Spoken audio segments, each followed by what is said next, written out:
Hey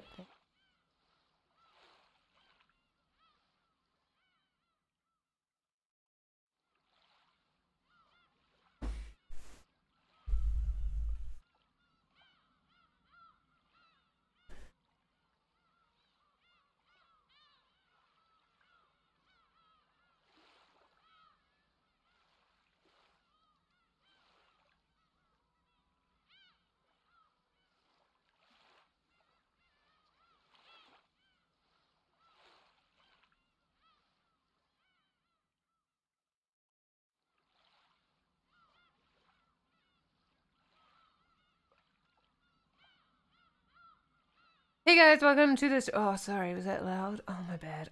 Sorry, it's a little more forceful than I anticipated it to be. Welcome, everyone, to the stream. Welcome. Sorry it's late. I'm sorry. I know it's like 10 minutes late. Sorry, my bad, my bad. I know I suck. I'm sorry. But I'm here now. Did I even update Discord with the time? I'm pretty sure I did. I'm pretty sure I did. Anyway, yeah, sorry. Sorry about that. I don't really know why we're late, why it took me so long. Maybe I'm pregnant. No, I don't know. There's a reason for it. I mean, no, wait, what? Huh? What? What's happening? What now? Huh? Oh my god. No, I don't know why it was late. I just kind of took 1,000 years to set up for some reason. I don't know why. But I did. I don't know why it took me 20 minutes to... Actually, it was like 25 minutes. No, 25 minutes to set up. What the fuck? What was I doing? What's happening? Did I, like, end up in some kind of, like... Well, not a time loop, but, like, some kind of, like, time... distortion... thing. Oh, am I in a black hole? Is that it? Anyway, welcome to the stream. We're here. And the things yep. Hopefully all is well. I need to actually go to the stream on my phone. 1 second. I hope everybody is well, and I hope all the things are a thing, and the good things are happening to you in your place of existence. So the last time we played this game was a long time ago, and I'm sorry that it took me 1,000 years, but that's what happens, because I suck. I apologize.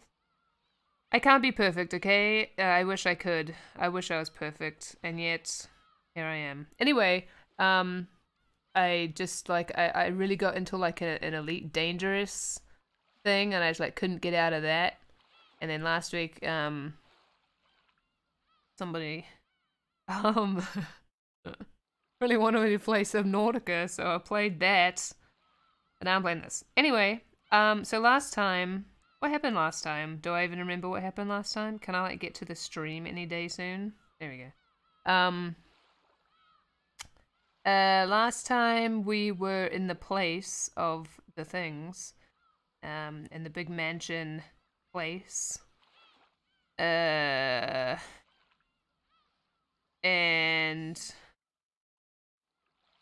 Oh, my phone has a lot to say. And,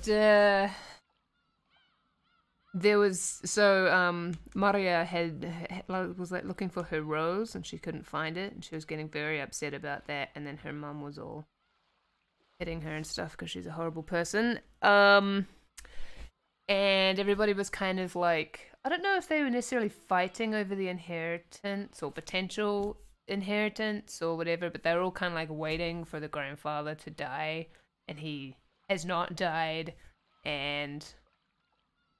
but I think, wasn't there, like, didn't he go missing or something? Or has that not happened yet? Or something. Or did that not happen? I don't know. Now, my memory of the game is mixing with my memory, my very vague memories of the anime, and I don't know what's happening. But, anyway, I'm sure once I start the game up again, I will remember. Oh, what is this? Oh, okay. Alright, oh, okay. Okay, alright, I'm here. Hold on a sec. Let me just... Alright. Start. Let's click on the start button. Good. And I think load is what we want. Hey, maybe I should like put on my headset so I can hear the game. Wow, I'm all over the place today. I guess we were here December 3rd at midnight.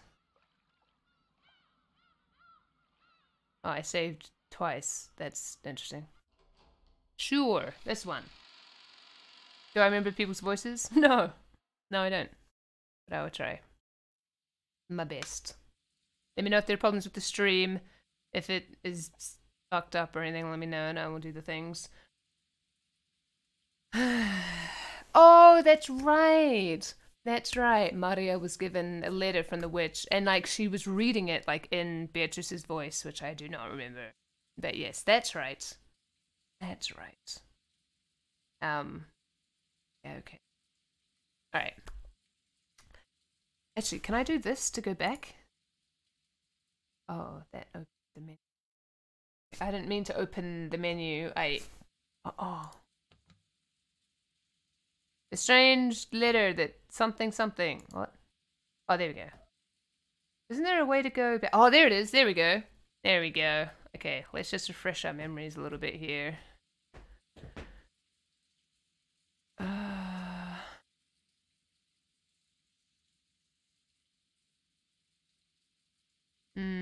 Naru, what are you doing?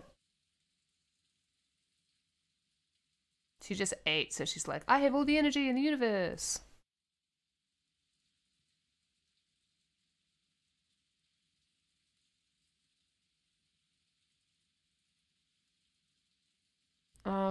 So the letter was about the gold. Yeah. The rules apply equally. Oh, that's right. Yeah. That's right. Okay, alright. Alright. Okay. Okay. The strange letter that the witch had entrusted to Arya wiped all memories of dinner from our minds.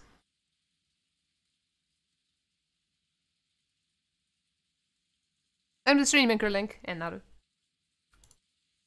Maria was repeatedly barraged with questions by Aunt Rosa and the other parents, poor thing, and became increasingly ill-tempered when they refused to believe her.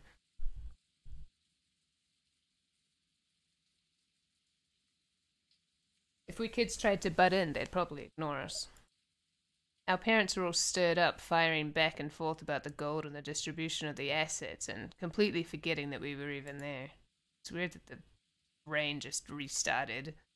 You couldn't have it loop properly? Okay. I'd already guessed they'd been talking like this in the shadows. But I hadn't thought they'd be so blunt. It gave all of us kids a considerable shock. From what we could overhear, all the parents wanted more money as soon as possible. Back and forth about grandfather's inheritance. Back and forth about the distribution of the gold if it was found. About advance payments and cash. It was so despicable I could hardly bear to watch, even though one of them was my grandfather.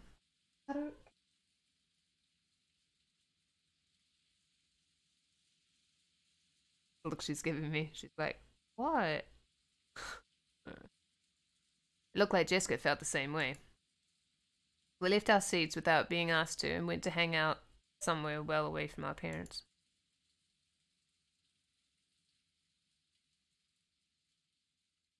I get it.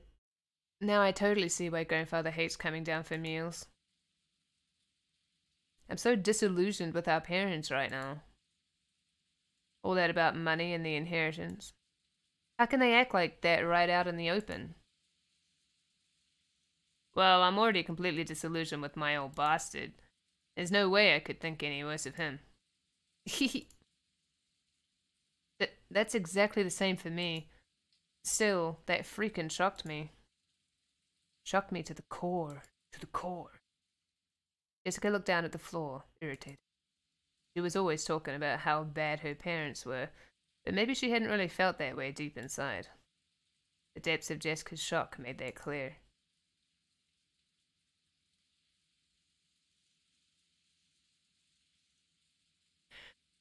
You're all minors being supported by your parents, so you might not understand. But getting money is neither a simple nor a pretty thing.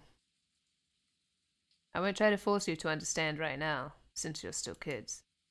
But even so, I want you to realize that your parents are just doing their best in their own way. Oh, great. George Aniki's gotten all mature. George Nissan, I know you're working hard as a full-fledged member of society, but does that mean you turn into a shameless, greedy vulture like our parents whenever you start talking about money and assets? If it were only for my own benefit, then no, I wouldn't want to do that. However, when your family and your employees, your subordinates and their families are all counting on you, there are some times when you must fight. I hate that kind of fight. That back and forth about grandfather's inheritance just makes me want to puke. Jessica pretended to spit violently. That harsh reaction made the depths of her pain very clear. Let's stop talking about this. All this about grandfather's hidden gold, property, and inheritance is our parents' problem, not ours. I agree. At the very least, I think children have a duty to be considerate and stay out of their parents' way when they're talking together. Oh, okay, that's interesting. Sounds pretty boring.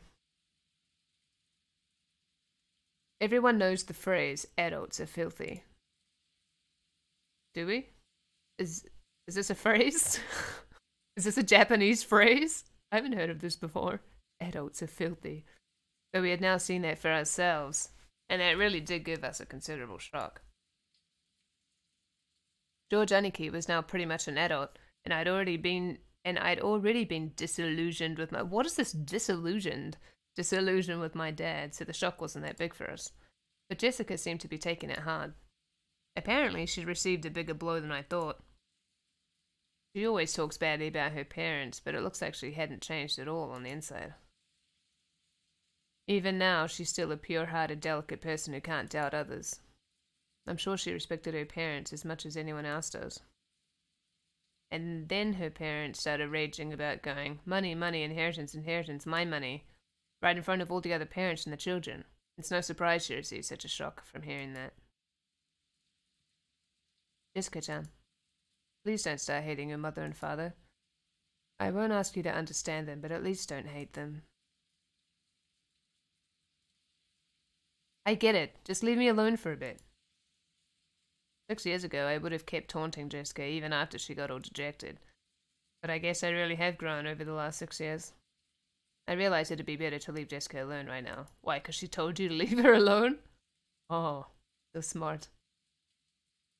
Jessica suddenly looked away sulkily and left the pub.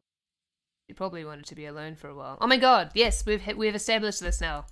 Oh my god. I could do nothing but wordlessly watch her back as she left. Come to think of it, I wonder where Maria-chan went. She's probably she's probably pouting in front of the portrait. Maria truly looked up to witches, and she'd expected that coming in direct contact with Beatrice and receiving the letter as proof would surprise everyone and make them happy. However, the adults had doubted its authenticity, thoroughly bombarding Maria with questions and refusing to accept her story. Even for me, it wasn't hard to imagine how much that must have hurt Maria. We couldn't speak to Maria or Jessica. In the end, George Aniki and I just abandoned ourselves to the sound of the falling rain and the dark night. Are you just standing there, together, in the dark, listening to the rain? Okay.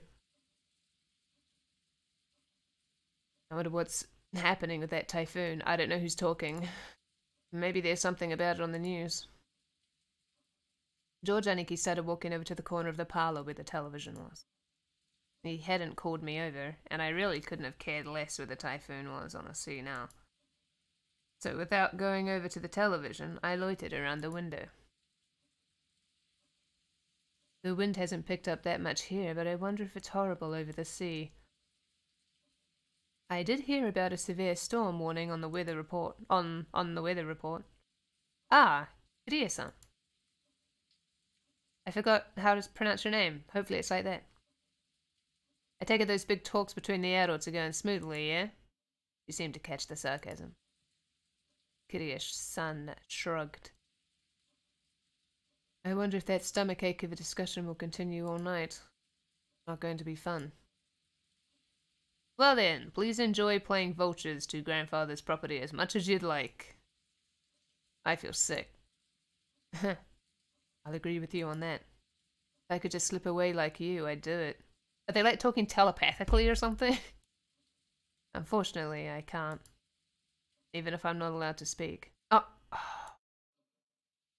These spouses have it pretty rough too.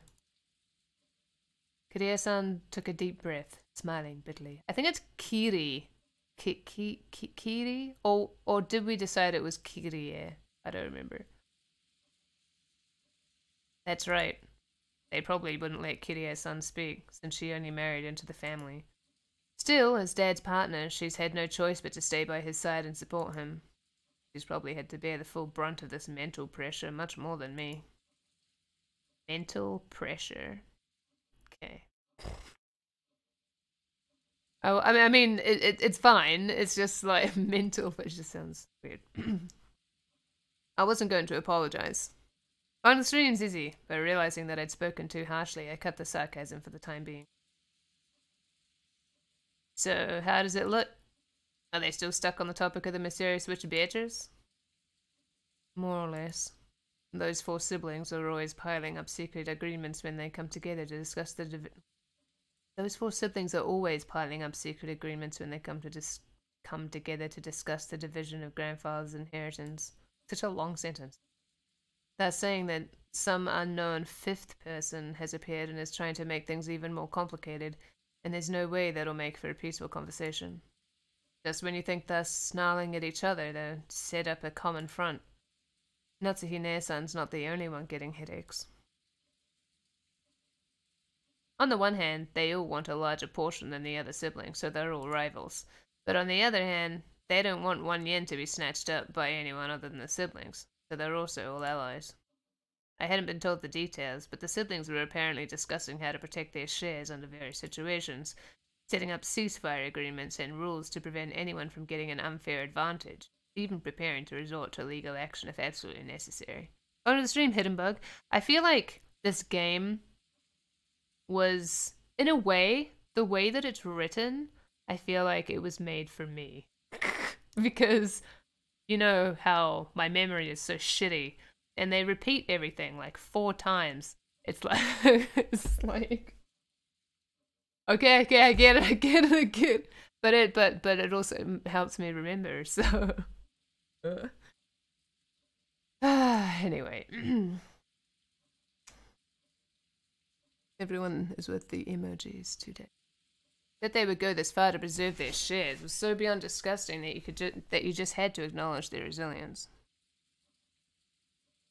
Why are the emotes getting like smaller and smaller? Like going further and further down the food chain. Not that cats eat rabbits, but or that rabbits eat ants, but still. So basically, Beatrice is like an assassin sent by grandfather. He probably wanted to scare the hell out of his children for talking about the inheritance without him. I don't know how to do that laugh. I can't remember how he does it in the anime. Isn't it like hee hee hee hee or something like that? I like how there's thunder. That's much better than just the rain. Who is this Beatrice, I wonder? If everything she claims is true, then she's a mystery figure that no one knew about until today. And she also knows about grandfather's hidden gold.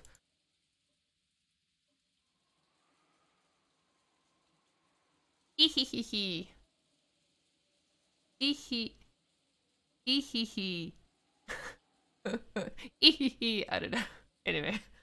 Blah, blah, blah, blah.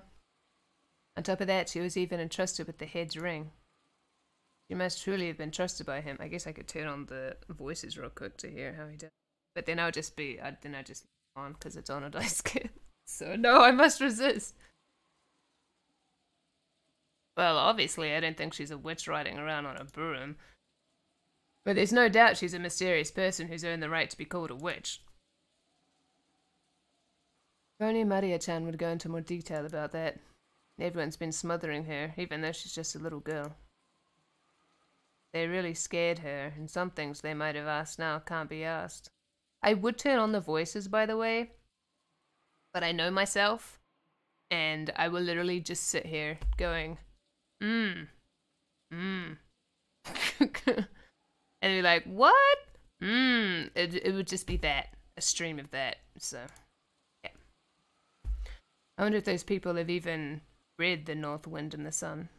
I don't know who's talking, actually. Is he talking? Because he has his mouth open. What we do know is that Maria received a letter from a person who took the name Beatrice. She sure is shy for a mystery person, entrusting Maria with a letter and hiding away even now, and she could have just appeared and talked to us directly. Ha ha ha ha ha ha. Why are you laughing? Is this like a nervous laugh? Like, ha ha ha. Hey, Batlokin. Do you really think a person called Beatrice actually exists? Who knows? Doesn't it really seem like a false name? Doesn't it really seem like a false name? Like she's grandfather's representative. Oh, like she's grandfather's representative, so she was given permission to take the name of the witch from his delusions? No, that's not what I meant. Oh, music time. Like bassoon time. Right now there's a... Oh, and piano. So beautiful. Right now there's a total of 18 people here on Rokkenjima. Do you think there's a 19th person? Are there really a full 18 people inside them right now? Wondering about that, I began counting on my fingers, and it really did come out to that many. That's a lot of voices, by the way. Do I think that a 19th person exists? Well, what exactly do you mean? Just what I said. The person who lent Maria that umbrella supposedly wasn't one of us 18. So, isn't it natural to assume that a 19th person exists, and that this person lent Maria the umbrella? Well, yeah, it sure looks that way. Then where exactly is this person now? At the very least, she must have been on the island when it started raining. And ever since that time, the weather has grown progressively worse, so taking a boat out would be pretty much impossible. In that case, that person must still be on the island, hiding from the rain somewhere. I hate how the rain loops. It's so distracting and annoying. I love rain, but and without any of us spotting her. True, we've all been randomly prowling around all over the mansion and the guest house, but no one has bumped into a 19th person. But this island is huge. There might be other places to take shelter from the rain, other than the mansion and the guest house.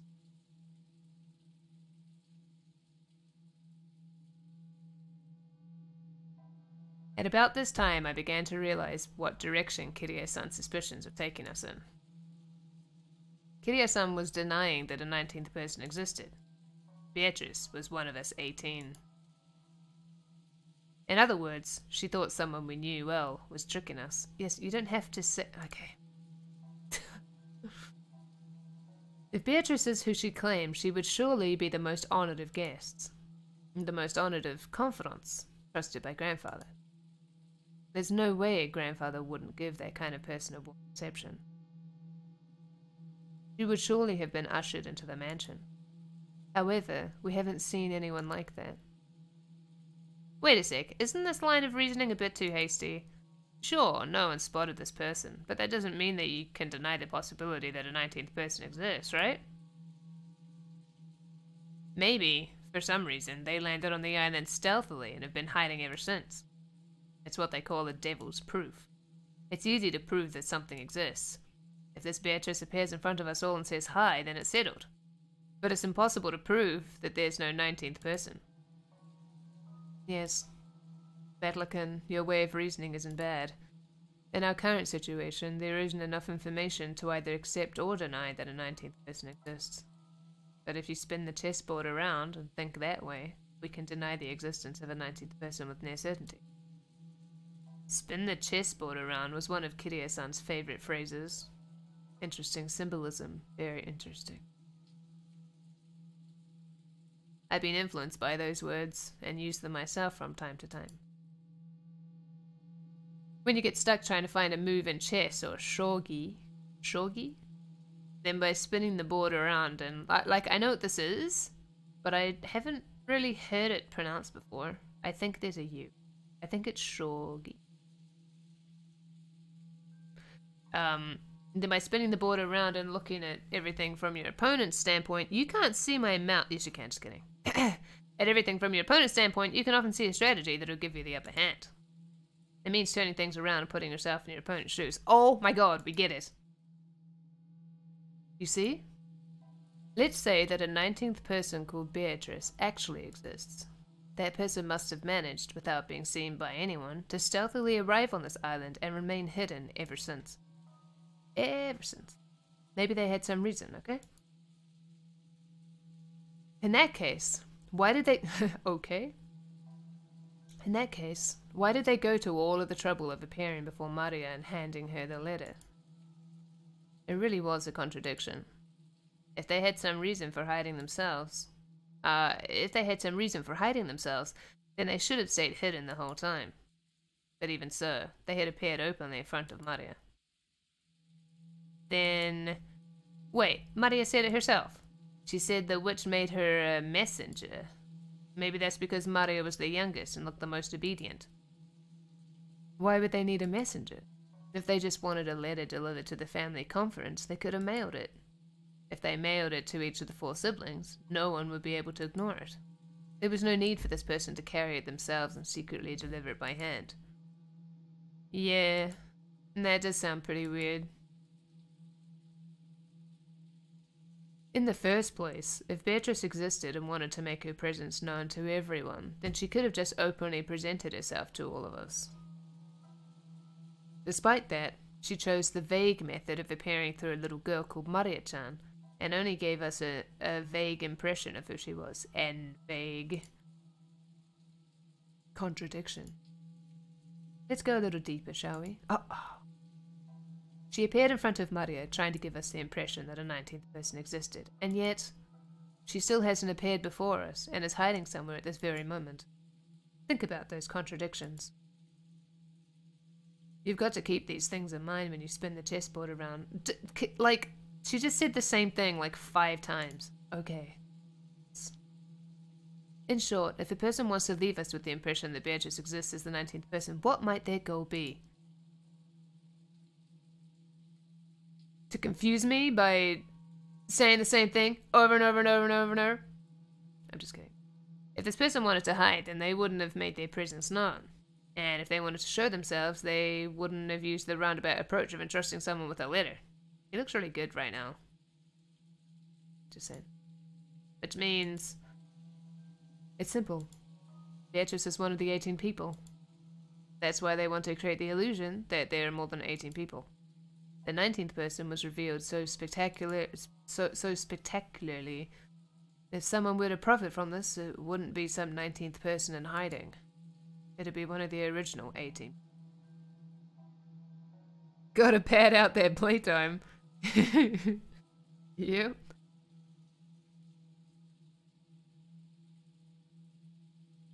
Of course this reasoning is full of holes. If you turn over even a few of its premises, it'll simply fall apart. But I'm almost completely certain it's correct. This is starting to feel pretty creepy. Someone lent Maria the umbrella and handed her the letter. Supposedly, none of the 18 did this. And yet, Beatrice was hidden among those 18. What was this person planning, hiding their true form and pretending to be Beatrice? I suspected it might have been Maria-chan play-acting, but the contents of the message were extremely complicated and it's hard to imagine Maria-chan writing that herself. However, I can't deny the possibility that Maria-chan is working together with someone. Oh, wait a sec. Maria's a 9-year-old kid, right? But what could she possibly be planning, and with whom? And what about her straightforward, overly honest, obedient nature? Yes, I also understand what kind of a person Maria-chan is. But that's exactly why I think it's possible. That girl's a dreamer who can't help but look up to and blindly accept the existence of witches. If a person appeared in front of her and claimed to be the witch Beatrice, Maria-chan would happily swallow it up, I think. Is this conversation happening with, like, all the other adults, like, bickering in the background? Because didn't she say that she couldn't leave? Strange. So you're saying that if someone disguised themselves by wearing that fancy dress from the portrait, tricking Maria wouldn't be that hard? Of course. With that reasoning, all of us women would become the primary suspect. Anyway, who did Maria-chan encounter? Learning the details of that question would be the best key to solving this riddle. But this key has been firmly locked away inside Maria-chan's heart. Everyone denied the existence of the witch without listening to her, barraging her too much with questions about who Beatrice actually was. She probably won't open her heart to the adults now.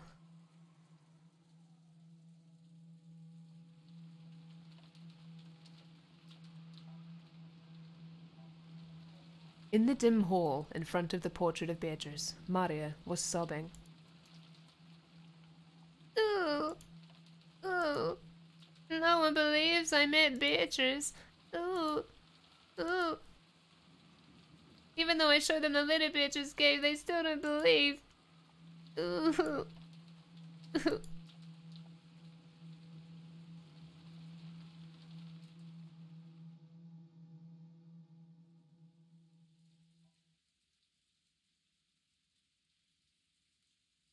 Anyway. Okay. Maria-chan's holding the key. The key to whether Beatrice is one of the 18 people or a 19th person. Or 19th person. Maria's stubborn, right? When that girl gets angry, it's pretty hard to make her feel better. Batlika, I think a kid like you would be better at cheering her up than an adult like me. After she's feeling better, try asking.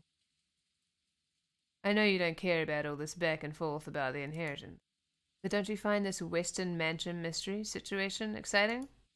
That sentence was like 3 words longer than I thought it was going to be. Who in the world is this person who gave Maria-chan the letter? It makes her intellectual curiosity ache. You're actually pretty tough, considering you're still excited after being dragged through that endless money talk. Adults can be pretty amazing. I shrugged, exasperatedly. Yeah. But I did notice something. Kadia noticed how dejected I was after overhearing our parents' turbulent discussion, and was probably trying to clear the air. Oh, so this is after their discussion. Oh, she made it sound like she was trapped there still. At the very least, I had recovered enough to voice my complaints. She wasn't my real mother, so I've never felt like calling her mom. But it did make me think she's a real adult. Hey, brats, so this is where you were. Kirie, you really took your time fixing your makeup, didn't you? Think I'll make a habit of going out to touch up my makeup, too. I'm sorry. A woman's makeup takes a long time. So? How has the discussion been without me? Oh no, they are still discussing. But she was like saying like, oh, I wish I could slip away. But you did slip away! Hehehe, I'm sure everything was all peaceful and harmonious. Kiria-san poked the weak spot under my arm with her elbow. We decided to take a break to cool our heads a little. Looks like we'll be at it all night. Oh, makes me want to cry. His way of talking hadn't changed, but he couldn't completely hide his fatigue. I couldn't say I was sympathetic, but he looked pitiful compared to his normal energetic self. Still, that rain's just awful. I really don't want to go back to the guest house. Looks like Natsuhine-san set things up so we could spend the night here in the mansion. What do we do? We don't need to decide until you're done, right? If you run so low on energy that you can't return to our room, then we can take them up on their offer. You're right. The way they talk to each other is so weird. Like, you don't want to talk to each other like you're actually in a relationship. We can think about it later. What about you, Battler? If I stayed, I'd just get in the way. I'll be nice and go back over there. I see. And will you go back soon? I don't know. It'll be lonely to head back by myself. I'll gather all the kids and we'll head out. Okay. You go do that. Also, Battler, you won't be going to sleep that easily tonight, right? Yeah, I'll probably be up talking with the cousins. Sounds like we'll be up all night. Is there a problem with that? I see. You're still awake when the adults' discussion is over. I want to have a little talk as a family. What? That didn't sound like you. Apparently, Kiria-san was thinking the same thing. Son. What are you talking about? She asked him in a small voice. Oh. What are you talking about? She asked him in a small voice. It looked like Kiria-san didn't have a clue what Dad meant either. You just sit there.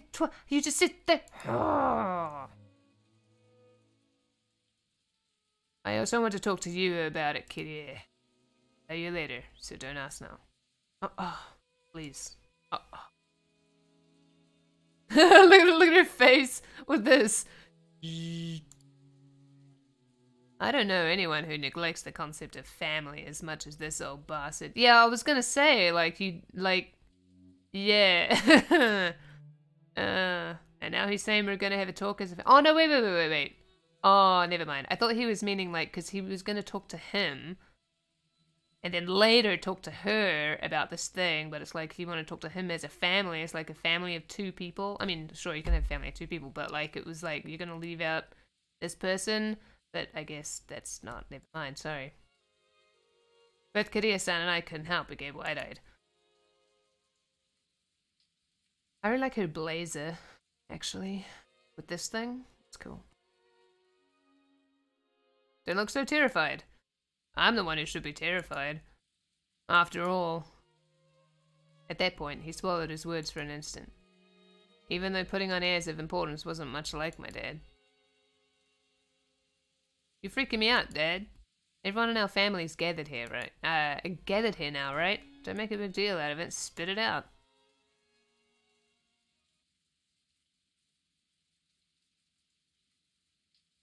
Okay. Why is there a black screen?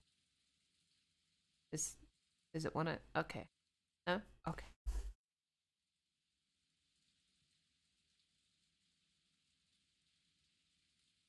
Screen. Oh, there we go.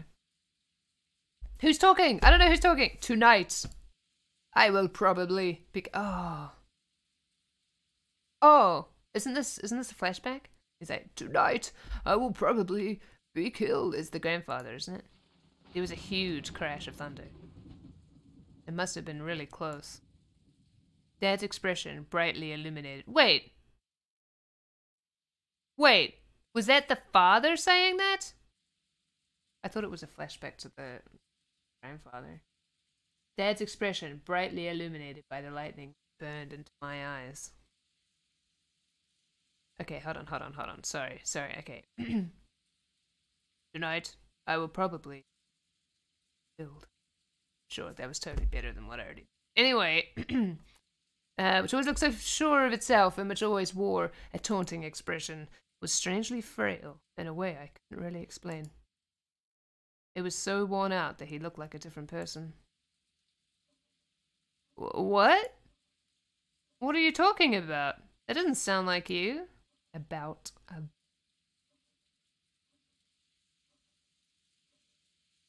Oh, the clock ticking is in the game. Okay, I was like, what is that noise?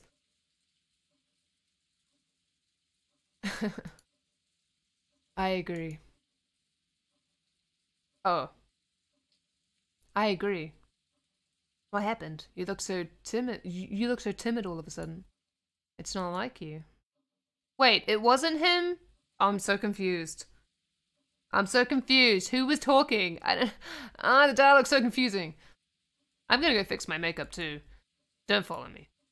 Dad turned away, weakly. After that, only Kiria and I were left, still wide-eyed.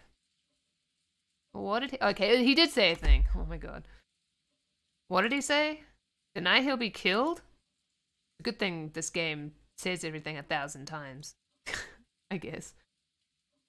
You don't think that mysterious letter scared him, do you? He's been watching too many serial murder movies. Kiria-san didn't answer my light-hearted words and continued to stare at Dad's disappearing back. Oh, that's not how you said? Oh. I was trying to match her expression, so she's just like, hmm. Atlacan, what if you turned on the voices but kept the volume really, really low just to give context?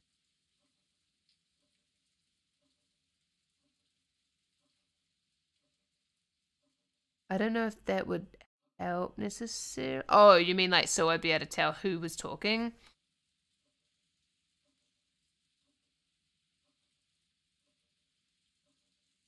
I don't know. But then you'd hear two lots of dialogue, wouldn't that be annoying? Batlacan, when you told Rudolph's son to spill the beans right away, he left without telling us anything. And even though he said he had something to say to both of us, he didn't answer you. Why? Spin the chessboard around. What do you see? Well, when he said he wanted to talk but then couldn't, that's a contradiction. What? Can you see something by looking from Dad's perspective?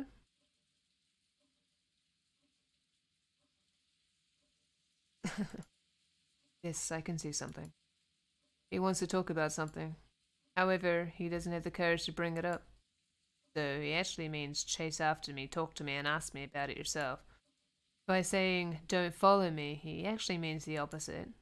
He actually means follow me and force me to answer. Oh, seriously, what a spoiled brat. What? Can you really call that reasoning? That's ridiculous. Can great private and police detectives deduce the emotions and feelings between men and women? They can't, right? Figuring out the feelings of the opposite sex is an even more advanced art than exposing the tricks in difficult crime cases. If you ask me, romance novels have much deeper mysteries than masterpiece mystery novels. Just gonna let this slide. I see. Is that how it is?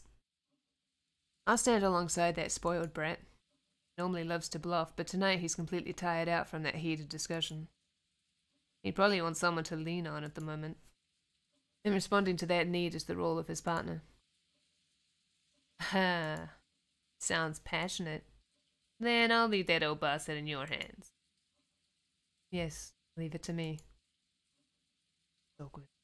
I called out to Kiria-san's departing back. Huh? What? I wanted to say thanks. Thanks to you, my gloomy mood has cleared up a lot. That's good. Communication is important. Ah, she's not wrong. She's not wrong. She's not wrong. Communication's very important. After answering with a wink, Kiria-san followed after Dad. Communication, and honesty, and not being a dick. Oh, that's where he could be found in a dimly lit hallway. Now and then the thunder would crash, but this had no effect on Natsuhi's condition. He looked completely worn out. The discussion that had just taken place between the relatives in the dining hall was repeating itself inside Natsuhi's mind.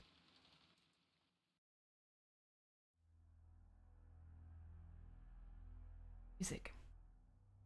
Beatrice had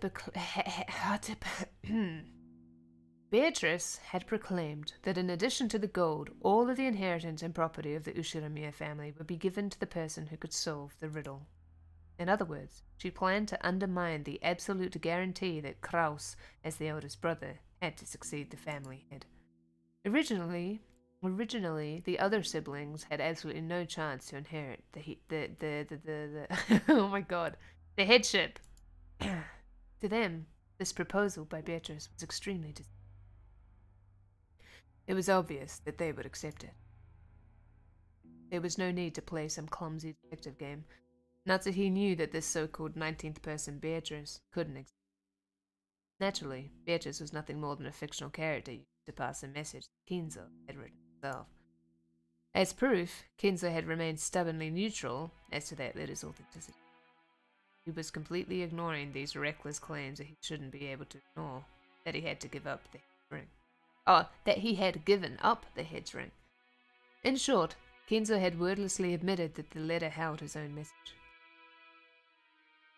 Most likely, one of the servants had given Maria the letter. Wait a second.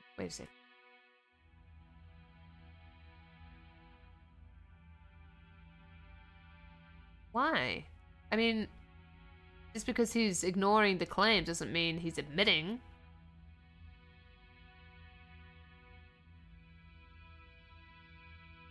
I mean, I guess he could deny it. I guess I'm just saying he's not denying it, therefore, okay. Kinzo had probably worked out an elaborate plan where the dress from the portrait would be prepared. And someone, probably Shannon, would be made to wear it and deliver the letter in the umbrella. Welcome to the stream, the March Hare. By doing that, he could make it seem like the witch from the portrait actually existed. No, if anything, that alone was proof that Kinzo was behind. In that case, it was the same as Kinzo trying to butt in on the siblings' private discussion. Then Kinzo, by announcing that he'd give everything to the person who solved the riddle, could weaken Kraus's overwhelming advantage. Now it was certain. Kinzo had eavesdropped on the siblings' discussion in the parlor earlier that day, so he had known how Kraus had staved off the attack by the other three. And to make the scales of the battle go back into balance, he had sent out this strange letter which benefited Kraus's rival.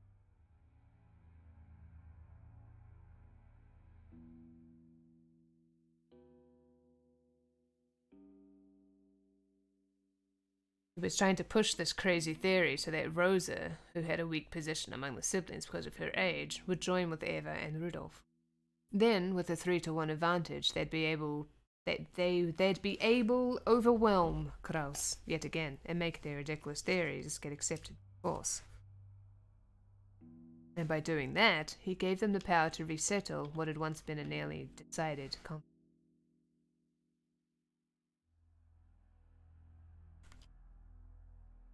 They had now started repeatedly pressing Kraus to pay them a large amount of money. Oh, that's right! That's right. I remember that conversation now.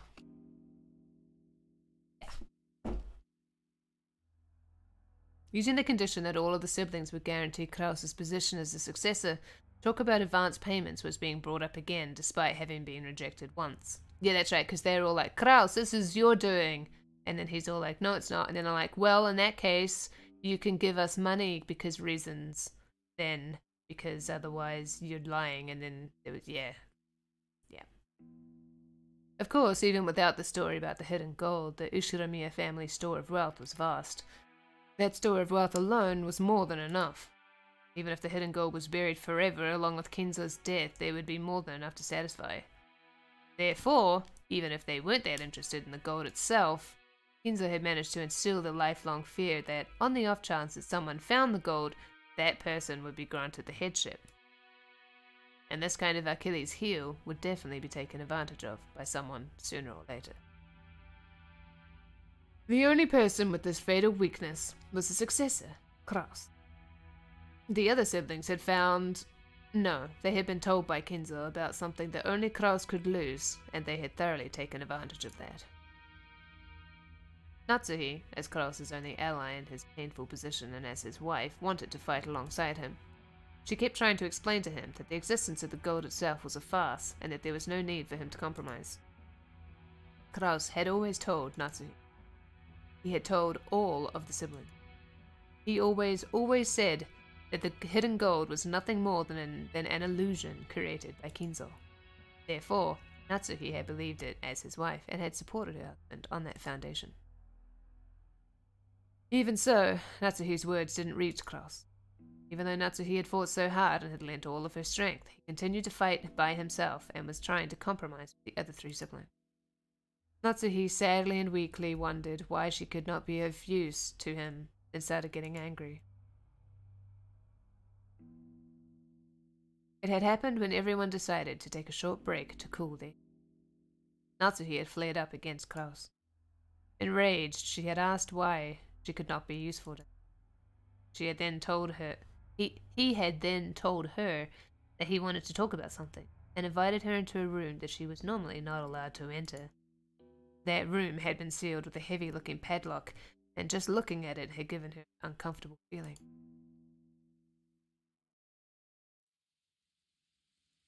Oh god, her face. I don't remember her voice at all. There's no need for you to worry about anything said by those three, or even the suspicious person who calls herself Beatrice. After all, the gold is just a ruse created by Father. There's no way something like that could be found. Your position as the successor is a solid fact. What are you afraid of? Kraus removed the padlock on the door. He then motioned for Natsuhi to enter. Enter. I don't remember his voice. Enter. What is this? I really wish I remembered her voice. There's something I want you to see. I've never shown you this before. I know. I have a memory too. Natsuhi timidly opened the door with a dubious expression on her face. It was pitch black. She searched for a switch to turn on the lights, but since this was her first time in the room, she didn't know where it was. Kraus entered behind her, pushing her in. Closed the door before turning on the lights. The two were swallowed up by the darkness. Oh, I thought he was like locking her in there or something.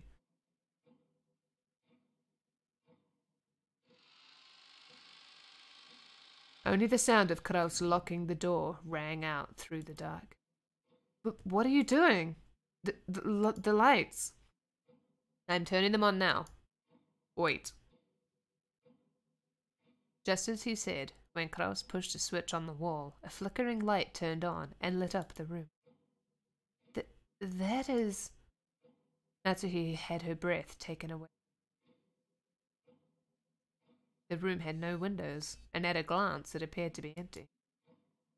In the middle of the room, a small round table had been set, and the lights brightened only that table, as if it were the leading part in a play. Fuck! On top of the table, a red tablecloth of elaborate design had been set out, covered with dust. And on top of that, something about the size of a grown man's arm had been set down. Why is this quotation marks? That something took Natsuhi's breath away. Ah, gold. It's a gold ingot of incredible purity. Without this, no one would have believed in the legend of the gold. It was an ingot of solid gold. Even in the faint light, it sparkled with a noble and dignified glint. This music. This is not a proper ingot. I don't even know whether it was cast inside or outside the country. It took a high level of skill to make the purest of solid gold ingots, and in order to verify that purity, it was standard to have the original foundry and the name of the bank that guaranteed it imprinted on the gold. However, this ingot did not have that kind of skill. This mysterious gold bar had come from an unknown foundry. I wasn't expecting it to be gold that was sitting there. I thought it was going to be like a head or something. I like how it's all laid out on a tablecloth and stuff too. It's not like hidden in a box or something.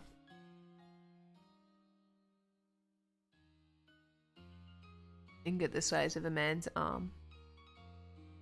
Does that include the hand? Look here. There's nothing to be afraid of. It's just a bar of gold that I'm gonna hit you over the head with if I can lift it. Natsuhi, following Kraus's, timidly approached the... I'm just kidding. I don't know what why she's all... That's a call. Right. Why is it dark and now it says right there? How am I supposed to read this? Right there. Sorry, right there. Kraus pointed at the surface of the ingot. Natsuhi concentrated on that section.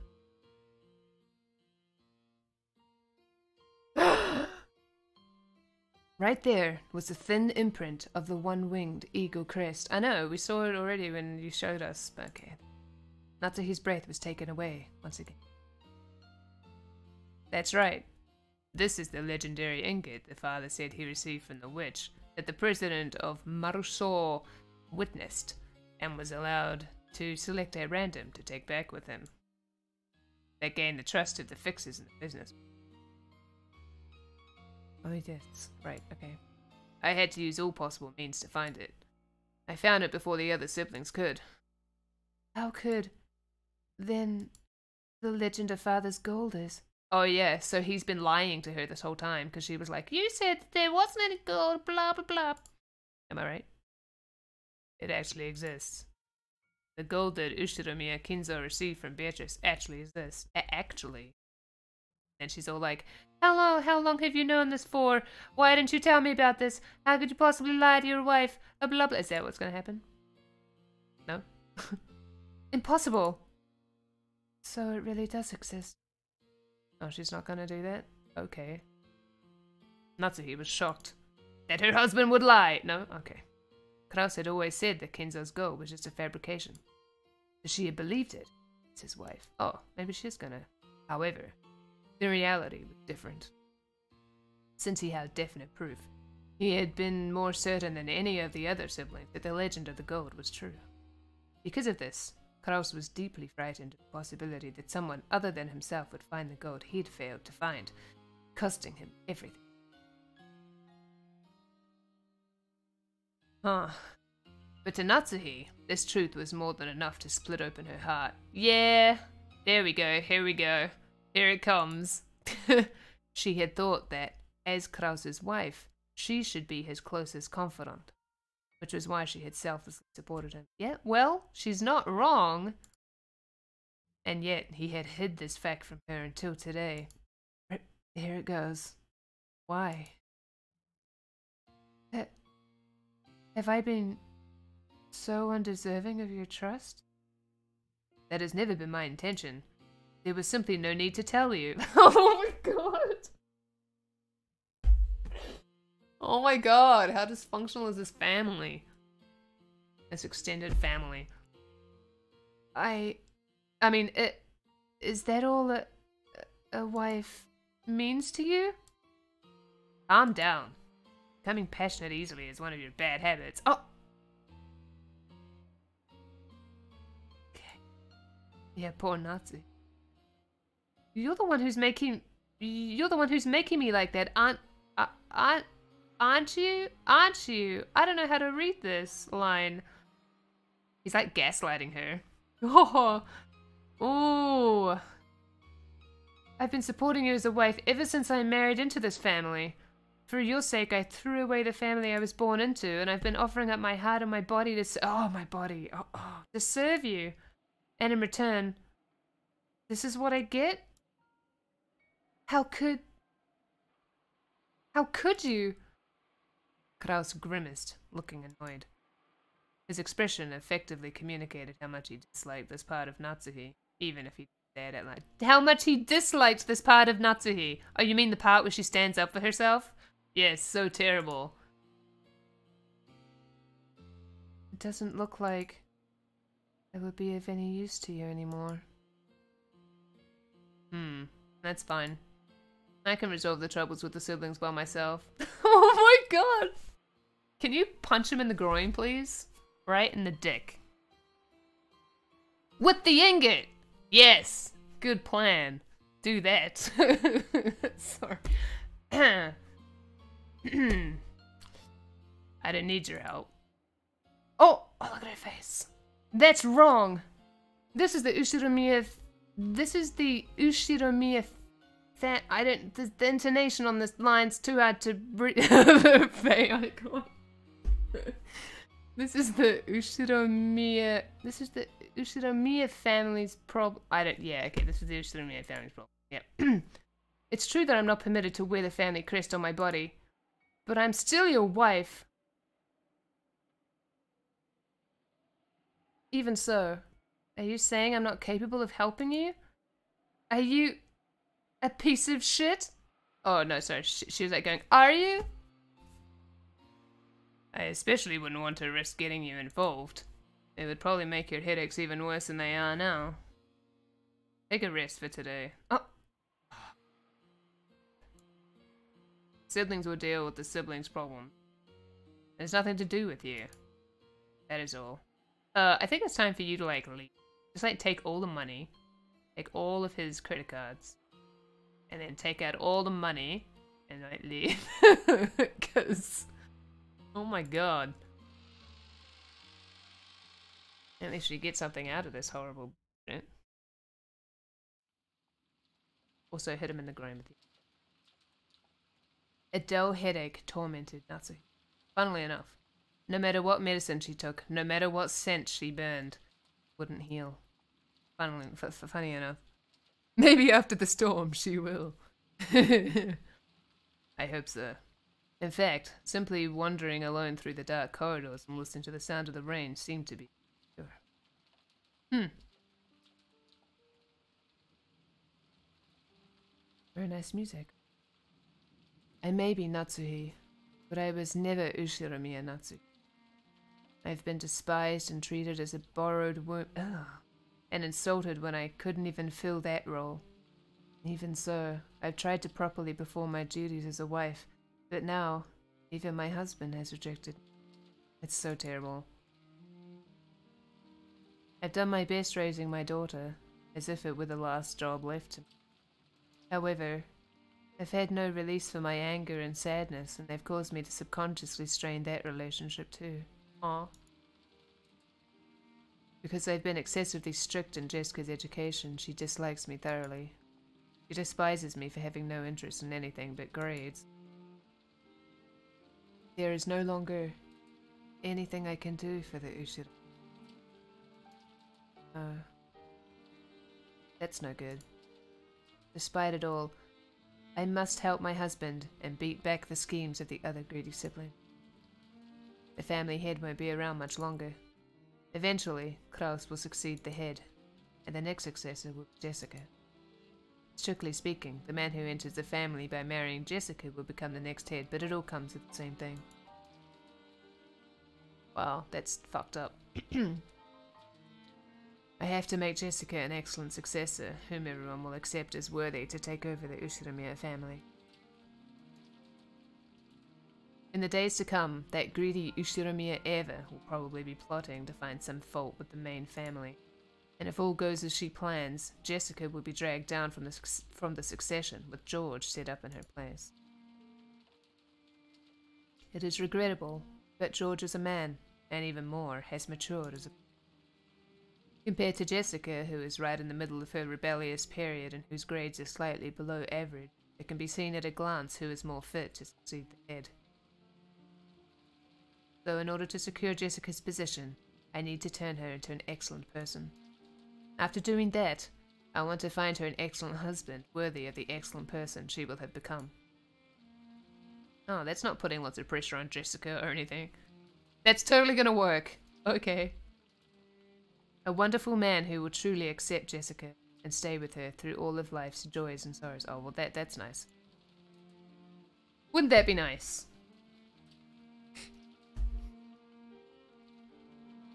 Was Natsuhi trying to entrust her daughter with fulfilling some desire of her own? Rip. Natsuhi thought back to the days when she'd had no choice but to marry into the Ushiromiya family because of that unavoidable fate. She had tried to block that from her memory. She had consciously forgotten it, had actively attended to the life she had been given as Ushiro Natsuhi. And in doing so, she had built up a new life. But, just now, it felt like all of that had been casually rejected. Yes, because your husband is sick. This music, though. Oh, let me know if it's too quiet or too loud, by the way. I will adjust the thing.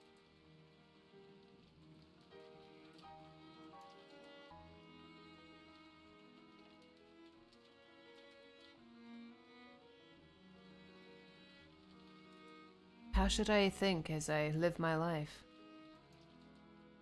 Not know.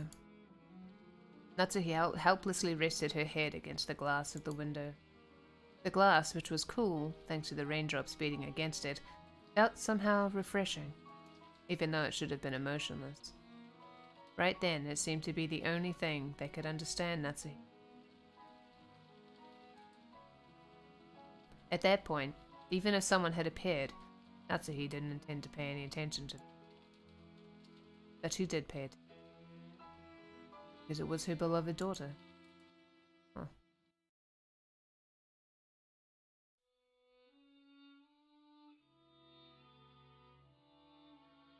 Oh, it's you, Mum. What the heck are you doing in a place like this? Thought you were a ghost. Just like always, her words were rough and not at all like a girl's. Oh gosh. Instinctively, words of rebuke rose to Natsuhi's throat. However, their strength gave out, and they didn't escape her. Jessica, forgive me, but my headache is awful. Please leave me be. I see. Jessica was seeing her mother in a position of feebleness for the first time, so she was considerably disconcerted. Until just now, she had been filled with contempt for all of the parents, including her mother. But now those feelings had been completely swept away. Her mother's utterly exhausted face had wiped them all out.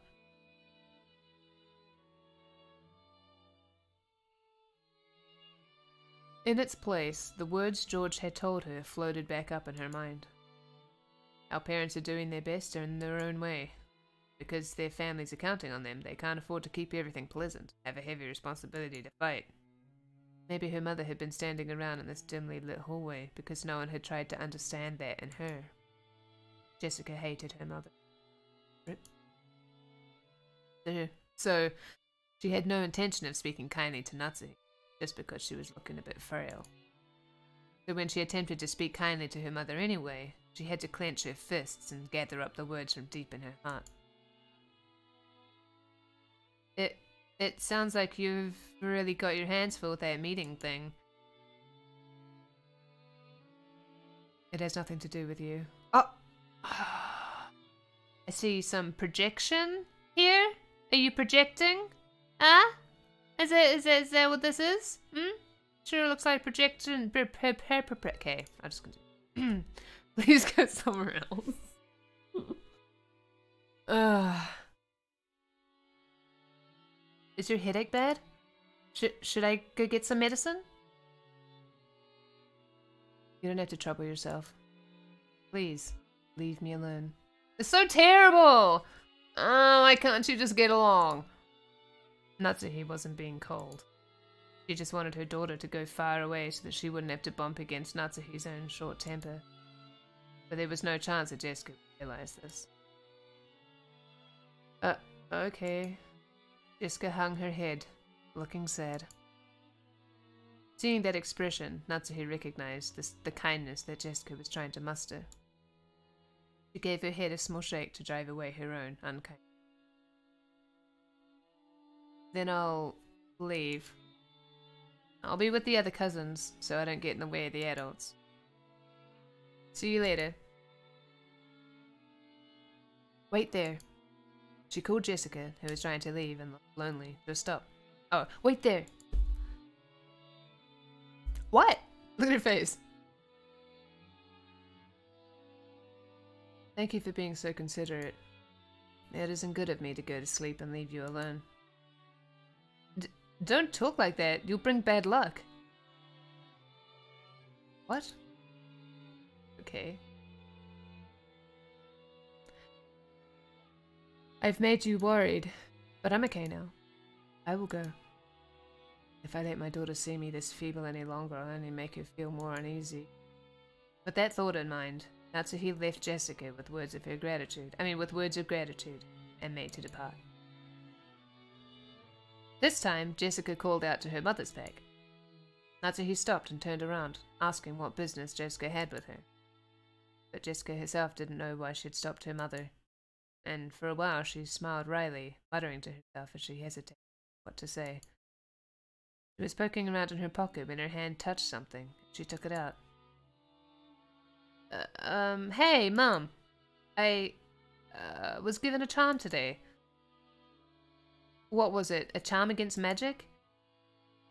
I'm pretty sure that you were supposed to hang it from your doorknob, I think. I forget. There's no point in me having it, so I'll let you take it. So awkward. It was the scorpion charm that Maria had given her on the beach. Although she had heard of its various effects from Maria, Jessica's mind had gone blank, and she was just barely able to say even that much. Jessica, thinking that her mother probably wouldn't accept it anyway, immediately drew back the hand she had stuck out, grasping the charm. So when Natsuhi came back to take it, she was extremely shocked. What is this? Some kind of prize toy? What? Well, I think it's something like that. I guess you wouldn't really expect a charm that looks like a toy to do anything. But her mother took the charm from where she grasped it in her hand. Thank you. I'll take good care of it. Sometime soon, in exchange, why don't I give you a charm that was important to me when I was a child? It's not like that's why I gave it to you. But, well, she said tsundere. If you really say so, then I will rest for now. My headache is awful. Try not to stay up too late. Sure.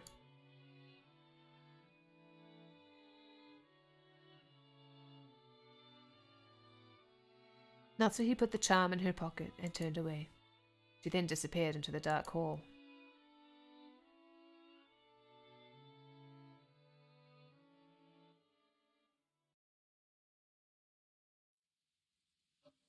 Oh, hello. It seems the weather will be like this all day tomorrow after all. Dang, this makes the good weather we had earlier feel like a lie. George, Aniki, and I were killing some time in front of the parlor television. At that point, Jessica returned. Her face was still blank, but it looked like she'd calmed down a little since we'd last seen her. Is Maria still in front of the portrait? Nope. She just came back, and she's sleeping over there on the sofa. Getting pretty late for her, after all. Looking at the clock, I saw it was a little past 10. Even if we were planning to stay up all night, it was about time to head back to our room. Well, my mum did have a room prepared for us in the mansion. What do we do? I'd rather head back to the guest house. Going by what we saw of our parents, I think it'd be better if we weren't in the mansion. I agree. Look at him. I agree. Feels like they're telling us kids to mind our own business and stay out of their way. Let's be good little boys and girls and do that. The fact that it's nighttime and they're in this big fancy house and, like, with all these other houses and, like, it's all, like, nice and pretty and the rain. I'm just like, oh, I just want to sleep. Like, it's so cozy. Well, except for the, the witch and the whatever. But still.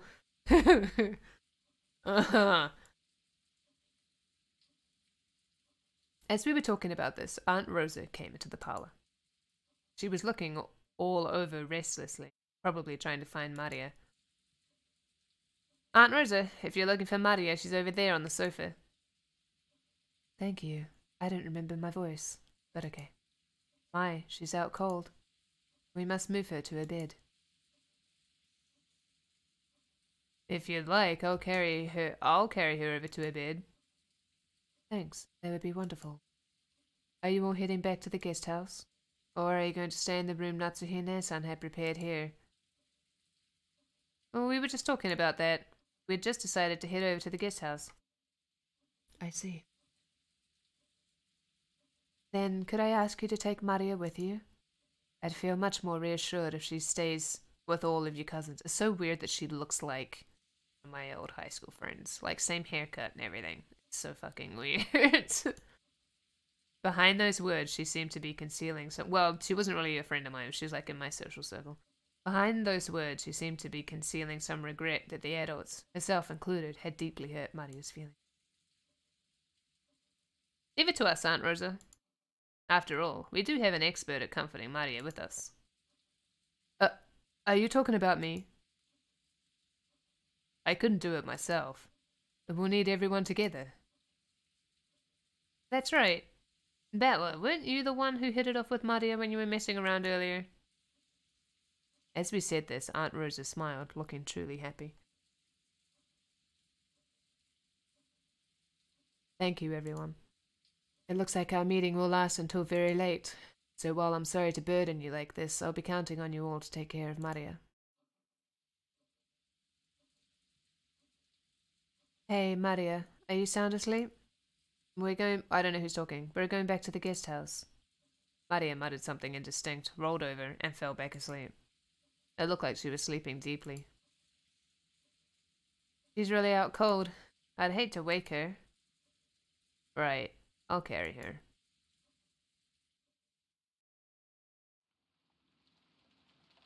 Maria's body was much lighter than it looked. I lifted her up and put her on George Aniki's back. It was raining hard outside. Oh, it sounds so good, that rain.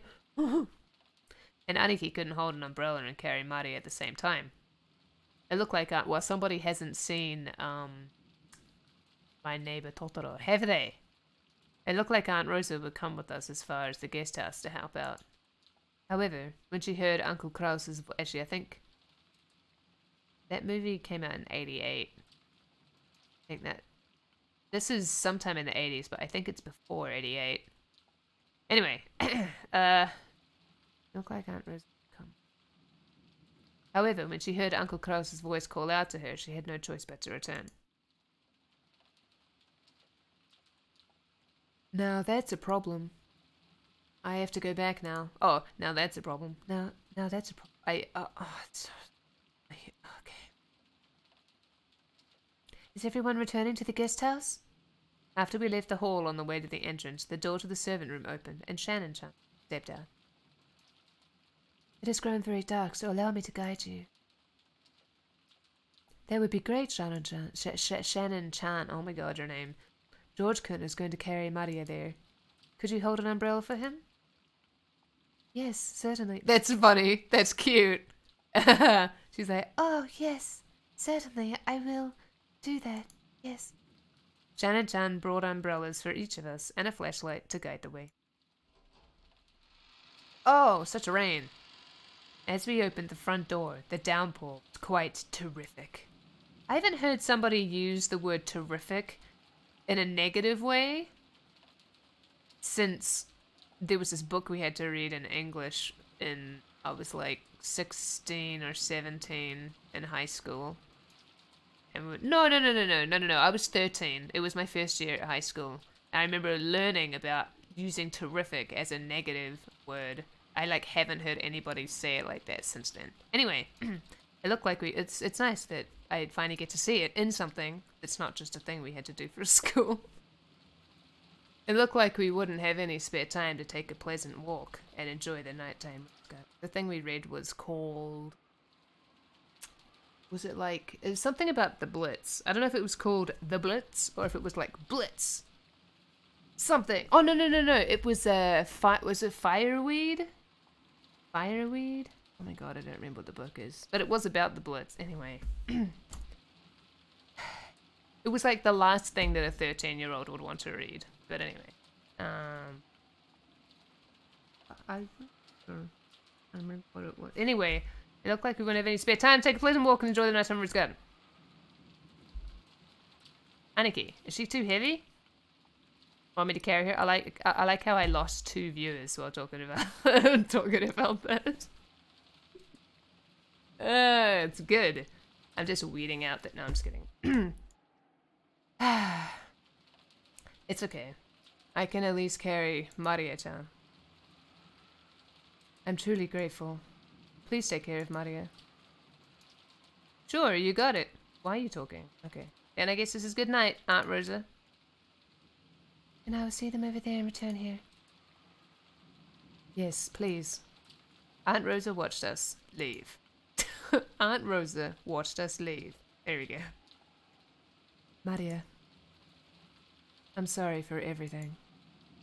Rosa's mumbling voice didn't reach the person in question, nor any of the kids, but disappeared beneath the sound of the rain. That's a really beautiful, beautiful sentence. Well, it's a beautiful image. Yeah. God, look at it. Look at the rain. Oh, man, I want to stand in it. Can I stand in this rain, please? Oh. It'd be like taking a shower, but outside. After cutting through the rainy rose garden, we arrived at the guest house. It just doesn't rain like that here in Finland. I mean, I'm sure it does, but like, cause I'm inside all the time and it's so hard to hear the rain. Most of the time, I don't even know it's raining when it is raining. It's been raining in New Zealand. If only I'd applied for the position of Maria carrier, then I would have gotten a chance to have Shannon Chan's huge boobs rubbing all over my arm. Yeah, well, you're not her boyfriend, so you stop. That's not why I did it. It's a misunderstanding. I thought that if I didn't walk like this, George-sama would get all wet. Oh, I bet he would. Come on, quit babbling, go in. Her face. After being urged on by Jessica, we folded up our umbrellas and went into the guest house. Has anyone gotten their clothes wet? I can bring some towels if you want. You don't need to worry about us that much. Thanks, Shannon-chan. Ah, that's right. We were planning to play cards or something. Would you care to join us for a bit? Oh, I couldn't possibly do that. Oh, huh? Who had the night shift on... Who had the night shift on today's schedule? I believe we had a special schedule during the family conference. Also, I think a few alterations have been made, so I will go and check. Wait, if you have to go all the way back to the mansion to find out, don't force yourself. Oh, that's alright. I can find out from the servant room in the guest house. Please excuse me for a short while. Shannon-chan gave a quick bow and went into the guest house servant's room. The rest of us headed for the cousin's room and decided to put Maria to bed for the time being. Maria was sleeping very deeply, and there was absolutely no sign of her eyes opening. For now, we'd get some soft drinks out... Sounds like she's dead. For now, we'll get some soft drinks out of the room's refrigerator and drink those while playing cards or something. Oh, that sounds so amazing! I want to go there. Oh, I want to sit there in the nice room with the rain, playing board games and having like... It's like a fridge like in the room. Oh, okay. Hello. Oh, Kano-kun. Kano-kun? And you're here too, Genji-sama? What has happened with night shift? Kurao-sama has given an order. He made some sizable changes to the shift schedule. You're not allowed to stay with your boyfriend for the night, I guess. Indeed. I don't remember my voice. What is his face? Gorda-san now has the night shift at the mansion. Shannon and Kanon have the night shift in the guest house. Kumasawa-san and I have been ordered to sleep in the guest house. Just now, a phone call came, saying that once you arrived, you're also to remain here for the rest of the night. Huh? That certainly is a sizable change. The shifts at the guest house and the mansion have been completely reversed, haven't they? Originally, Shannon and Kanon had been assigned the night shift in the mansion, while the night shift in the guest house, where all of the relatives are staying, had been assigned to Gorda, who had an abundance of experience in entertaining. Kumasawa should have been sleeping at the guest house, while Genji should have been sleeping in the mansion. I've already forgotten everything I just read, but okay. However, it seemed that Kraus had certainly ordered that the schedule be modified. Leave it to Noct to remember learning about a single word from years ago. Yes, let's not talk about how many years ago. The shifts at the guest house and the mansion had all been reversed, and Genji was spending the night in the guest house. It's funny because at that time, I hated learning English at school. It wasn't until my last year of high school that I actually started to enjoy it. It's probably because of Beatrice Summers' letter. Why probably? After such a mysterious letter appeared, it was only natural that Kraus-sama would suspect one of us. We served directly under the master, so Kraus-sama tried as best he could to keep us far away from the family conference. Genji, Shannon, and Kanon were all permitted to wear the Utsunomiya family crest. The one-winged eagle, not the one-winged angel. I mean, wait,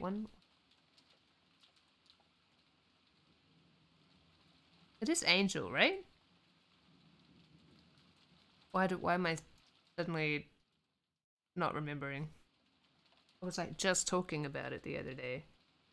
Anyway, one-winged eagle has the servants who serve directly under Kinzo. Of course, since they were working for the Utsunomiya family, they had to obey anyone's orders, but their only boss was Kinzo. Since only Kinzo held the right to employ them, even Kraus could not have them dismissed of his own accord. Yes, seriously, and I wonder whose fault that is. Because of this, Kraus and the others often viewed these servants as Kinzo's underlings and shunned them. Wait a second, I'm sorry, hold on, whoa. Wait. Since I moved, there's gonna be a family there to obey anyone's orders, but there. Oh, I was just thinking of Sephiroth this whole time. So hold on, I have to reread this. There to obey anyone's orders. So held the right to employ them. Kraus could not have them. Oh, that's really interesting, actually.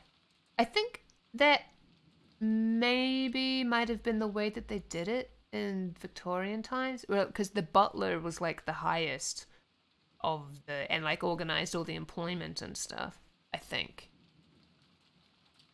Or was it the first footman? No, I'm pretty sure it was the butler who was like the highest. But I don't know if they were necessarily above somebody who lived there. Anyway. Because of this, Klaus and the others often viewed these servants as Kinzo's underlings and shunned them. Oh, rip. Okay. And in fact, Kinzo seldom let anyone other than them enter his study. Oh, wait. Kinzo, wait. Wait.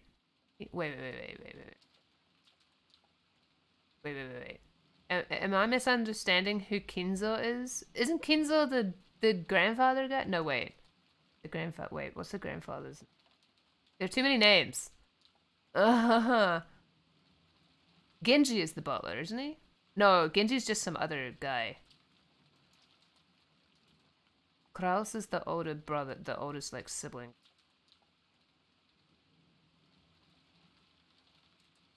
Gorda? Maybe that. Oh yeah, because he has the son. Maybe he's the butler. Okay, so Kinzo is the grandfather, isn't he?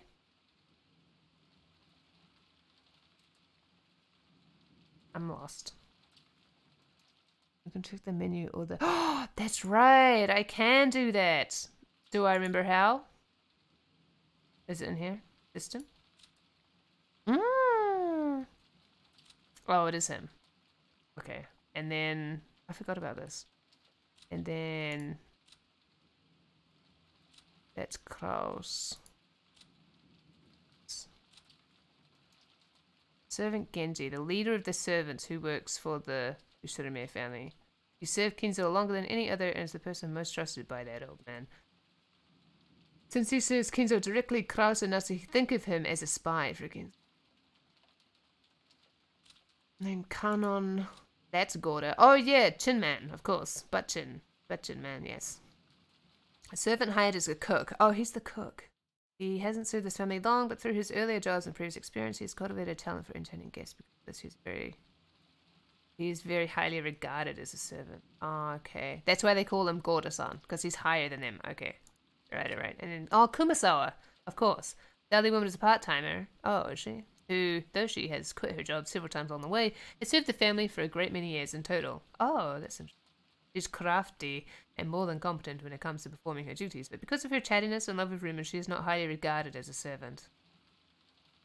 Interesting.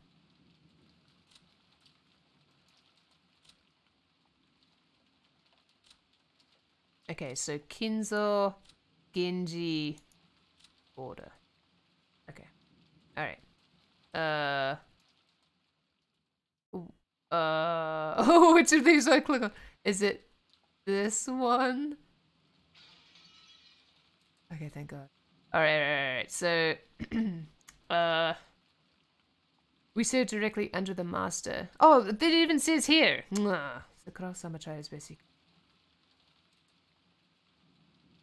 Right, because they okay. I think it's very interesting that these servants are allowed to wear the family crest, but Natsuhi is not. It's to serve directly under Kinzo. They had to obey anyone's orders, but their only boss was him. Okay. Only Kinzo held the right to employ them. Even Kraus could. Okay. See, now that makes more sense. Okay. Is it this Kraus one? The others often. Okay. And in fact, Kinzo seldom let anyone other than them enter his study. Okay. Now I'm back on track. Okay. A sudden shift change was probably a clear expression of the sense of mistrust that had caused. Thanks for reminding me about the profiles. I totally forgot about it. Considering the time Kinzo had left to live, this would definitely be the last family conference before the problem of the inheritance came up. On top of that, the mysterious letter that claimed to be from Beatrice had dropped in out of the blue. So, sorry, just going back in. So, Genji, Shannon, and Kanon all are under Kinzel, so they have now been, like, banished to the guest house, away from everybody else, by Kraus. Signed mansion. Blah, blah, blah, blah, blah. No, should have been sleeping at the guest house, while Genji should have been sleeping in the mansion. However, it seemed that Kraus had suddenly ordered... Yeah, oh, okay. I see. Okay, alright, okay. On top of that, the mysterious letter that claimed to be from Beatrice had dropped in out of the blue. Kraus definitely wanted to keep Kinza's lower subject. Oh, he just told me there. Okay. Whatever. Kraus definitely wanted to keep Kinza's loyal subjects away from the table at such a delicate and important discussion. Yeah, one of them tonight in the guest house. Right. If you would excuse me, I will go rest. If anything happens, call me immediately. Oh, I want to sit and play oh, this has been bold. Our guest tonight is a special case, Rumble Thunder, after. I don't know, you controlled the thunder. Yes, certainly, Genji-sama. Yes, certainly. Genji nodded back, went behind a screen, took off his jacket, and slowly began to relax after a day's worth of... Behind a screen? Ah, okay. Relax. The ones who just returned now, were they the children? Yes. The other relatives are having a conference in the mansion. It looked like it would drag on for quite some time. I guess she wouldn't talk to Kanon in that voice, in her little blah blah blah blah blah voice, but whatever. And then we've got it easy. It's already this late, and there's this weather. The rest of the relatives will probably spend the night in their rooms in the mansion. I like how he just always has his arm like this, always and forever. Yes, probably. I'm only saying this because Genji-sama isn't around, but I'm a little happy I was sent to the guest house, I guess. Yeah, I bet you are. Oh? Why is that? Because you can stay away from Madam and Eva-sama, those bullies? Or do you have another reason? It's not as though I have... another reason? I see. Then let's do our best together with our night shift. I'm counting on you, Nea-san. Just now I was asked to go to the children's room and play with them. Shannon hung her head apologetically, gazing at Kanon uncertainly. Kanon didn't try to meet her eyes, and spoke curtly as he sighed. Oh, Rip. It looked like he didn't plan on it. It looked like he didn't plan on indulging his sister. Why is it in quotation marks? Indulging. Oh my god. You can't. You were assigned to the night shift. Besides which, it isn't necessary for furniture like us to respond to an invitation to play. I mean, it's pretty rude, though, to not respond to an invitation to play, because they want you to play and they're higher than you, so I think you have this wrong, actually, Mr. Servant Person. You understand, right? Yes, I do understand. Shannon's shoulders drooped slightly. He had already expected that Kanon, a stickler for rules, would say something like that, but she still seemed a little discouraged. I mean, they can be on the night shift while being in that room. Come on now, you're not guards. As Kanon flipped through a logbook, he spoke without facing Shannon. That means the children will be waiting for you. You'll have to apologize and tell them you have the night shift and won't stay with them. Go and come back. It's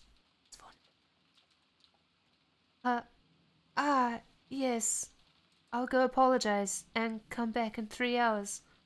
Shannon hurriedly stood from her seat before her brother's mood could change and flew out of the servant room after giving a quick back. Oh, he was giving her permission to go. That's cute. That's cute. As he watched her go, Kanon took a single deep breath.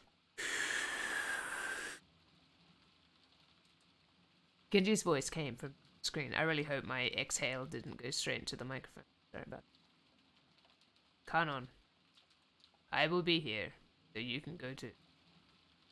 Genji-sama. Shannon was the only one called. It's not as though I was invited. That is only because you were not there at the time. If you had been, you would have been invited as well. It is good to play as a child, from time to time. No, such a thing is not necessary. Human children may have a need to play, but we are furniture. Is that so? Nair-san is also furniture. Even if she pretends to be a person, it will only hurt her later. I understand that, so I try not to get too close to people. That's all. Yeah, he sure is a killjoy. Genji did not say anything. After a while, he stood up and used a pot of hot water to make powdered cocoa, serving some to Kanon as well. Oh, Kanon, you silly. You silly. Is that for real? I had no clue. Dumbass, you're too loud. You'll wake Maria up. Bella was so surprised that he yelled obnoxiously and scattered his cards everywhere. His voice caused Maria to turn over once, but she soon fell back into a deep. Jessica gave him a jab and he lowered his. Still, seriously, now that you mention it, they really did have that kind of atmosphere, didn't they? Now I see. So George Aniki is... George couldn't be seen anywhere. A short while ago, when Shannon came into the room, George suddenly said that he'd forgotten something in the mansion and needed to go back and get it. Shannon said she would guide him, just like she had on the way to the guest house, and the two of them departed together to have sex in the rain. Well, there's actually been signs of it for a while now. You know, questions about hobbies and favourite things. I always thought it was a bit much for a passing interest. And look what's happened now. Come to think of it, I get the feeling George Oniki's always been overly nice to Shannon-chan. Now I get it.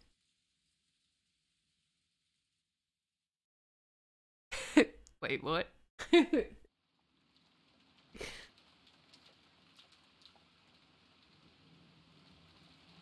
Oh, so beautiful rain.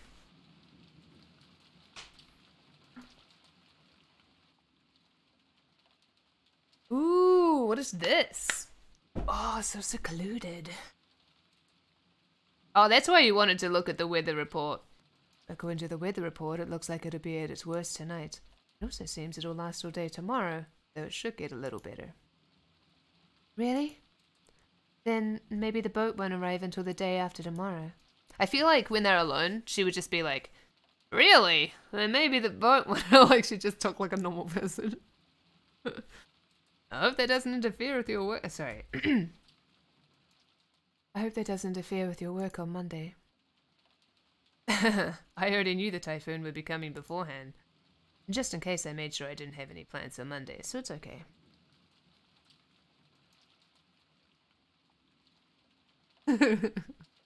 What is this face? I may not look it, but I really am the type who can plan ahead in his schedule. George puffed out his chest, acting proud. That is totally something to be proud of. Compared to the calm appearance George always had as the oldest cousin, he now looked amusingly like a little kid. Shannon chuckled at this abrupt contrast. Oh. I'm so surprised you're so well prepared as someone who'll bring prosperity to this company someday. This is like Stardew Valley music. Well, making a company prosper really is a tough job. Money isn't the only thing that's important. I learnt that well when studying under my father. It's such nice music! What is this? Making a company prosper is like owning a castle and leading your subordinates. My dad really loves reading about great leaders during the warring periods of Japan, a hobby that's probably influenced by the fact that he shares Toyotomi Hideyoshi's name. Much of his philosophy on managing businesses comes from talking about them. Did you know? Takeda Shingen, who was feared as the leader of the strongest cavalry corps in the warring period, started out with his troops in complete disarray. Didn't have the kind of strong leadership necessary to utilize them well. Is that true? That's a little unexpected. In order to... Look at his face. In order to unite his troops, Shingen showed his excellent leadership in many ways. For example, when a soldier succeeded well in battle, he would immediately honor them with a medal. Normally, that kind of thing was put off until after the war, and they were all awarded at once.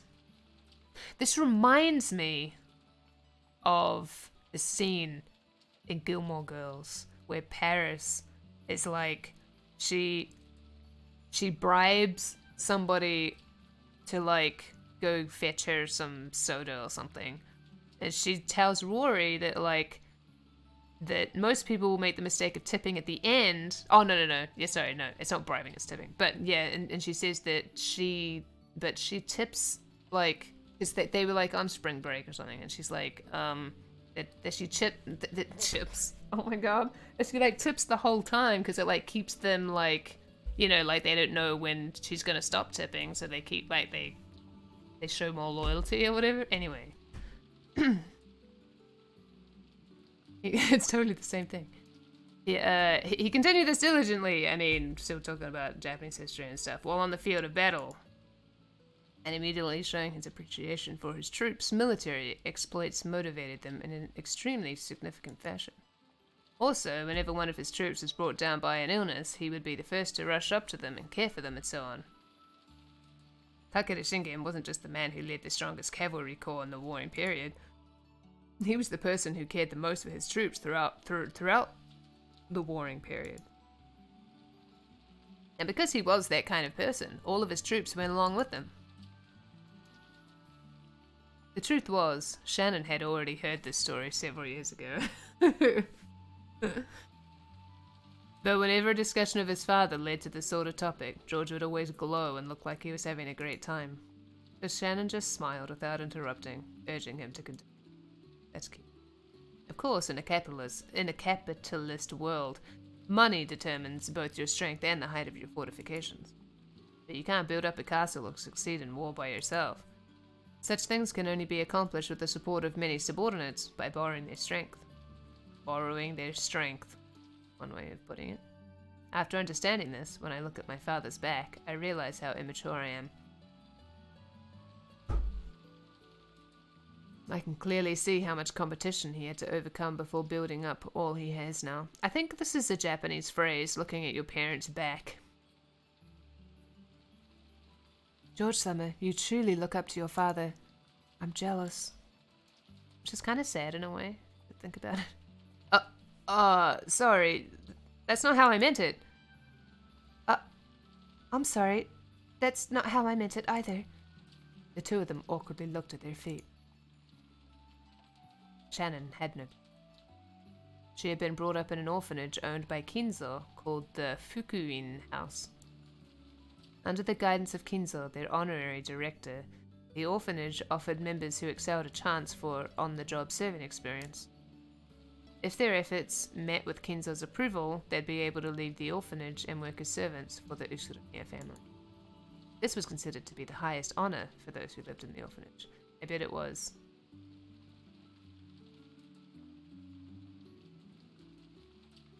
Shaking at him or something. Servants from the Fukuin house all took names with the character on in them while they served. So, Shannon wasn't her real name. Ah, so it's Shannon. Shannon-chan. It's so much easier to say than Shannon-chan. But okay. The same went for Kanon. Oh. All of the members of the Fukuin house were orphans. At least they were all people who had been separated from their parents under special circumstances. Because of this, the orphans had been taught to think of each other as their only family. Aha. That's why it seemed so natural to both of them when Kanon called Shannon sister. And while both Shannon and Kanon were working in the mansion today, see, I find the servant stories so much more interesting than the rich people's stories. I mean, backgrounds. There were several. And while both Shannon and Kanon were working in the mansion today, there were several other servants possessing the on character in their names, such as Manon and Lennon, who often worked in a rotation schedule. Okay. However, there were not many servants who stayed with the Utsunomiya family for long. It was standard for them to quit after 3 years. Oh, okay. You could probably say that Shannon, who had been working for 10 years, was a notable exception to the rule. Working as a servant for the Ushiromiya family was a heavy burden to bear. I'm getting better at saying this. Getting practice. It was a heavy burden to bear, but the pay wasn't bad at all. I bet it wasn't. Working for a full 3 years would earn more than what was needed to enter mainstream society. Wow. That was why, even though the orphans realized what a harsh task working for the Ushiromiya family was, they still hoped to be accepted. So that's why they'd work for 3 years and then stop. They'd be like, okay, I have enough money now. Interesting. Maybe the fact that Shannon managed to continue working for 10 years wasn't because she had more willpower than the other servants. Maybe she had gotten stuck working for 10 years because she didn't have the courage to say she wanted to quit. I'm pretty sure it's because of Thingamajig being there, but okay. I forgot his name already. Oh my god. George! There we go, George. Kinzo couldn't even trust his own blood relatives, and those excellent servants sent from the Fukuin house were the only ones he could rely on. Because of that, Kinzo would sometimes allow them to wear the family crest as servants under his direct control, and have them work close to him. You've been working here for almost 10 years now, right? You must have saved up a lot of money by now. I wonder... It's not like there's anything in particular I'd like to buy, except your happiness. I mean, after all, a few million yen isn't enough to live off for the rest of your life. 3 million yen. Ah, okay. I'm just trying to convert that. So the reason you've been working all this time wasn't to hit some target sum? Yes, that's right. I have nowhere to go outside this mansion. And I've been getting along well with Milady and the other young servants. Also, yeah. The madam does scold me sometimes, but caring for the roses and cleaning the mansion is fun. It's fun? Oh, okay. But it can't be your entire life, Shannon-chan. No, Sayo-chan. Oh! Is that her real name? Oh. Oh, that's not what she said. Shannon cast her eyes downwards when she heard her real name. She understood what George was trying to say and fell silent. There's something I've learned as I continue to study even after becoming an adult and a full-fledged member of society. A human's life is not as monotonous or short as we thought when we were kids. I don't know when we're kids if we think that a human life is monotonous or short, but okay. All school-age kids have certain fears they can't shake. They wonder whether they'll live the rest of their lives like sleepy classes after a monotonous and boring school day. You had a very interesting childhood, too. Spending their time in a carefree laziness without anything interesting happening until it's all over. Okay. However, life's only like that for underage students. Oh, underage. Okay. Why this word? Compared to a human's life, the time they spend as students is nothing more than a blink of the eye. A period where they break through the wait, I'm sorry. Compared to a human's life, the time they spend as... Blink of the eye. A period where they break through the shell. Okay, alright. The inside of the shell might be a hot, suffocating, and boring world. But the world beyond that shell is vast and filled with limitless possibilities. Unless he's talking about kids, but maybe he means like teenagers. Because teenagers would maybe be like, oh, it's so monotonous and boring school, blah blah. But like, kids wouldn't do that. Oh, did you say school-age kids? I don't know. When you say school-age kids, I think of like primary school, like elementary, not like... Anyway, okay. Okay. Yes. Oh, there was narration. Oh, whatever. So far, your life has been trapped inside the shell called Shannon. I think you're under the mistaken impression that your life will continue like this forever. That's... Shannon couldn't deny those words. She'd been unable to harbor any clear doubts about her lifestyle. And since she never had any hope or goals for changing herself, she had lazily continued living the way she always had.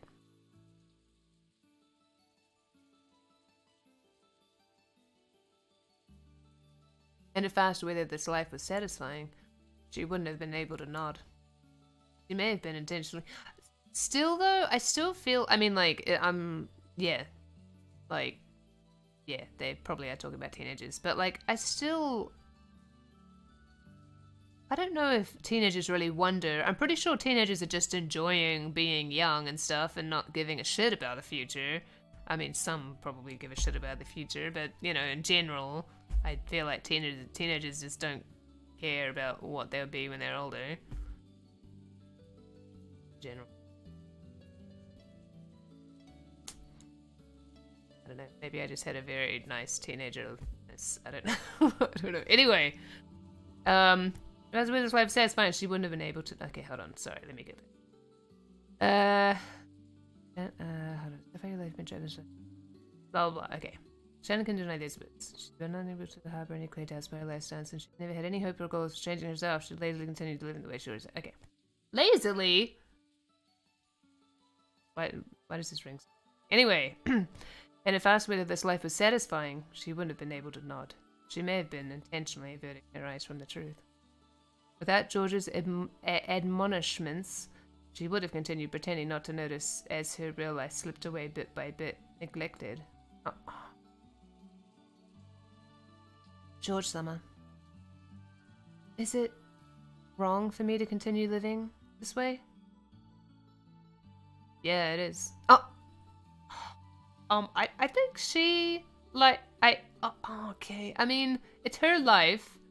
And if she doesn't know what she wants yet, then why can't she spend some time making some money in this place, trying to figure out what it is she wants? Why does she have to be like, okay, I'm leaving to go figure out what I want?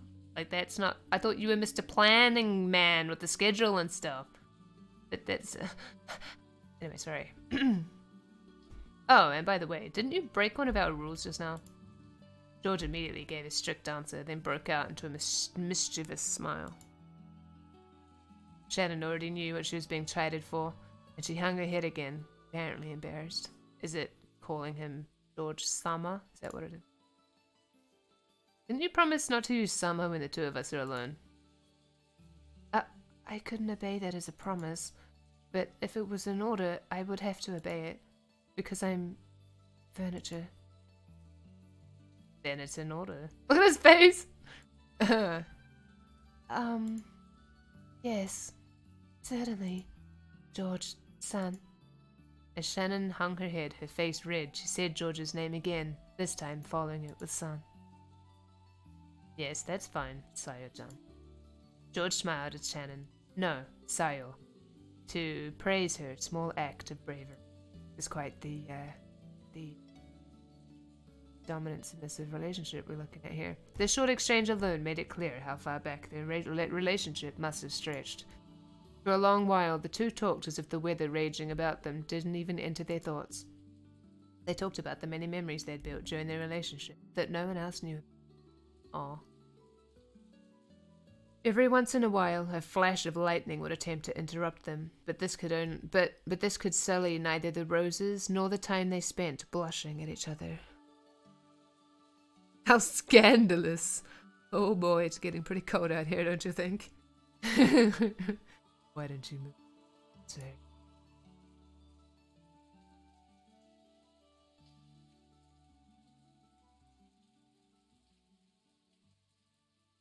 A very long transition. That's right. Oh, okay. He's like, oh, that's right. I had something I wanted to show you. Well, what could it be? George, who had been speaking eloquently, suddenly started to stutter. Watching him, Shannon seemed to guess something. George timidly searched through his pocket. Oh boy. Something got caught in the depths of his pocket, and just like the stuttering George, it took a little while to get it out. It's so awkward. Oh, that's cute. It was a very small box. A small box covered in a deep blue velvet. That peculiar shape was enough to tell anyone what was resting inside. Is it a picture frame hook? Is that what it is? Shannon had prepared her heart somewhat, certain beforehand that this was what he'd been planning. But even so, when she actually saw it, she couldn't avoid blushing once more. George opened the small box, took something out, and held it out for Shannon to take. "I want you to take this," he said without even looking at her. I couldn't accept something so valuable. You can't take it? No. I'm unworthy of such a thing. Sayo, this isn't a request. It's an order. Take this ring. Okay? That's a very forceful proposal, but okay. Picture frame. Oh, I was referencing something. If it's an order, I cannot disobey. Yeah, that's right. Well done. Oh my god. What's happening? Oh, look at her face. Shannon, not wanting to show her bright red face, timidly accepted the ring from George's hand while still staring at the ground. That ring wasn't a simple accessory. No shit.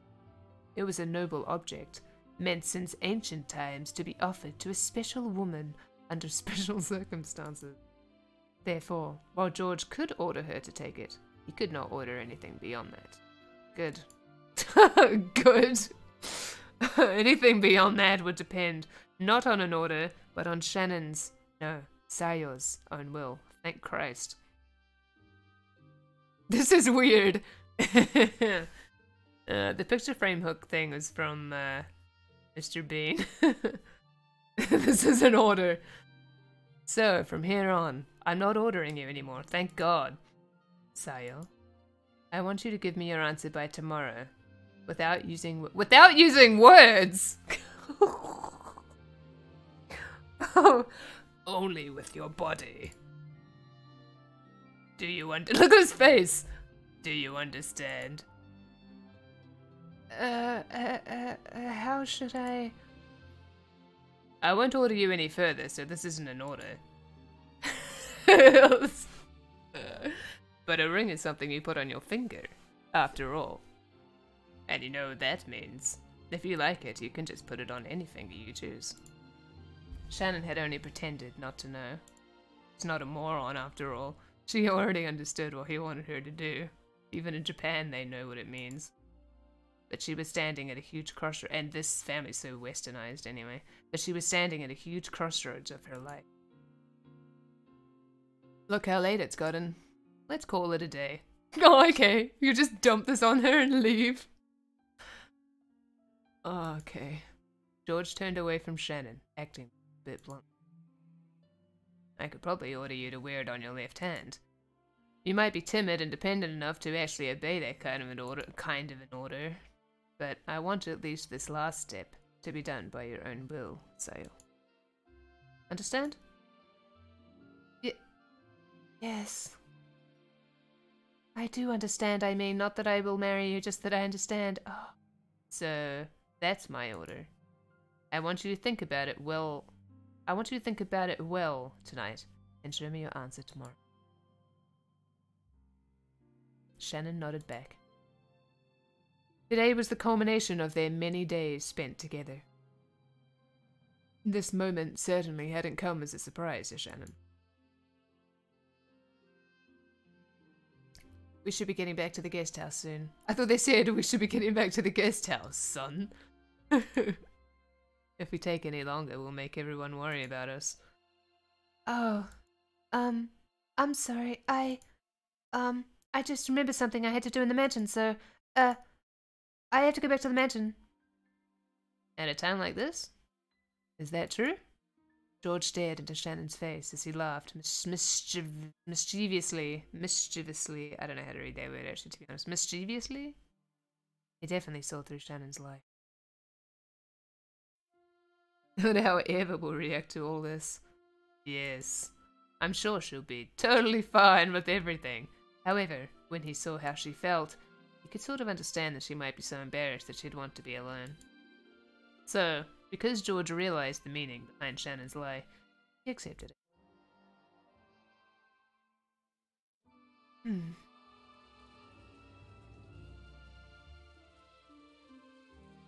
I feel like servants would be very good liars. Oh, shit.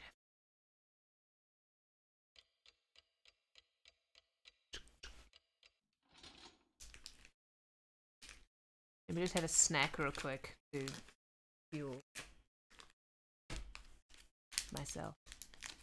Refuel myself. This thing would open, that would be great.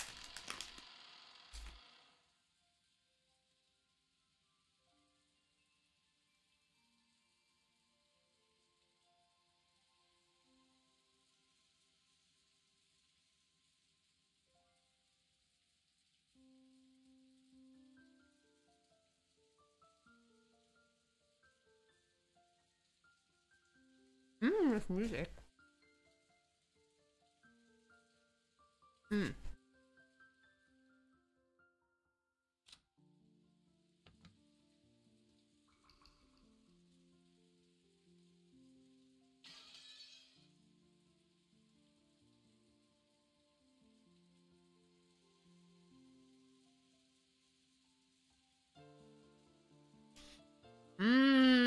Chocolate is good.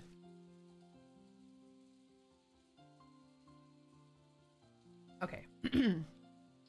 Shannon entered the entrance hall to the mansion with a tottering gait. And people actually propose to other people without dating first in real life. I guess back then. 80s. No, wait. When is this set again? I always forget what.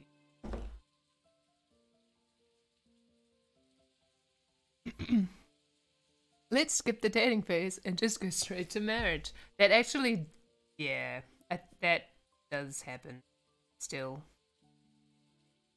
But, yeah, it's pretty weird. And it seems to happen a lot, like, in movies and stuff. It's, or, no, like, people will date, but they won't, like, live together first.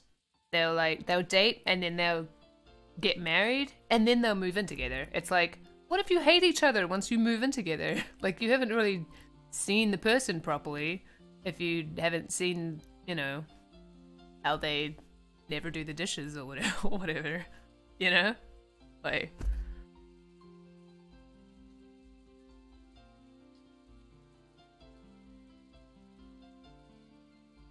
Yeah, of course, outside arranged marriages. I know people who've gotten married for religious reasons without like living together or anything. I just think it's so weird. Oh, 1986. Oh, thank you. I'll try to remember this. 2 years before I was born. Maybe that helps. Shannon entered the... no, I mean like 12 years. Shannon... Sure. Shannon entered the entrance hall to the mansion with a tottering gait. Hey, seagulls. A mixture of exultation and uncertainty gave her a feeling that she couldn't easily describe. It swelled up in her chest and felt like she was about to burst.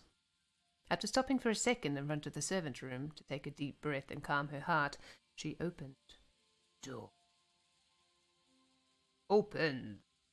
Inside, Gorda, who had been ordered to take the midnight shift at the mansion tonight, was absorbed in a worn-out crossword puzzle magazine. Oh, I remember doing crosswords. He looked up for an instant to see if one of the family had come, but when he realized it was a fellow servant, he returned to his puzzle as if nothing had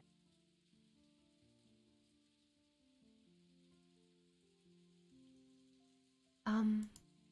Genji-sama told me to come and help you. Ah, is that so? That's a relief. I was just about to go check that the mansion was fully locked up, but I felt uneasy about leaving this room unmanned. After all, Krausam and the others meeting looks as though it will continue for quite some time. They might request some tea at any moment. That's true.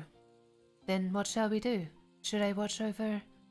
Oh my god, his face. In that case, forgive me, Shannon-chan, but I'll ask the two patrol the mansion. Look at his face. Bum Shinnigan. Bum Chinnigan-san. I will stay here, awaiting the family's orders. Yes. Shannon was slightly disgusted. Even though she'd come here to help out as a favor, she was casually being forced to do the job of the person actually on duty. Rip. Furthermore, this is what happens when you're just nice to everybody. Furthermore, not that I'm trying to victim blame or anything. Furthermore, after one-sidedly bombed Shinnigan-san. Furthermore, after one-sidedly forcing that task on her, Shinnigan-san returned to his magazine once again and became immersed in his crossword puzzle like a dick. Like the bomb chin that he was. Shannon bowed her head as a token sign of respect for her elder, then left the room to patrol the mansion. Thanks to her being a bit ticked off, a bit ticked off, she managed to suppress that floaty feeling she'd been having until just now. And anyway, she couldn't let Genji or Kanon see her looking like this. She wanted a little time to herself until her heart calmed down, so maybe going on patrol wouldn't.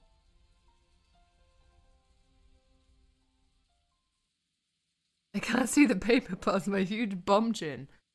She began to hear the tumultuous voices of the family discussion coming from the dining hall. Someone was speaking at great length, only to be interrupted by someone else. The second person also began to speak in a very long, drawn-out fashion, until yet another person interrupted. That kept on repeating. It was as though their displeasure was seeping out through their voices. She had been told to go to the she had been told to go to the guest house, so it would be bad if Kraus discovered her. Thinking this, Shannon dashed past the dining hall. Then she went along a prearranged route through the dark mansion, checking that all the locks were secure. Not that it would really matter, because it's not like anybody can get to the... Okay. She walked down the hall, checking each window. There were no humans on the Rock Genjima other than those connected to the family. So I'm way ahead of you, Shannon. The locking up, it didn't... Or narrator, or whatever. The locking up, it didn't really serve much of a purpose. No one had been in the habit of... I just had deja vu. No one had been in the habit of locking up at the Urish... oh, man, just because I was saying I was getting good at saying it before. At the Ushiromiya head family. At least not until Natsuhi scolded them for being careless. Huh. The metal fixtures on the windows were ice cold, and as she checked them one by one, the glow in her heart seemed to cool down. Hmm? Oh, hello. Okay. It was scary. At that time, she thought she saw something twinkling across the hall. Twinkling? This music. How could anything be twinkling through the darkness of the hall? She figured she must have been imagining it, but she still held her breath. Grasping a curtain, she fearfully gazed down the hall. Grasping a curtain? There are no curtains here. I like this style of windows, though, the slidey ones that they have in Japan. They're so cool. However, other than the occasional crack of thunder brightening the hallway, she was unable to glimpse any flicker. Why'd you go back to the mansion? It must have been her imagination after all. Maybe her heart was so agitated that she'd seen something that didn't even exist. Shannon went back to checking the windows. However, a certain unnerving memory was resurrected in the back of her mind. Don't look out the window, please. It was that ghost story which had been passed down amongst the servants who served the Ushiromiya head family. Oh great, here we go.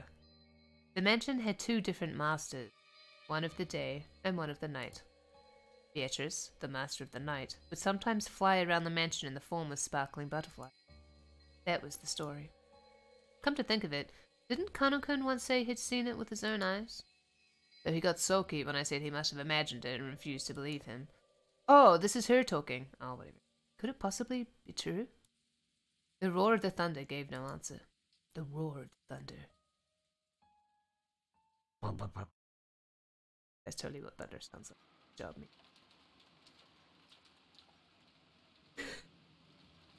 Imagine thunder sounded like that. It's like a giant furry creature in the sky. I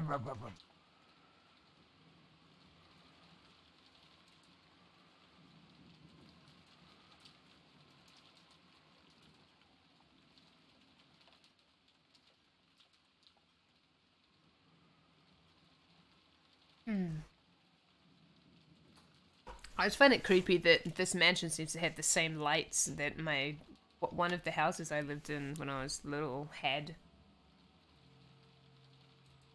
Actually, it's like a combination of two different houses lighting.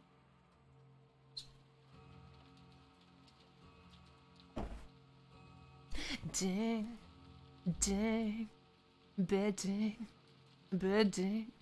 Are the eyes gonna move? Is it one of those? No. Oh, it's just gonna fade out. Hello.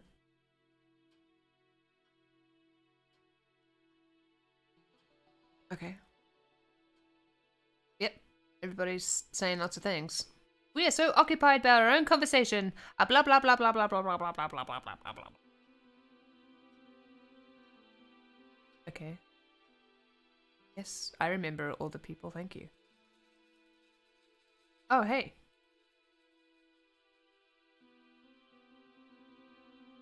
He doesn't get to have a background, apparently.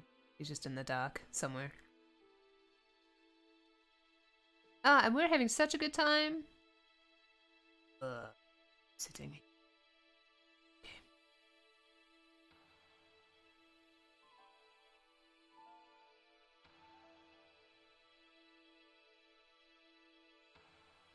Oh, I got an achievement, apparently.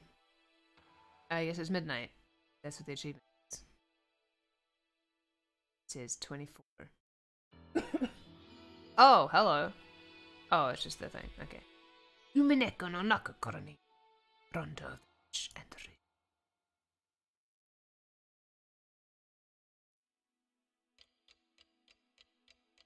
Oh, I went forward 6 hours. Okay. Somebody only got 6 hours of sleep, right? Floating grandma. The second day, October 5th, 1980.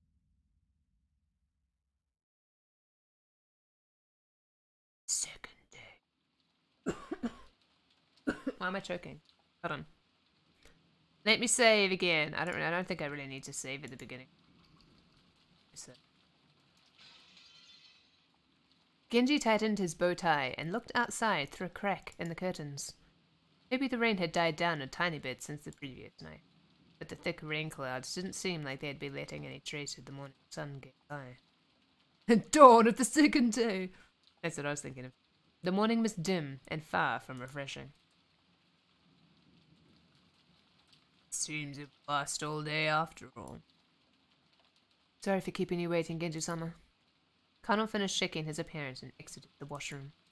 On their normal schedule, it was rare for anyone to have to suffer going straight from a midnight shift to an early morning shift. They were on a special schedule for the 2 days of the family conference. However, unless a typhoon passed today, the relatives' stay on this island would last until tomorrow.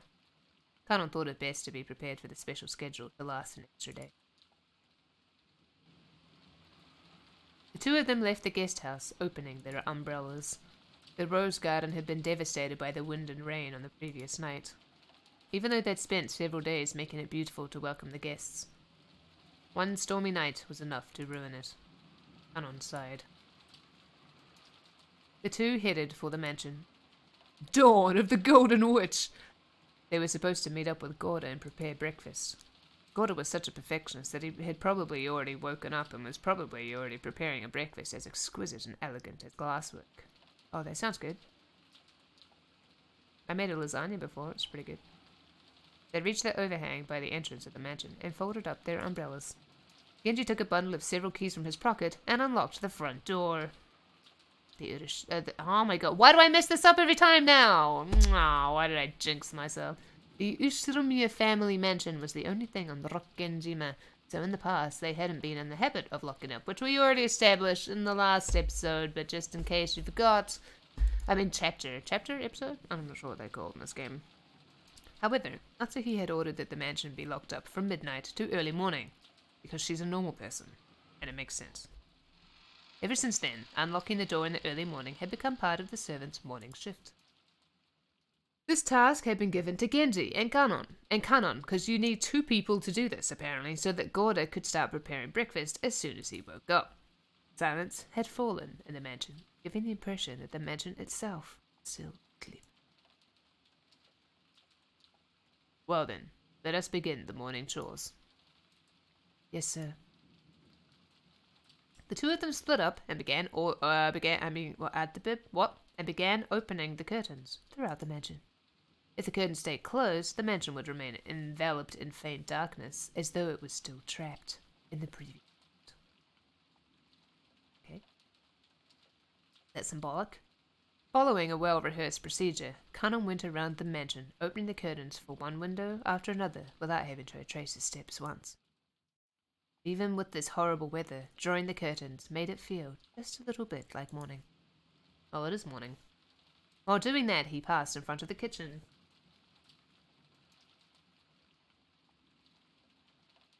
Even though he hadn't smelled anything yet, his stomach started aching for some of Gorda's prized cooking. He was not allowed to eat because he's furniture. Good morning. He tried to greet Gorda, who should have been getting breakfast ready, but Gorda was nowhere to be seen. The kitchen was darkly lit, and not only were the curtains not open, but the fan wasn't even running. It was still cold, without any trace of a fire being lit, so of course there were no signs of breakfast being either. Though it would have been inexcusable, perhaps Gorda had overslept. Even servants are only human. No! Gorda said your furniture. Make up your mind. They sometimes sleep in and show up late. In the rare case that such a thing happens, it's part of the servant's code to hide the unsightly scene before anyone notices, smoothly cover it up, and make sure the family never even realizes that anything has gone wrong. That's funny. I like that kind of thing, like in Victorian England or whatever, they would like have all these secret passageways and stuff, and it's like there's all this stuff happening. What do they call it? Is it downstairs? But all this stuff is happening, blah blah blah, and then like all the upstairs like all elegant, good door, and there's like stuff sorted. Anyway, Kanon took the receiver of the phone. It's not necessarily just Victorian England. It's just the only part of history I care about much. Shannon took the receiver of the phone that had been fitted to the wall and dialed the number for the extension line in the servant's sleeping room. Couldn't hear that characteristic sound of a dial tone. Oh, rip. Shannon tried picking up the receiver again, but even so, he couldn't hear the usual dial tone. Dang it, Gorda! Where's the food? He tried dialing again, but it had no apparent effect. Guess you're gonna have to use your legs. Could the lightning last night have damaged some machine, breaking the extension line? Some machine? The equipment in this mansion was all worn out. Kanon fully understood that even the smallest thing could have caused it to break down. He gave up trying to wake Gorda with the phone and dashed over to the servant's sleeping room. Even furniture, I guess. How long has it been since I stopped sleeping, started lazily staring up at the ceiling? That vague sense of awakening was part of— oh, it's Natsuhi, okay. That vague sense of awakening was part of Natsuhi's morning experience. She always slept lightly, and she couldn't sleep at all without medicine. Oh, that sucks. For Natsuhi, sleep was definitely not a happy thing. When she looked outside, she saw that it was still pouring. Nobody needs to, like, leave this life. Like, you need to go find some happiness somewhere else, Natsuhi. Holy shit. She hadn't sensed, or need counseling or something.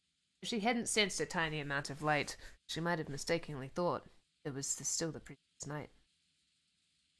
They like rhymed. She herself was one of the hosts, so she mustn't wake up later than her guest. Urging herself on, she raised up her body, which still hadn't completely recovered from yesterday's weariness. No, oh, that's quite the wallpaper with the yellow curtains. Okay.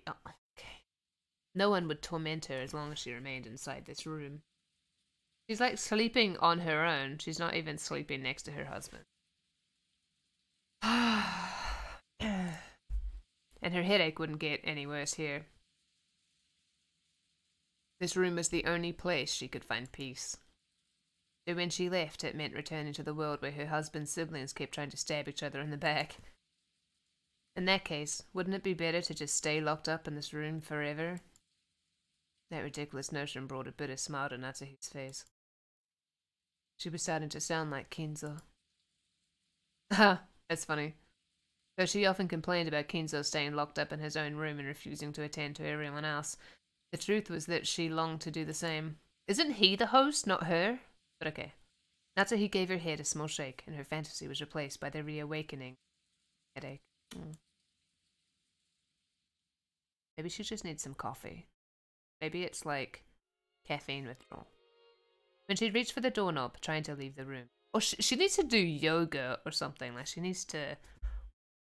It'll help, probably, if it's stress. Anyway, when she reached for the doorknob, trying to leave the room, her hand touched the scorpion charm that she had hung from it before going to sleep the previous night. It was Maria's charm, which Natsuhi received from Jessica. Didn't Jessica say something about it having the power to repel magic, telling her to hang it from her doorknob? Maybe it was thanks to the charm, but at least this room had been protected from the malice of her husband's siblings. As she thought this, her mood began to get a little more... I wonder if I have Jessica to thank for the little bit of peaceful sleep I managed to receive. Then Natsuhi remembered. That's right. Last night I promised Jessica that I'd give her a charm of my own in exchange for this one. Natsuhi opened a drawer on her dresser and took out an antique accessory case that she had treasured when she was a child. Inside, there were many small objects that Natsuhi had thought were valuable at the time. From amidst those, she pulled out a red pouch. Inside was a small round mirror about 10 centimeters across. It looked quite old, but the design on the back of the mirror was very ornate, and it felt like something with historical value. Exactly, yes. She needs to learn to just live in the present. At the very least, it seemed much more authentic than the other charm, which looked like a plastic scorpion keychain. I mean, I understand it's a hard thing to do, but it helps. She had heard that this was a spiritual mirror for warding off evil spirits, and she'd been given it specially by her grandmother when her grandfather's mementos had been distributed.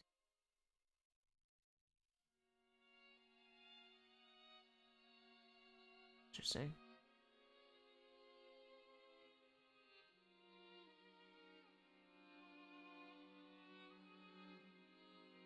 I like how she's like thinking that, you know, it looks more authentic than that plastic scorpion keychain.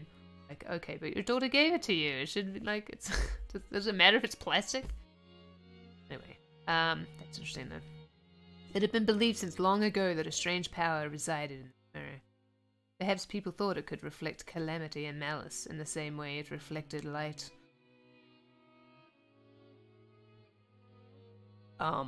Maybe. That's one way to look at a mirror, I guess. It's like, this is a mirror. Perhaps people thought it could reflect calamity and malice in the same way it reflected light. Natsuhi returned the mirror to its pouch. It would probably be a fitting object to hand over to Jessica. Oh, it's raining again. Well, it was raining before, but now we get to hear it again. Just as she was placing it in her pocket, the sound of someone knocking on the door suddenly echoed the room. Yes? Yes? Good morning, madam. It is Genji. My apologies for waking you so early. I'm coming now. What is it? No servant had ever come to her this early in the morning, nor had they come to wake her in person. Perhaps something bad had happened. Maybe some fatal oversight had been made while preparing breakfast, something that would shame the household in front of their guests. Natsuhi took a deep breath in anticipation for whatever trouble she was about to hear of. When she opened the door, Genji once again gave a morning greeting while bowing deep. Apparently she sleeps in Kinzo's place because they're like talking in the same... Or maybe they're a little further. Nah, I'm pretty sure they're in the same place. Oh, this thing is so pretty. Okay, Natsuhi tentatively responded.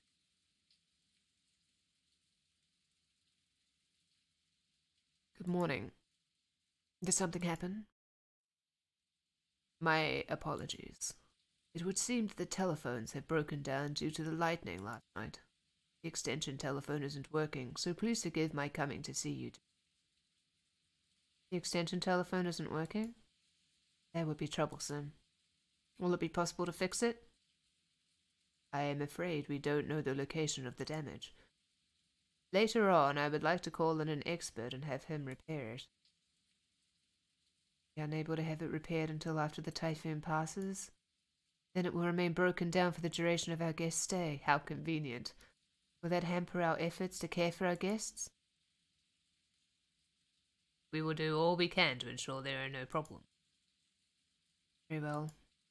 Counting on you to make sure we have no blunders. Natsuhi let out a small sigh of relief. She had been prepared for the worst. But damage to the telephones wasn't the kind of trouble she was worried about. Then again, even this would probably be enough to spark sarcasm from Eva.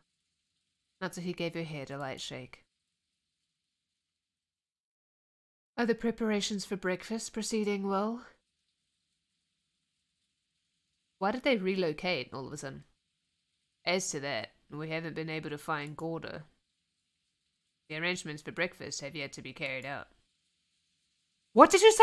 Look at her face. Natsuhi was indignant. To her, this was a much bigger problem than the phones not working. And despite that, this piece of information was the part that had been postponed. I actually thought, I thought he was going to talk about that first, actually, the breakfast thing. Why did everything go well most of the time, and then come to something like this when the relatives were visiting? Natsuhi put her head to Natsuhi put her hand to her forehead, shook her head. Oh. Okay. Well, I suppose he slept in. At any rate, just see to it that someone hurries up and prepares breakfast. I don't care who. What? Natsuhi exited into the hall and turned around for a second to close the door to her room. They were already in the hall! I'm so confused. The creepy thing she saw there silenced her completely. Creepy.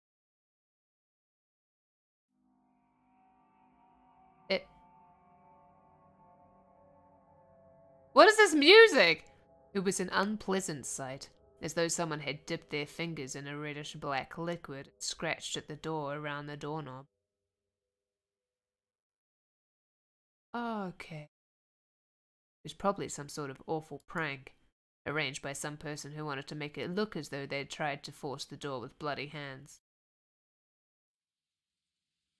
What sort of prank is this? How awful! I also just noticed it as I came to call you. I will clean it later. Perhaps this is a vulgar joke by one of the guests. Disgusting, truly disgusting. Who in the world would pull such a childish and disgusting prank? Natsuhi had a pretty good idea, but of course there was no proof. So even if she pushed the issue, it would just seem as though she was making a fuss about nothing. In fact, it would surely be better to act as though she hadn't even realized that such a prank had been played on her. Dang it, Eva! Natsuhi gave the order to have it cleaned and headed off to the parlor with a squeak of her heels. Squeak! Are they squeaking on the carpet? Strange. Wait, I'm sorry. Did she go to sleep dressed? Because we get to have, like, such detailed, like, description of every single thing that happens. So, I was pretty weird that they left out her putting on her shoes and stuff.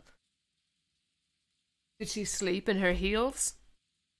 When Natsuhi and Genji arrived in the parlor, Eva and Hideyoshi were already there. Rip. Now you look bad. Good morning, everyone. Morning, Natsuhi-san. I heard Gorda-san would be making us breakfast. Too.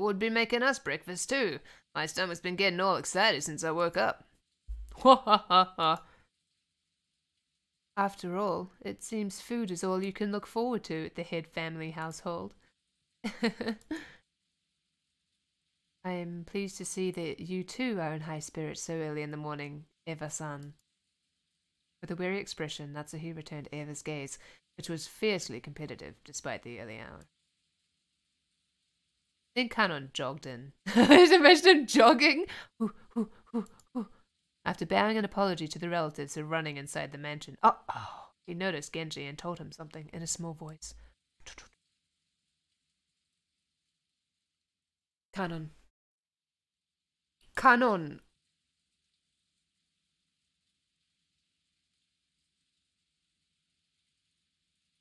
What is it? I think I've been looking at the text of this game for too long because the text on my phone looks so small all of a sudden. Kanon, have you still not found Gorda? My apologies, madam. I went all over the inside of the mansion and the guest house, but I still haven't found him. Where in the world has he gone? At any rate, breakfast is a higher priority than finding Gorda right now. Okay. See to it immediately. Yes, you should probably sort out your priorities at some point, but okay. Kanon glanced at Genji. It seemed he had something else to report, but was uncertain whether or not the word should come from him. Genji nodded and decided to give the report himself. Sick. Madam, it is not only Gorda. Your husband is also nowhere to be found. My husband? Yes. Even before visiting, I went to his room to tell him that breakfast wasn't being prepared. But I did not find him there. Furthermore, he is not the only one missing.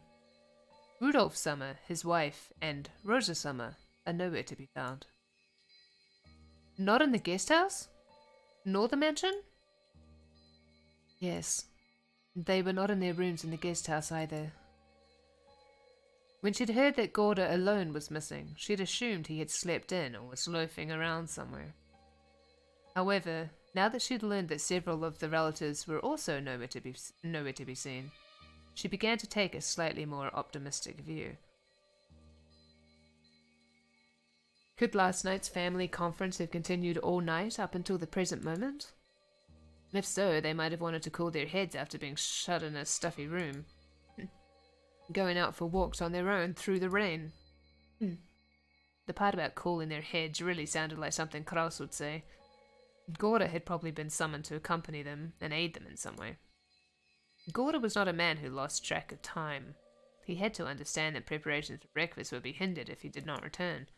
However, maybe the family conference had continued until this very moment, with an atmosphere that would make it hard for anyone to slip out. Yes, that theory would be quite convincing for Natsuhi. She remembered the illusion she'd felt that morning, as though the previous night had never ended. When she learned that the feeling wasn't just an illusion, she once again took a deep, weary breath. Interesting. After all, that banquet of filthy vultures circling Kenzo's property was still going on. Perhaps they're still discussing the inheritance somewhere in the garden, or maybe the beach. At any rate, if we don't call Gorda back, we'll never be able to begin preparations for breakfast. So, what are you saying? Are Nii-san and the rest still continuing their discussion? She had planned to say it in a small voice, but Hideyoshi overheard Natsuhi and managed to grasp the situation. Nii-san and Rudolph sure are tough. Maybe it's just youth in Rose's case. Just a bit after midnight, the two of us were so tired that we headed back to bed.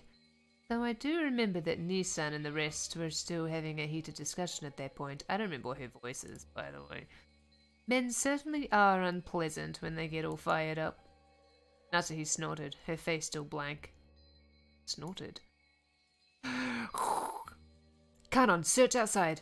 If you find Gorda, tell him to return immediately and begin preparing breakfast. Because that's all that matters, apparently. It's the fucking breakfast. Just go put on some toast or something. Holy shit. Certainly. Natsuhi-san, we don't know for sure that they're outside, do we? Couldn't they also be inside Father's study? I see. That's certainly possible. I don't know what path their conversation took, but there's certainly a chance they moved to Father's study and let him in on the discussion. I can't imagine that Father would willingly let them bring such a detestable topic into his study. You really think so? Well then, there's nothing we can do. I'm sorry, Genji-san and Kano-kun. Could you search outside? It wouldn't be that strange for Nissan to suggest they go outside for a walk to cool their heads, even in this weather. I'll go to Father's study. Who knows? They might actually be there after all. Eva-san, I couldn't ask a guest like you to exert herself, so I will go. I can also wish him a good morning while I'm at it. Oh, then I'll leave it in your hand, though I somehow doubt he'll return your greeting. Natsuhine-san, have you always been on such good terms with Father? I don't know whether you could call it that, but I am sure that I've gained his trust as the wife of the successor to the Ushiromiya family. Then I'm sure he'll at least answer you, right? I'd like to at least have breakfast with Father. Do you think you could convince him to come down and join us? Seems that he thoroughly despises the rest of us, but I'm sure he'll listen to you if he trusts you that much. After speaking so boldly, if you're unable to convince Father and come down alone, then I doubt you'll ever be able to claim that you've earned his trust again. I'm not confident, but I will try. Natsuhi responded, looking discouraged. However, knowing Kinzo's temperament, she had absolutely no confidence in her ability to bring him out. She's not even allowed to wear the crest. Like, I don't think she would be... Okay. Eva was clearly mocking her, confident that Natsuhi wouldn't be able to get Kinzo to come down. But even so, Natsuhi wouldn't lose face if she gave up, saying it was impossible and letting Eva go instead. Or she would... Wait, would lose face? Hold on. Even so, Natsuhi would lose face if she gave up. Okay. Eva's mean-spirited and unreasonable demand made Natsuhi clench her fists slightly. When Genji realized this, he softly spoke to her over her shoulder.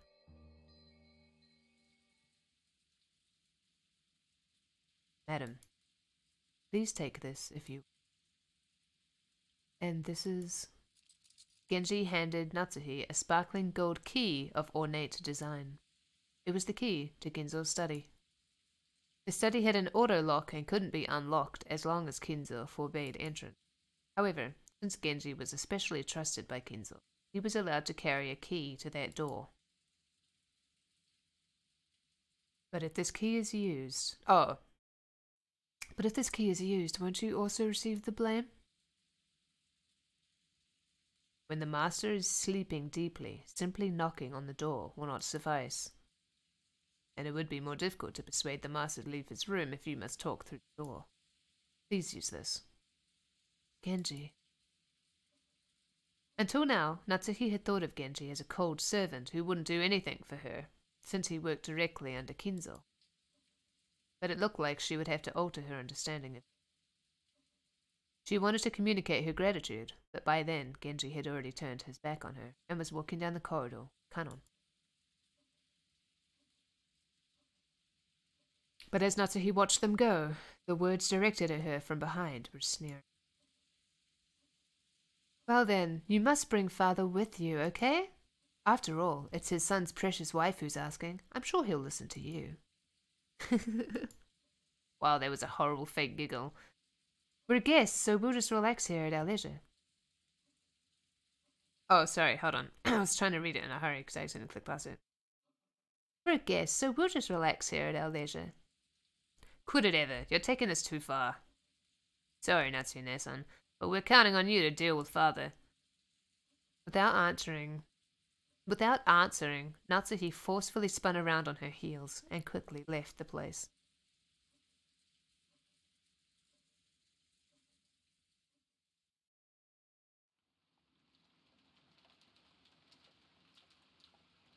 After all that excitement the previous night, there was no way anyone was going to wake up early.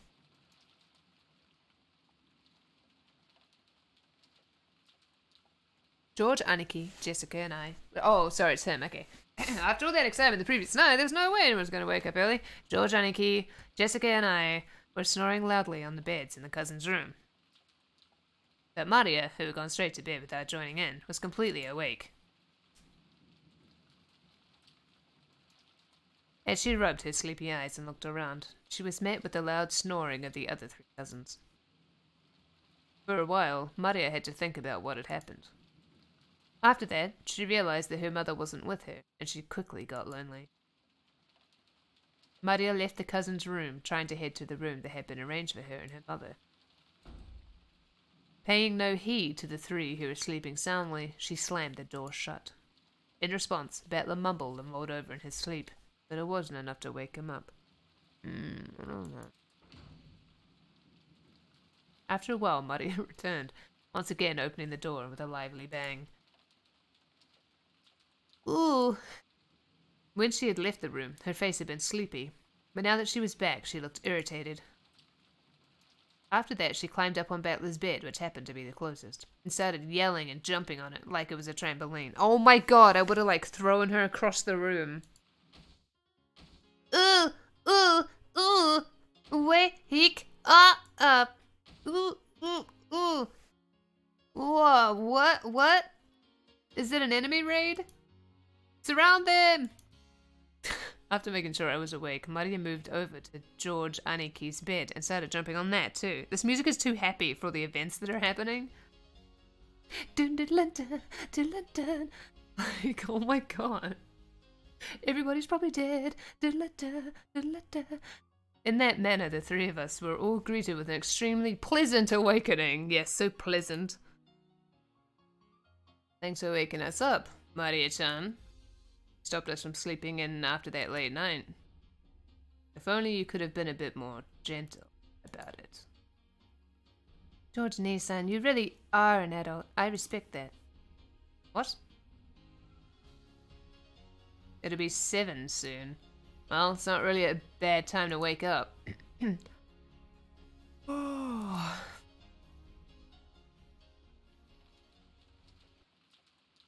Ooh, Mama's not here. Ooh. Aunt Rosa? She wasn't in her room? I wonder if she's already woken up and gone to the mansion. Not here. Ooh, ooh, ooh, Mama. Ooh, ooh. Maria kept groaning ooh and looking unhappy. She didn't exactly seem lonely because her mother wasn't around. It was more like she was irritated and thrown off balance because her mother wasn't where she'd expected. We could just tell her where her mother was. That alone would probably calm her down. But unfortunately, we had no way of knowing where Aunt Rosa was, except that she wasn't here.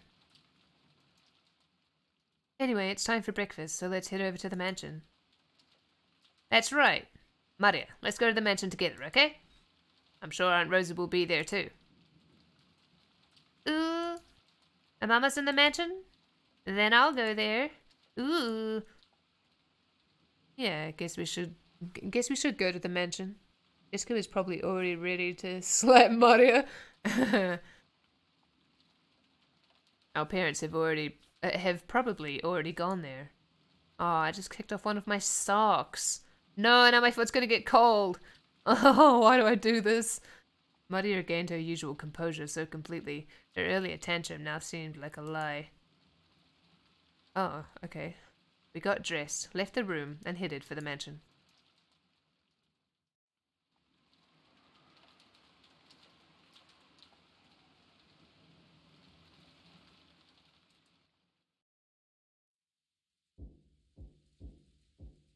Once more there was a knocking sound on the study door, but there was no answer. He seemed to be sleeping still, and I could not wake him. If she went back downstairs and said something like that, Eva would probably be amused and triumphant. And even putting Eva aside, it was problematic that Kenzo had stayed shut away during this entire once-a-year conference, not even coming down to greet anyone. Even the family head, no, especially the family head, couldn't fail to make an appearance. I wonder if I can convince him myself. Natsuhi readied herself and used the key that she'd borrowed from Genji to open the door. Rip. Here we go. And then she was ostracized and had to leave the family. Even though she was prepared for the sweet stench which seemed to eat into one's brain as it poured out the small crack in the door, she couldn't help but grimace. Grimace! Thinking that he might still be sleeping, Natsuhi entered the room quietly.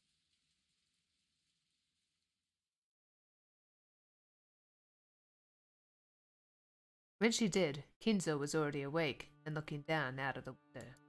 Rip. So you're awake? Good morning.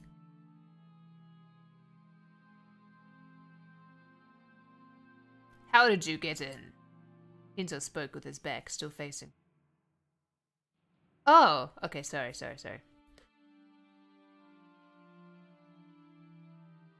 How did you get in? His voice was not harsh, but calm, and Natsuhi was slightly reassured. However, though he was awake, he wouldn't have ignored all that knocking. He was in a... Natsuhi wasn't able to relax. I just kicked off my other sock! Why? I didn't mean to.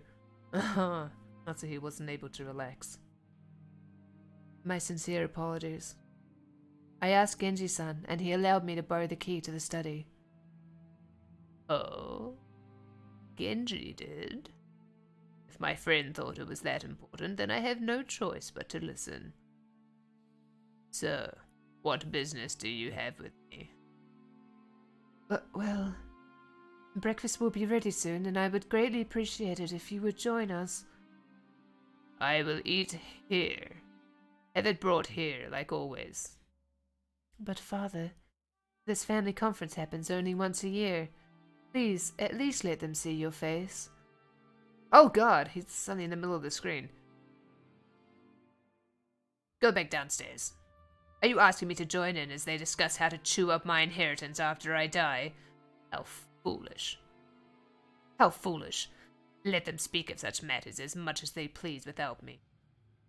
And if that's what you call a family conference, it's hardly worth leaving my room for it. I am busy. Do not bother me. His last... I forgot about his die.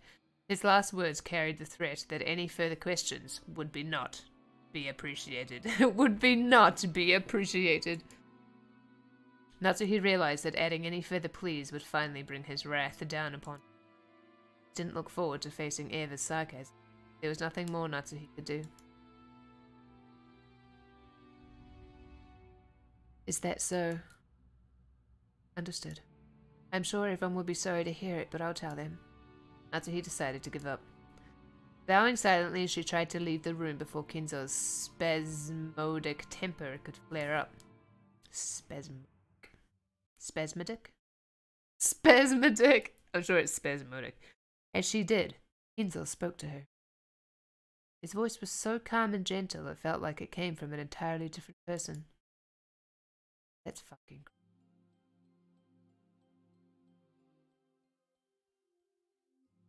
Natsuhi. It's been quite some time since you married into the Ushiromiya family. Yes. It has been many years since I was first permitted to bear the name Ushiromiya. Do you sometimes long for your previous family? No. Marriage means abandoning your birth family. No, it doesn't! I am Ushiromiya Natsuhi. The Ushiromiya family is the only family I can come home to. The only one I am fond of. She truly wasn't exaggerating. Such was the resolve she felt whenever she applied the Ushiromiya family name to herself. What is this music? And that's precisely why she was so saddened when her husband didn't treat her like an Ushiromiya, leaving her to race about in vain. Also, because he's a dick.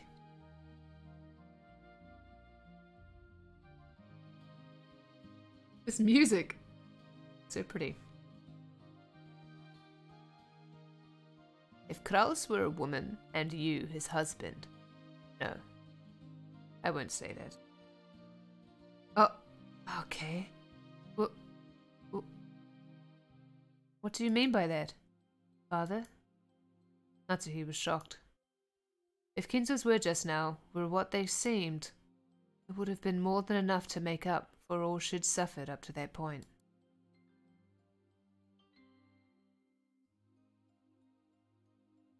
Forget it. Just the nonsense of an old man. Aw. Kinzo once again faced away from her. He told her to forget it, but Natsuhi couldn't help feeling a warmth in her heart. Aw. Father, even though I, Natsuhi, am not connected to you by blood, I am still your daughter. Then I will most assuredly see to it that your honor and glory and everything you have left behind are protected.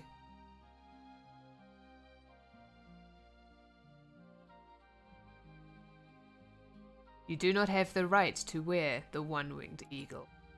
However, the one-winged eagle is surely engraved in your heart. That is irrefutable proof that you are my blood relative, one who will inherit the glory of the Ushiromiya family. Some will sneer that there is no eagle on your clothes, as such words are not worth lending an ear to. I did not expect him to say something like this. Only those who hold the eagle in their hearts are my true blood relative. I now consider it an honor that you are welcome to the Ushiromiya family. Wait. Wait. Without saying anything more, Kinzo remained with his back to Natsuhi. However, Natsuhi couldn't help but feel something warm well up inside her that she hadn't felt since long ago when she had been just a child. Aww. Natsuhi bowed silently to his back and left the room.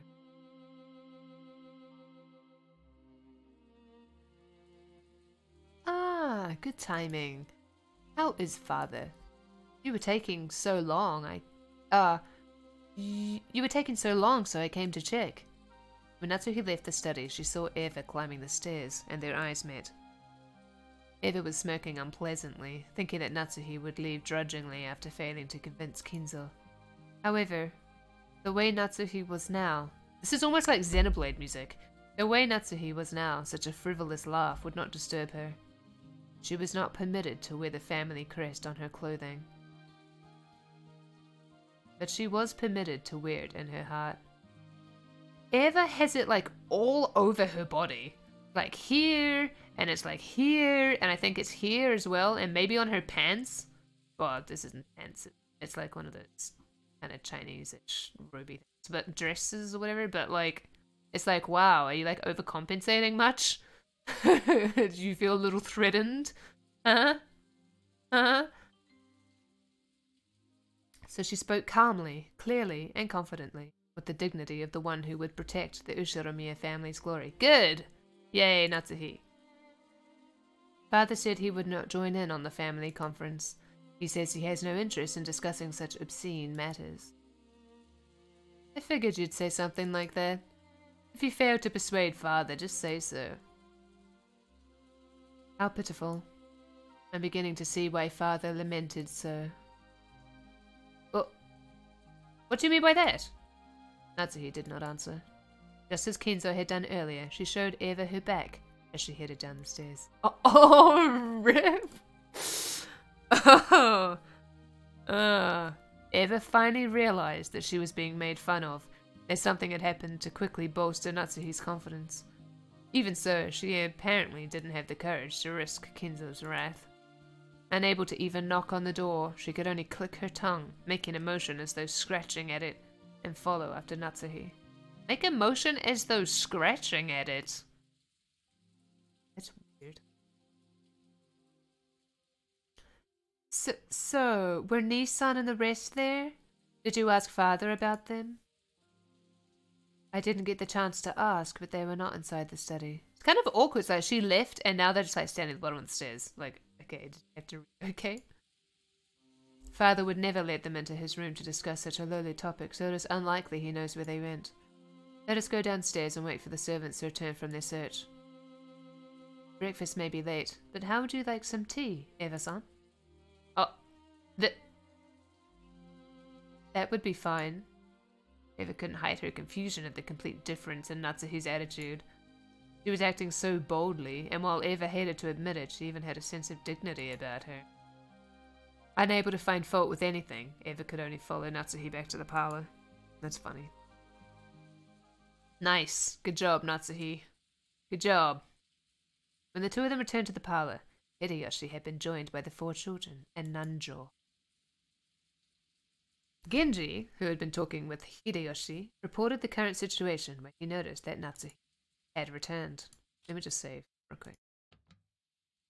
Oh, there's like save here. You still have not found my husband and the rest? That's okay. I don't really want my husband to come back anyway. I'm secretly actually kind of happy about that. Yes. I mean, yes. My apologies. Also, Kumasawa has started preparing breakfast. She said that she will need just a little longer. The clock read a little past 8. Oh no, they've been waiting like an hour for breakfast. Scandalous. 8 should have been the time to start breakfast. Normally, going over that time limit would be a disgrace to the host.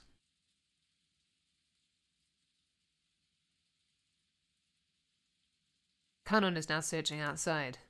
Also, no one has seen Shannon. Shannon, either. Even Shannon's missing? Truly, just how many people did my husband bring with him on his little walk? I don't think they're out walking somehow. Just how many people had gone missing by now? Now that the number was this large, it was starting to feel truly unpleasant, as though the people here were the only ones being left out of something interesting. Interesting? Something interesting.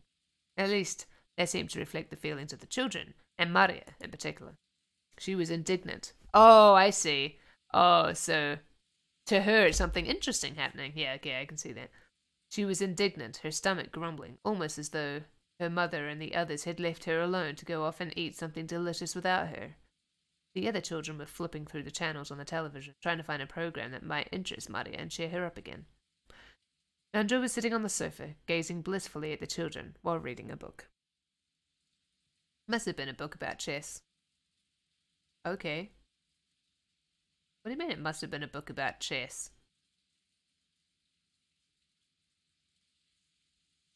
Wait. Wait. Who is Nanjo? Not him. Oh, him! What is he doing there? Okay. Okay, right, okay. The sound of footsteps came rushing towards them with the pitter-patter. There was only one set, so they realized before seeing who it belonged to that it was probably Kanon, not Kraus, and the rest.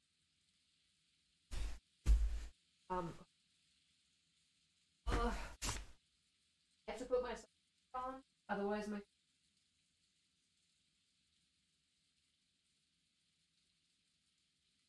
Okay, I found it. Oh, okay.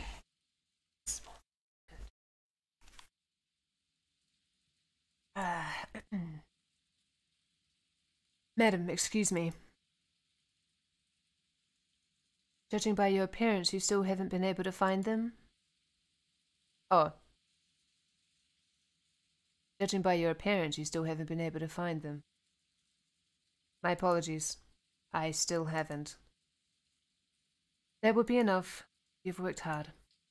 What's got us on? You didn't know where they were, but they had to be somewhere on this island. They hadn't had a thing to eat since the previous night, so their stomachs must be growling about now. This is making me so hungry. Stop talking about breakfast. What did you guys have for breakfast anyway? What did I have for breakfast? I had like yogurt and a banana. They'd probably come plodding back of their own accord before long. I totally forgot that I got Pringles. Oh, I should have been eating them throughout the stream. By now, Natsuhi was thoroughly exasperated and started to feel that there was no reason for them to go out of their way in search. Eggs in coffee? Like, did you put eggs in your coffee? Ew, no, I'm just kidding. Eggs would be good. Did you just, like, fry them? Did you, like, scramble them? Have them with toast or something? Bacon? Or did you just, like, have raw eggs in a cup? By now, Natsuhi was thoroughly exasperated, started to feel blah blah blah. Okay. I will go to the kitchen to prepare some tea for all of the guests. Thanks to both of you for all of your hard work so early in the morning. Natsuhi left the parlour, acting as though the release in tension had caused a new surge in her headache.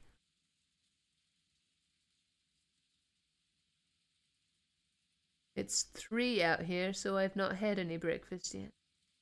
3 in the morning?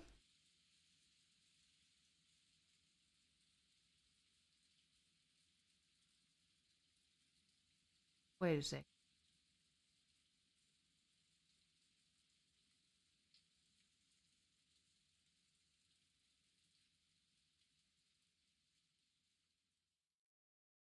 Where do you live that it's 3 in the morning?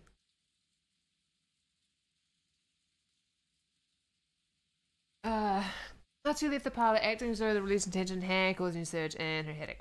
Okay. Kanon tried to call to her back, but Natsuhi left swiftly. Are you like still up, or did you like wake up at midnight or something whenever the stream? Whenever you joined. Kanon tried to call to her back, but Natsuhi left swiftly. Just read everything twice. That noise you just made, Naru? Making weird noises in her sleep. French toast. French toast. I haven't had that in a really long time. Like since I was a teenager. Summers. What is it? I don't know who's talking. Was there something else? Oh, no, it's him. No, wait. No, wait. Who is I'm confused. Oh, it was him. Okay. Yes. I was unable to find her husband or anyone else, but, well, Cannon sounded evasive. It looked as though he didn't know where they were, but had spotted something that might be connected to their disappearance. Oh, you just woke up. But why at 3 in the morning? Oh, you must have a sleeping pattern as terrible as mine. Actually, that's probably more. No, it's more terrible than mine. Where is it 3 at the moment? It's not even 3 in New Zealand at the moment. Maybe you're in like Western Australia? Maybe? Anyway. Eva and Hideyoshi noticed this exchange of words and came over. They'd probably picked up on something strange in Kanon's behavior.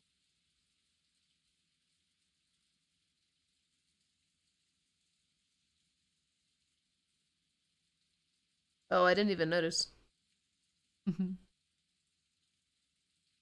Scrambled eggs. I had scrambled eggs last night, actually, during the Octotegi stream. What's going on, Kanon-kun? Did you find Karasunie-san and everyone else? Actually, okay, that ticking sound, I thought it was, again, I thought it was coming from my room, and I'm like, I don't have a clock that ticks, and I was scared. Actually, the Rose Garden storehouse looks strange. What do you mean? It looks strange. It was, how should I explain it? Kanon hesitated once more. His tone wasn't at all what you'd expect from this usually fearless boy. Seeing this, Eva and Hideyoshi looked at each other, dubiously.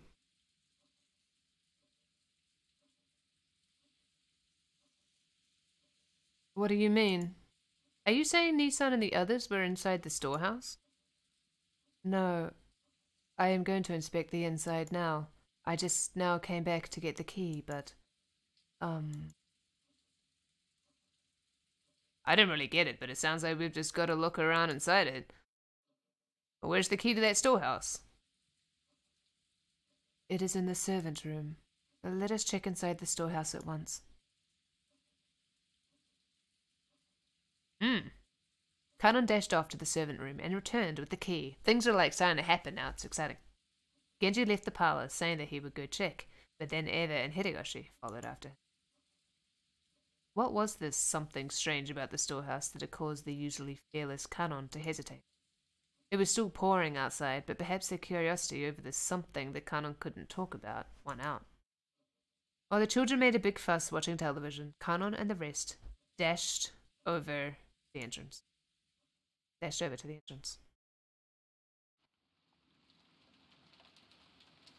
The Rose Garden storehouse was a place that housed various tools used to manage the garden. It was definitely not a pretty not a pretty building. Because it looks... Is this it? Surely this is it. Because of its appearance, it had been built so that it was hidden in a corner of the rose garden. Or is it this over here? Kanon, Genji, Eva, and Hideyoshi came cutting across the rose garden holding umbrellas. They entered a small path just off the rose garden, which was normally off limits for those appreciating the garden and only used by those maintaining it. As they dashed down that, the storehouse came into view in front of them.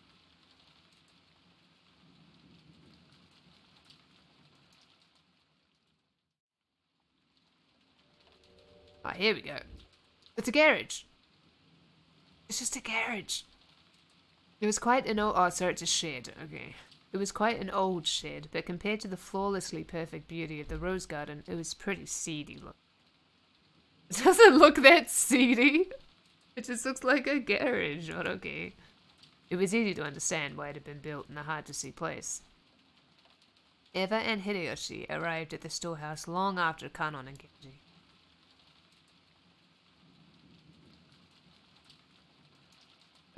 Okay. Oh, here we go. You two sure are fast. I thought my heart was gonna explode. I never knew they had a storehouse way over here. But... what is that? What is this creepy sound? When Eva looked where Kanon was pointing, she was at a loss for words. Noticing this, Hideyoshi also followed Kanon's finger, and was likewise too shocked to speak. The entrance to the storehouse was a kind of shutter. And there, everyone suddenly realized why Kanon had been unable to find words to describe what they now saw. On the shutter, which was completely filthy from being exposed to wind and so long, stuck right on it. Do I need to see? Oh, okay. There was something that looked like a strange dark red liquid? Mucus? Or maybe it was some sticky paint. And yeah, sure, that's what it is. An indescribably airy shape was drawn on the shutter with some kind of ghastly substance. Oh, like maybe blood? Surely it's blood. If you see something red and liquid, isn't that the first thing you think of? The rain had caused it to drip down like fresh blood leaking from an open wound. Thank you for the image. No more beating around the bush. Some kind of mark was drawn there, with a ghastly substance that looked like blood, in a shape that seemed to suggest something ominous. 2 circles were drawn there, and inside them was a design that looked like a cross. The 4 ends of the cross were widely exaggerated, and it looked like some kind of crest from somewhere around Europe. I was about to say, doesn't it look like isn't this what the Germans wore in World War I? Or like something similar to this symbol?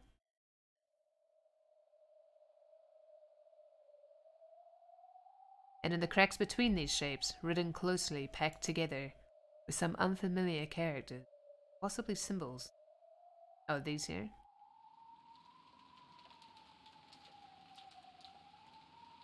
What a vulgar bit of graffiti.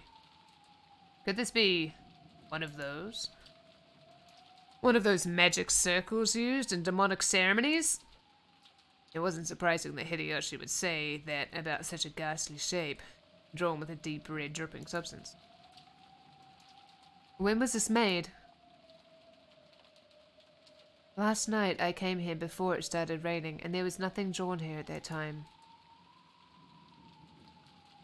We must do something before anyone else sees this.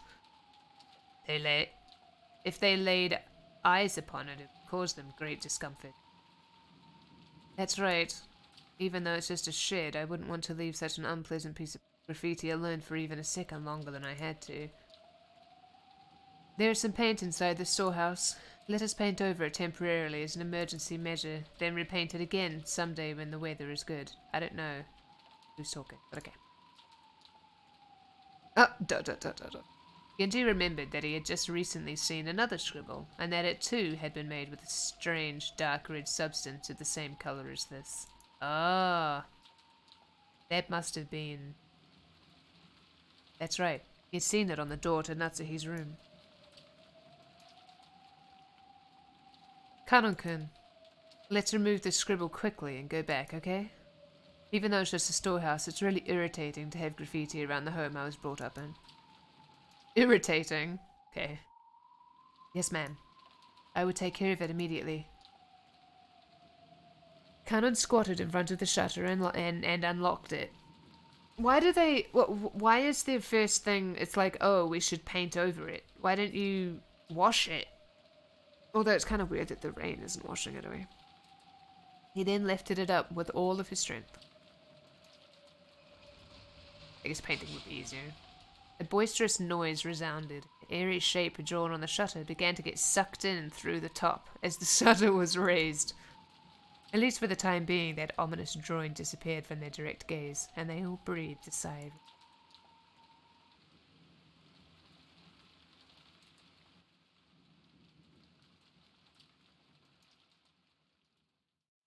What would you usually have for breakfast?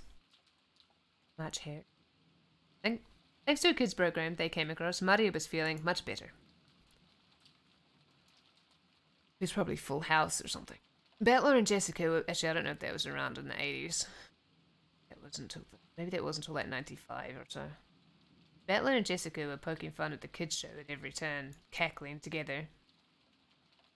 George was enjoying the program with Maria from her perspective. Nandro sat on a sofa by himself, passing the time by reading quietly. They heard hurried footsteps coming from the hallway. They were the footsteps of a single person. Did that mean it wasn't the group of 4 that had just left? It was Genji. It was very rare for Genji, who considered being out of breath a violation of a servant's virtues, to be gasping for air. He had probably come dashing back from outside the mansion. His shoulders were soaking wet, and he didn't have his usual trim appearance. I don't know, it's nice. When Genji noticed Nandro looking at him, he gave a small, silent bow and quickly approached him. Also eggs and coffee. Oh, you people and your eggs? Coffee though. Nom nom nom. Dr. Nandro, my apologies. Dr. Nandro, my apologies. Please, come with me quickly. I don't know his voice. Too many old men voices. What is the matter? What? Oh god, he looked at him and it scared the fuck out of me. That was unnecessary. Wait, did his... Oh, wait, did it change? No, I'm pretty sure it changed. Anyway, wait, what? Okay. As Genji whispered something into Nandro's ear, Nandro went pale. He rose from the sofa, trying not to be noticed by the children, who were still engrossed by the TV. Everywhere you look, there's a chin.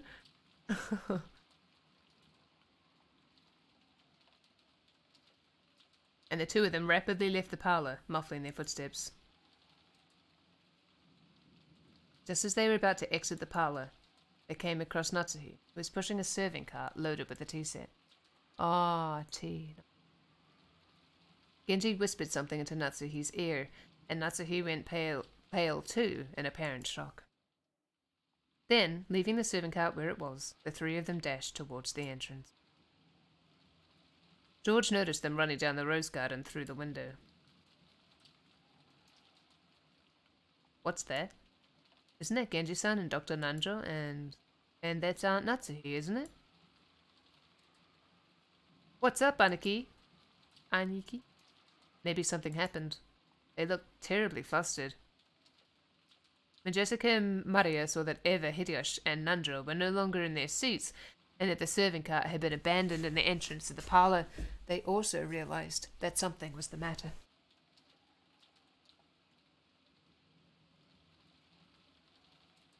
Could there have been some kind of accident? Let's go check it out. It's no fun if we're the only ones left out, right? Ehehe. Ehehe. For some reason, what Batley said sounded extremely indiscreet. What? Did it? Oh. Huh. But they couldn't deny that they were a little insecure and concerned after seeing the adults run off into the rain without regard to their appearance.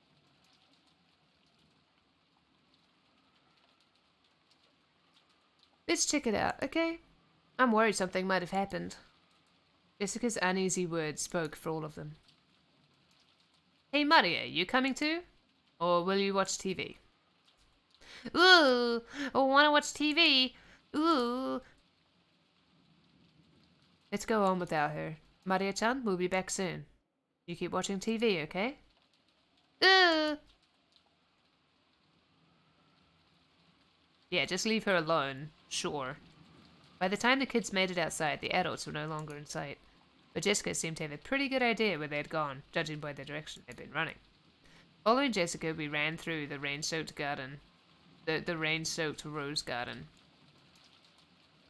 This change in, like, who was talking is very confusing. The wind seemed to suddenly get stronger. The malicious sound of thunder began to ring out like it had the previous night. It felt like an eerie something had surrounded the island and was trying to stop us from moving forward. Jessica! Is there something over this way? I'm pretty sure there's a storehouse for gardening tools or something. What in the world could be going on in a place like that? Just as Jessica had said, they began to see a storehouse in front of them. They could also see the adults there. The shutter to the storehouse was open, and several adults looked as though they were searching for something. For some reason, only Natsuhi was outside the storehouse. Without even holding an umbrella, she looked like she was hanging her head. Her back was facing them. There was Genji, Nanjo, and Natsuhi, who had just left the mansion. The ones who'd left earlier, Kanon, Eva, and Hideyoshi, were also there, making for a small crowd of people. But there was absolutely no bustle of activity. When Natsuhi realized that the children were approaching, a terrible expression rose to her face and she ran at them with her arms spread wide. You mustn't come any closer! Go back to the mansion! Oh, the text was so dramatic! But despite that, no, because of that, the kids saw the scene Natsuhi was trying to keep them away from. Rip? Inside the storehouse, with its shutter wide open, a faint fluorescent light shone down. And right there was... I don't know who's making the sound. Oh, it's Jessica. Jessica's piercing shriek rang out. But that was just because Jessica's stream was the loudest. What's this music? Ooh. The same thing spilled out of Battler and George's mouths as well. Good thing you didn't bring Maria, I guess. Do I need to see? Eva spread her arms just like Natsuhi, roaring at the kids with a bone-chilling expression on her face.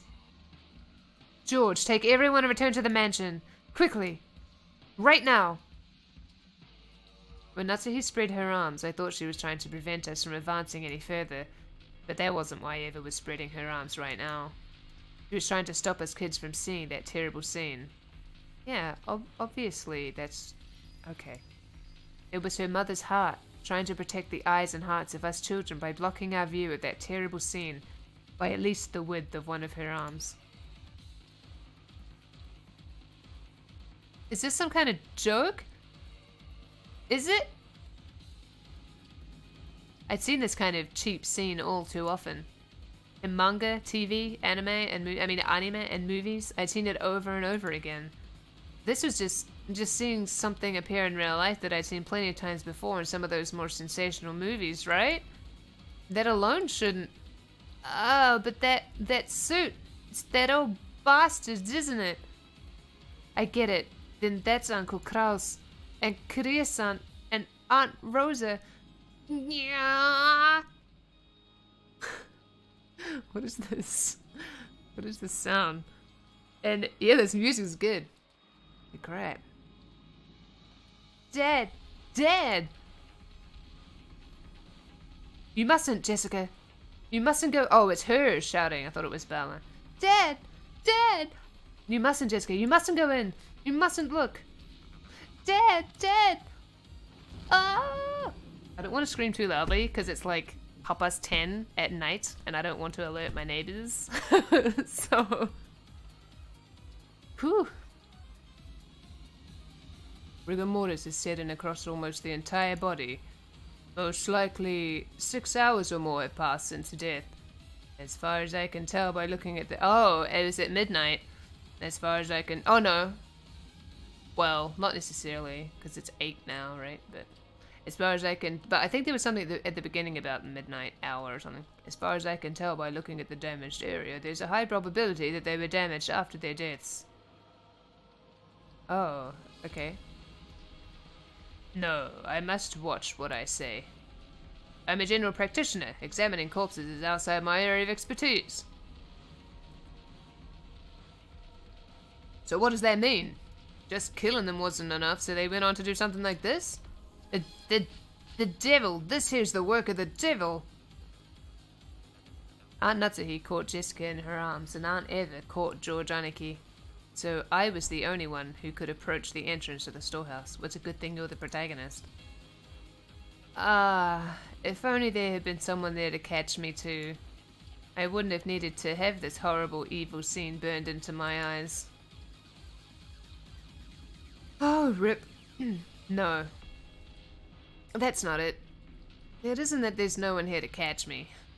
The people who should catch me, they're right there, aren't they? Just as Jessica said, it did look like a storehouse of gardening tools.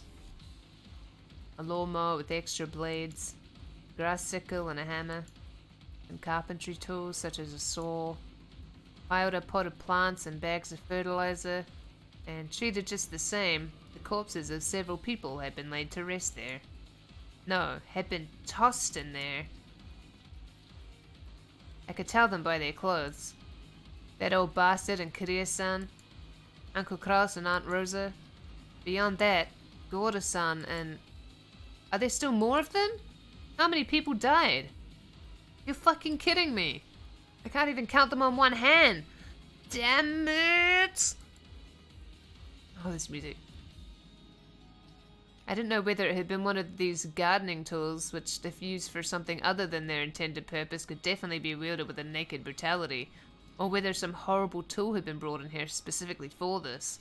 Oh, so they've been, like, cut up into pieces or whatever? They can only tell who they are because of the clothes? That's great. I'm glad we don't get to see that. Anyway, each one of the bodies jammed in here had been given an atrocious makeup. It wasn't makeup, it was more like their faces had been plowed. Oh, what the fuck? Oh my god. Their faces were smashed, forced into expressions that normal people couldn't make even after death. I couldn't tell where the eyes or the noses were, but I could find their mouths because they were gaping wide, their gums exposed. Ew, I don't need the description. But their front teeth were missing, and even the cheeks that should have covered all this were, oh, torn off and laid bare. I don't need. That's great. It's good. Thank you for the description. That trendy makeup you always spend so much time on, even though you're a man, isn't doing a thing now. Ah! Dad! I always thought you were going to hell. But still, not like this, right? You weren't such a son of a bitch that you should have to suffer so brutally. And Kiria-san, didn't I tell you to stop going out with this guy? There's absolutely no reason for you to end up like this too. Oh god, oh look at him crying. They've got no faces, no faces. Damn it, damn it, damn it, damn it, ah! Father-san, you mustn't look anymore. There's no way your mother and father would want you to see them like this. For your mother and your father's sakes, you mustn't look anymore. Aw, bad luck. Dear people are supposed to have faces. They look like they're sleeping peacefully, right? They've got no faces. My dad and Kiria-san have no faces. I don't even know what kind of faces they were wearing when they died. What's wrong with me? Will I have to see these smashed monster-like faces every time I remember them? That's just great. It's great. I didn't want to remember that old bastard's smug face anyway. Just great, just great. But why even Kiria-san's face? Kiria-san wasn't a crook. Sure, she ticked me off a bit now and then, but she was like a cool big sister to me. This is wrong. This is all wrong. At least Uncle Kraus has it better, doesn't he? It's not his whole face, just the side. At least he's got half his face left, right? That's still That's still bitter, that's still bitter. No, okay. No. Oh, that's Jessica. No! Jessica filled her ears with the sound of her own screaming, trying to shut out my reckless words. Oh my god! Oh, poor Jessica. Oh no. Stop it, Butlercon. Just stop it, just stop it. Aniki, Aniki. Disregarding age and appearance, I fell to my knees, clinging to Aniki's waist and sobbing. It was as if I was crying on behalf of everyone there. Representing the feelings of everyone there, I screamed over and over.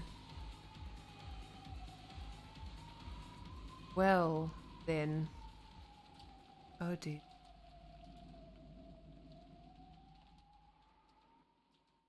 I don't need that image in my head, but thank you so much. That image. If that's in the anime, I don't remember that. Yeah.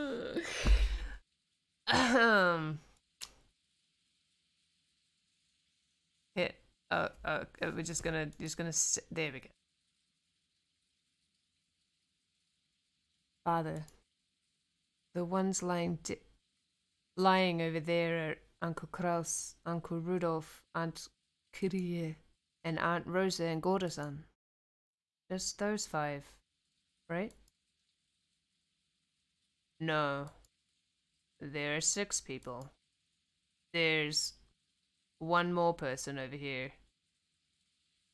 Oh, rip. The body Hideyoshi was looking down on now happened to be hidden among the shadows in that mountain range of objects. Blind spot to George, who stood by the entrance. Oh, this isn't him talking. The body Hideyoshi was... Blah, blah, blah, blah, blah. So George couldn't tell whose body it was.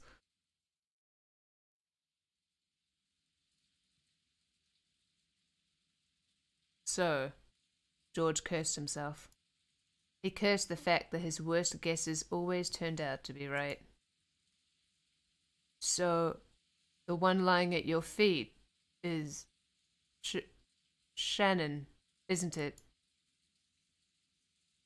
Yes. It's Shannon-chan. Oh, that dripping sound scared the shit out of me.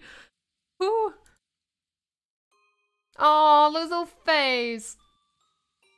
Oh. Oh, what's this music? George fell completely silent. He shook slightly, his lower lip trembling. Normally, he would have wanted to run to his beloved's body, screaming and crying. However, before rashly running forward, he worked to keep his composure and asked his father.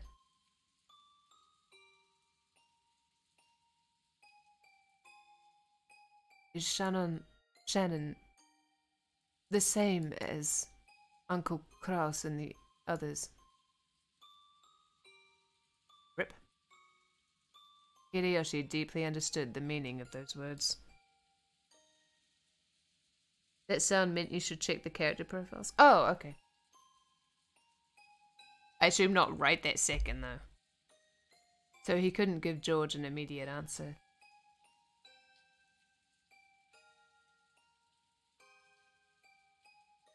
Or should I check them right now? Every time you hear that dripping sound, try checking their profile in the menu. Oh, okay. Like right now? Oh, so it shows you who's dead. I see. Oh, God! Oh, why did I click on it? Oh, why did I click on it? Oh, yeah, only half his face. Oh. Okay. Oh, wait. It actually said things. Hold on a second. His corpse was found inside the Rose Garden storehouse. The direct cause of death is unknown, but it seems the side of his head was smashed after his death. This is the beginning of everything. Oh, rip. Oh. His corpse was found inside the Rose Garden storehouse. His face seems to have been smashed after death. He has a right to lament his ill fortune. What? The corpse was found inside the Rose Garden storehouse. Her face seems to have been smashed after her death. She was chosen by the demon's roulette. That's all there is to it. Her corpse was found inside the rose garden storehouse. Her face seems to have been smashed after her death. I'll get to see her again, so I don't feel lonely. What? Corpse was found inside the rose garden storehouse. It seems the side of her head was smashed after her death. Don't worry, everyone will be revived in the Golden Land. Okay. Sure. His corpse was found inside the rose garden storehouse. His face seems to have been smashed after his death. How unfortunate. Apparently he was originally supposed to be on duty in the guest house. How unfortunate. Okay. Hideyoshi deeply understood the meaning of those words, so he couldn't give George an immediate answer. Or rather, he felt that silence was the only sincere and loving response he could give George right now. When George asked if Shannon was the same, he meant to ask whether her corpse was in the same condition as the others or not. Of course that's what he meant. Since Hideyoshi hadn't denied it, it meant her corpse was in the same brutal state. Best not to look at her then.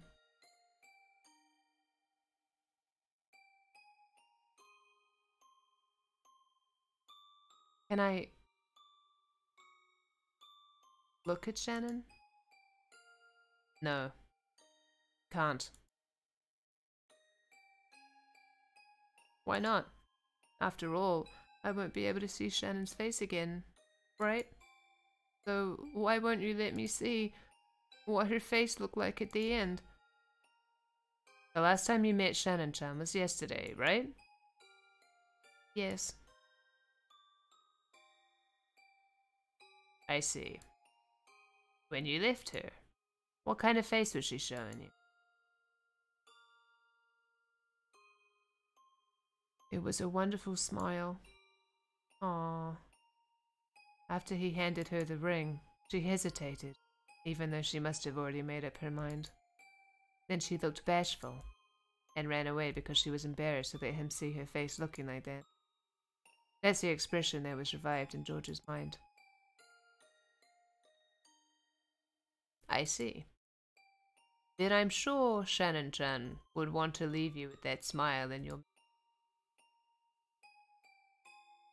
Yep. Hideyoshi looked down upon Shannon's body, lying at his feet. Just like the other bodies, it was in such a horrible state that it'd make anyone want to cover their eyes. Her head had been smashed in from the side. No more than half of her expression remained. If the remaining blood-soaked half of her expression had been wiped clean, would that graceful smile of hers have peeked out? But only half of it.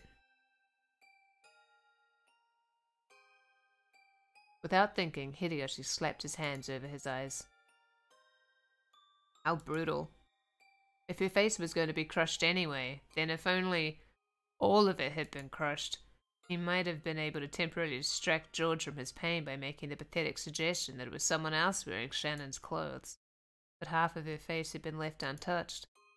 It caused the body so much humiliation, while still proving beyond doubt that the body was Shannon's and no one else's. How inhuman.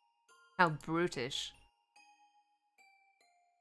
And there, trying his best to burn the image of the remaining half of Shannon's expression into his eyes as she lay at Hideyoshi's feet.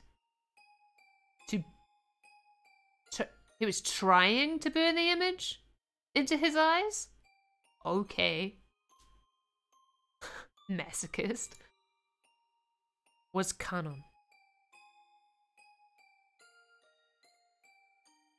I figured they would have started with one death, but I guess they're starting pretty intensely. Canon was not crying. Tears had risen to his eyes, but they did not drip down. But that didn't mean he wasn't feeling as much sadness as everyone else. Losing Shannon, who had lived with him in the same orphanage, whom he had loved as a sister, must have been just the same as losing a blood relative. George, I'm sure Shannon-chan is saying thank you. You must be glad you didn't end up seeing her in such a pitiful state. I'm sure she's thanking you for holding strong and showing restraint. Aww, George. Look at her little face. Aww. I understand. I understand, Father. I understand. George leaned against the outside wall of the storehouse, crouching down limply. Father, I have a request. What is it? I want you to look for me. Is there a ring on Shannon's finger? A ring? Let me see. No, you don't want to know. Hideyoshi crouched down. As he did, Kanon silently pointed to one of Shannon's hands. Yeah, there is. It's a diamond ring. With a valuable diamond. Must have been pretty expensive. And which hand? And which finger is it on? The ring finger of her left hand. I see. So Shannon-chan was engaged? George, don't tell me you... Ever! That doesn't matter now. A man made a lifelong promise to Shannon-chan. A man promised her happiness for life. Who that man was isn't the issue here. Oh. Being told that by a man is a oh, wait, what? Oh, it's being told that by a man is a woman's dream, isn't it? Oh, wait. Who's talking? I'm so confused. Being told that by a man is a woman's dream, isn't it? I don't know when she received this ring. I also don't know who gave it to her. However, even so, Shannon-chan took this ring. Then she accepted it and put it on her left ring finger. I'm sure the man who gave it to her was also happy. It's just like rubbing salt into the wound. For most of the people there, Hideyoshi was simply disturbed by this extraordinary situation and was blurting out nonsense. However, someone who knew of George and Shannon's true relationship would understand the full meaning of those words. Yep. Aww. I see. Thank you, Father. George stood up. The traces of tears still streaked his face, but his expression had returned to its usual calm one.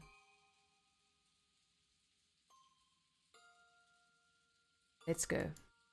Atlas-kun, Jessica-chan. If we stay here any longer, we'll get in the way of the adults. Sniff? Really? Sniff? You're right. Jessica sniffled once, showing her face to her mother, who had been holding her the whole time to let her know she was okay now. When she faced George again, she once again had on her usual expression. Although she still couldn't smile. Battler. Hang in there. Battler kept on crouching in front of his parents' bodies. I'm sorry. Trying like hell calm me down. You bastard dad. Bet you're laughing at me. After all that shit I talked about you, here I am crying like a baby just 'cause you died. Oh, so what? Guess I just got the gene that makes you cry when your parents kick the bucket. Battler's face was still bright red from the tears, but he had at least recovered enough to fake a smile, if only a bitter one. Kanon. You mustn't remain here any longer either. Take the children and return to the mansion. Natsuhi had been standing under the rain this whole time, unable to take a step into the storehouse. Maybe she had her own way of grieving, different from Battler's. Realizing that she had to take on a role of responsibility now that her husband was dead, she gave Kanon those orders. Yes, madam. Kanon rose silently and turned to face me. His face was pure white, almost as though his own heart had died along with Shannon. And there was no life in his expression. On an ordinary day, if he had been told to guide the children through the beautiful rose garden, Kanon might have led the way, but now there was no distinction between Kanon and the children. They were now just kids of about the same age, suffering the pain of losing those close to them. After making sure that the children were leaving, Natsuhi started giving orders to Genji. Genji, contact the police immediately. They probably won't be able to come until the typhoon passes, but they should be able to tell us what to do next. Understood. There is an emergency radio, so I will use that to contact them. When she heard that, Natsuhi remembered. That's right, the phones were out today, weren't they? However, they also had a radio, since they couldn't necessarily rely on phones all the time while living on an isolated island. At any rate, they should start by contacting the police and receiving their instructions. Everything else could wait. Dr. Nanjo, is there anything more you can do here? Unfortunately, there is nothing I can do.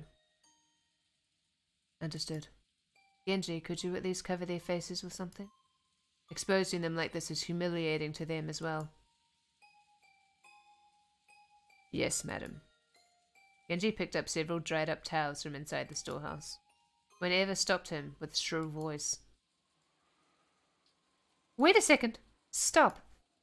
This is the scene of the crime, isn't it? Then we mustn't disturb it. We all panicked and walked in here with our shoes on, but even that will surely get in the way of the police's investigation, right? Natsuhi glared at Eva, offended. Objectively speaking, Eva was right. Even so, she glared at Eva as though accusing her of refusing to do those tragic corpses? Excuse me? Which had been humiliated even after death. The simple kindness. Oh, okay. So you need to finish the sentence. Please. To do those tragic corpses which had been humiliated even after death, the simple kindness of covering their faces. However, Eva had spoken both calmly and correctly. This horrible situation definitely wasn't an accident. It was a crime. Someone had killed them. It was a murder case. So they needed to be careful to avoid disturbing the site any further. They had to do what little they could to aid the police, preserving clues that might help catch the detestable culprit.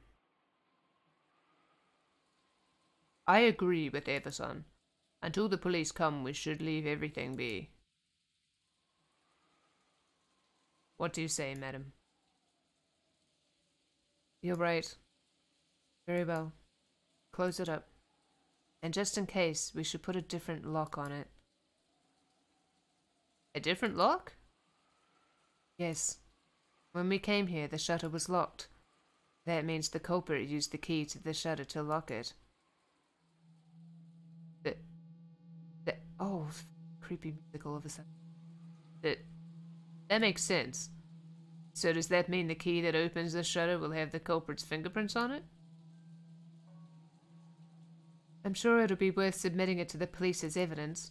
But Kanon-kun usually has it, and he used it to unlock the shed just now. It'll probably have Kanon's fingerprints on it. Also, that key was handed to Genji-san just now, and he took it with his bare hands.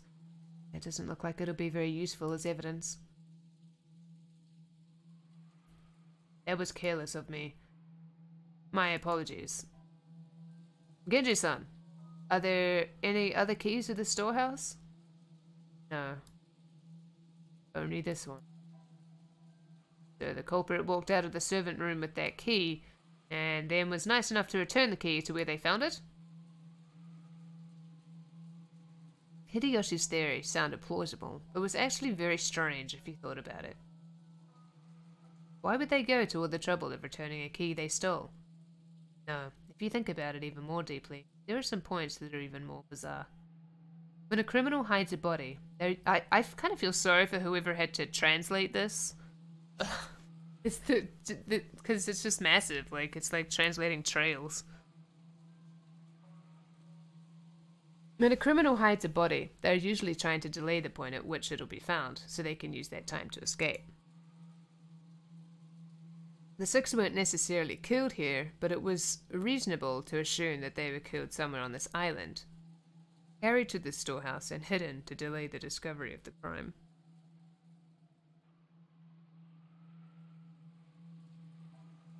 And yet the airy magic circle scribbled on the storehouse shutter had eloquently indicated the location of the hidden corpses.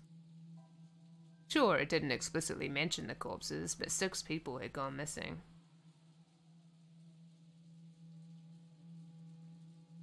In that situation, someone had made such an obvious piece of graffiti and even returned the key to the shutter, almost as though they wanted the corpses here to be discovered. Almost!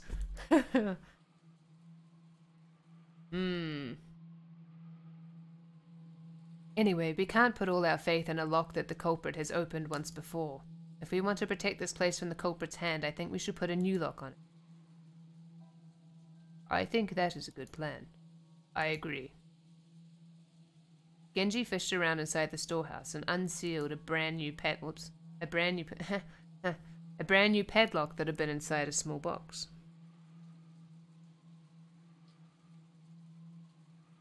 Good job, witch hunt.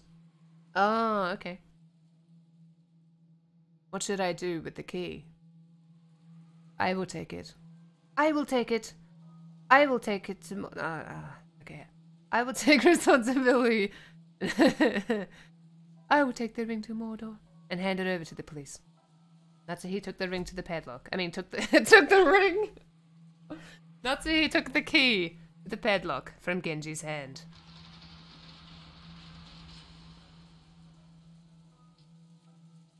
After that, they all exited and lowered. Oh my god. Lowered the shutter. And so the corpses were once again sealed behind that shutter, which was still covered with that creepy magic circle. Genji crouched down in front of the shutter to fasten the padlock. Shutters often have a place in front where you can attach your own lock in addition to the main lock of the shutter. This was one of those types. Sure. And so nothing like this then, I guess.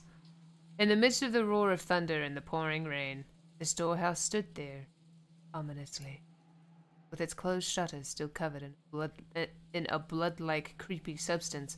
It swallowed up the bodies. 6.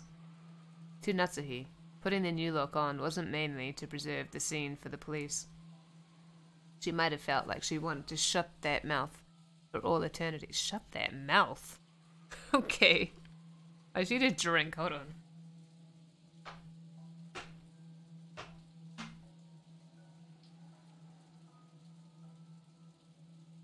Oh, sorry, we weren't done with this sentence. To prevent that airy beast from swallowing up any more victims. Come on, let's go, everyone. Dr. Nanjo, thank you very much for your work. Genji, hurry and contact the police. I will do so as soon as I return. The adults left the storehouse. The ghastly magic circle drawn on the shutter kept the 6 bodies in its throat, looming eerily as the lightning occasionally lit it up. Scary as shit. Oh, thank you for that. Why do you do this all the time? Oh my goodness. Goodness. Okay, hello in my face. I just wanted to save, actually. I don't know. Good face there.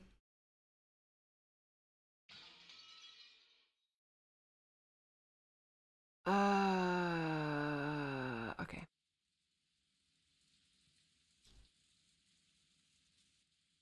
All that could be heard was the sound of the rain, the voices from the kids' TV program Maria was watching, and the engrossed Maria's cackling voice. That's horrifying.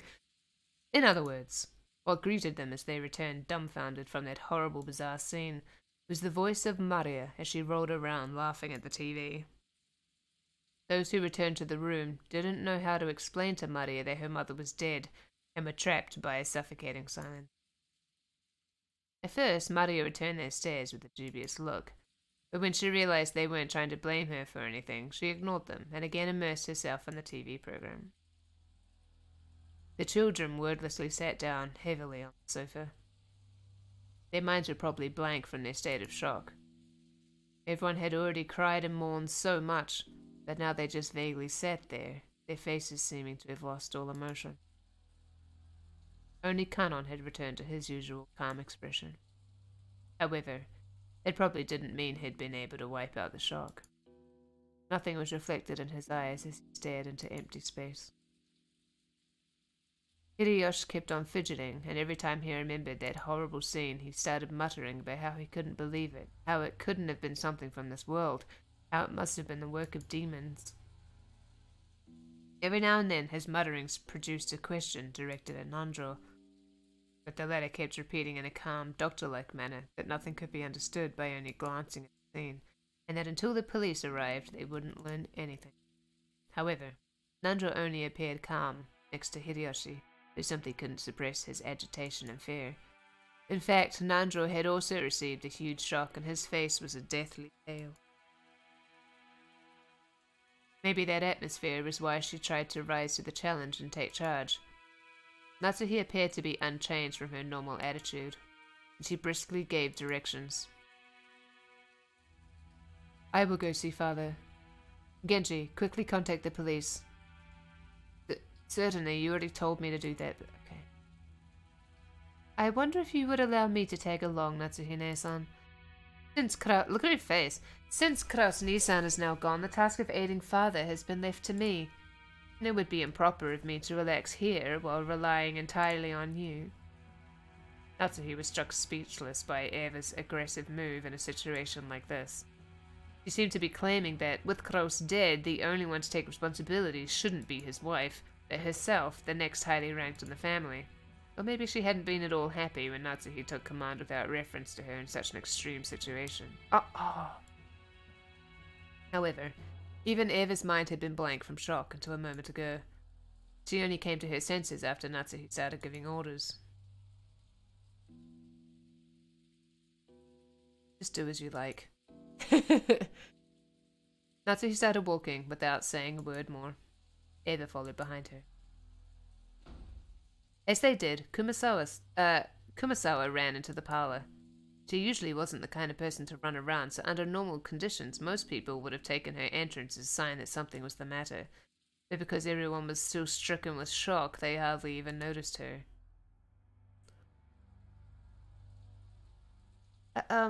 Madam? Madam! If you're looking for Natsuhine-san, she went to see father. She'll probably be back soon. What happened, Kumasawa-san? You see, in the dining hall there was blood. Blood! The ears of everyone in the parlor twitched. Everyone thought the same thing. I hope I misheard that. Any container can only hold so much, and no one here would be capable of handling yet another tragedy. So they all thought it. I hope I misheard that. Well, what happened? In the dining hall? When I went to the dining hall to set up for breakfast. The first one to start running was George. His harsh footsteps jogged Hideyoshi and Nandro to their senses, and they chased after him. Battler and the others followed. They flew into the dining hall, one after another, but they didn't find any change that might have caused Kumasawa to go pale. To those who had viewed that gruesome scene in the storehouse, it was a bit of an anticlimax. However, Kumasawa, who had followed them, pointed it out. There really were some traces of blood remaining on the floor. Compared to that terrible scene, it wasn't very impressive. Okay. However, if you calmly thought about it, this definitely indicated the loss of a lot of blood. There's another puddle of blood over here. What in the world? It appears that a great deal of time has passed. It's probably safe to say they were killed here last night. It definitely looks that way. We were talking together in the dining hall until late into the night. After that, someone must have forced their way in. Dad, when did you and Mum slip out of the meeting and go to sleep? It was a little past midnight. So, we should probably assume it happened after that. Are you kidding me? Give me a break. Milady, please stay strong. After seeing that hell on earth in the storehouse, this is nothing. Really? Good for you. I feel like my head's gonna explode. This is the dining hall, right? Every day this is where I'd eat, complain about school, complain about homework, talk to my dad about my grades. That's what this place is to me. Milady, it wouldn't be good to remain here any longer. Let's return to the parlor. I agree. Uncle Hideyoshi, I think this room would be really important to the police. You think it'd be bad if we trampled all over it? Battler proposed this in a slightly firm voice as, along with Kanon, he grabbed the pail and shaking Jessica's... and... what? Wait. Oh no, it does say, and shaking Jessica... okay. Everything is just as Battler's son has said. There's nothing more to be gained from remaining in this room. Andrew spoke while looking at everyone's pale faces.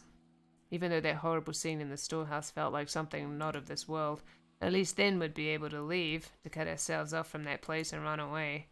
Everyone had shared in that feeling. However, this dining hall was different. It was in the mansion, the main building on this estate, and as Jessica had said, it should have been one of the most calming places even inside the mansion. It was where all of the relatives had eaten lunch and dinner yesterday. The shock of seeing this place smeared with blood reminded us of that horrible spectacle in the storehouse, and forced us to accept that we hadn't really been able to run away from the scene of that tragedy. I agree too. The culprit might have left traces in this room. Amateurs like us shouldn't stir the place up. Let's leave quickly. Quickly! Hideyoshi also understood the meaning of what Battler had said and pushed everyone to hurry out of the dining hall. The way we were then, looking at that blood any longer, would have been too harsh. Nobody went against his words.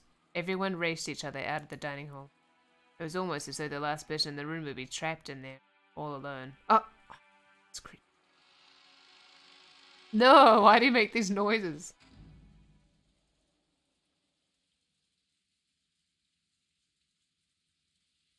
Once in the hallway, we lent a hand to Kumasawa, who was still trembling and leaning against the wall, and we all headed back to the parlor together. Then Genji returned. Oh, Genji-san.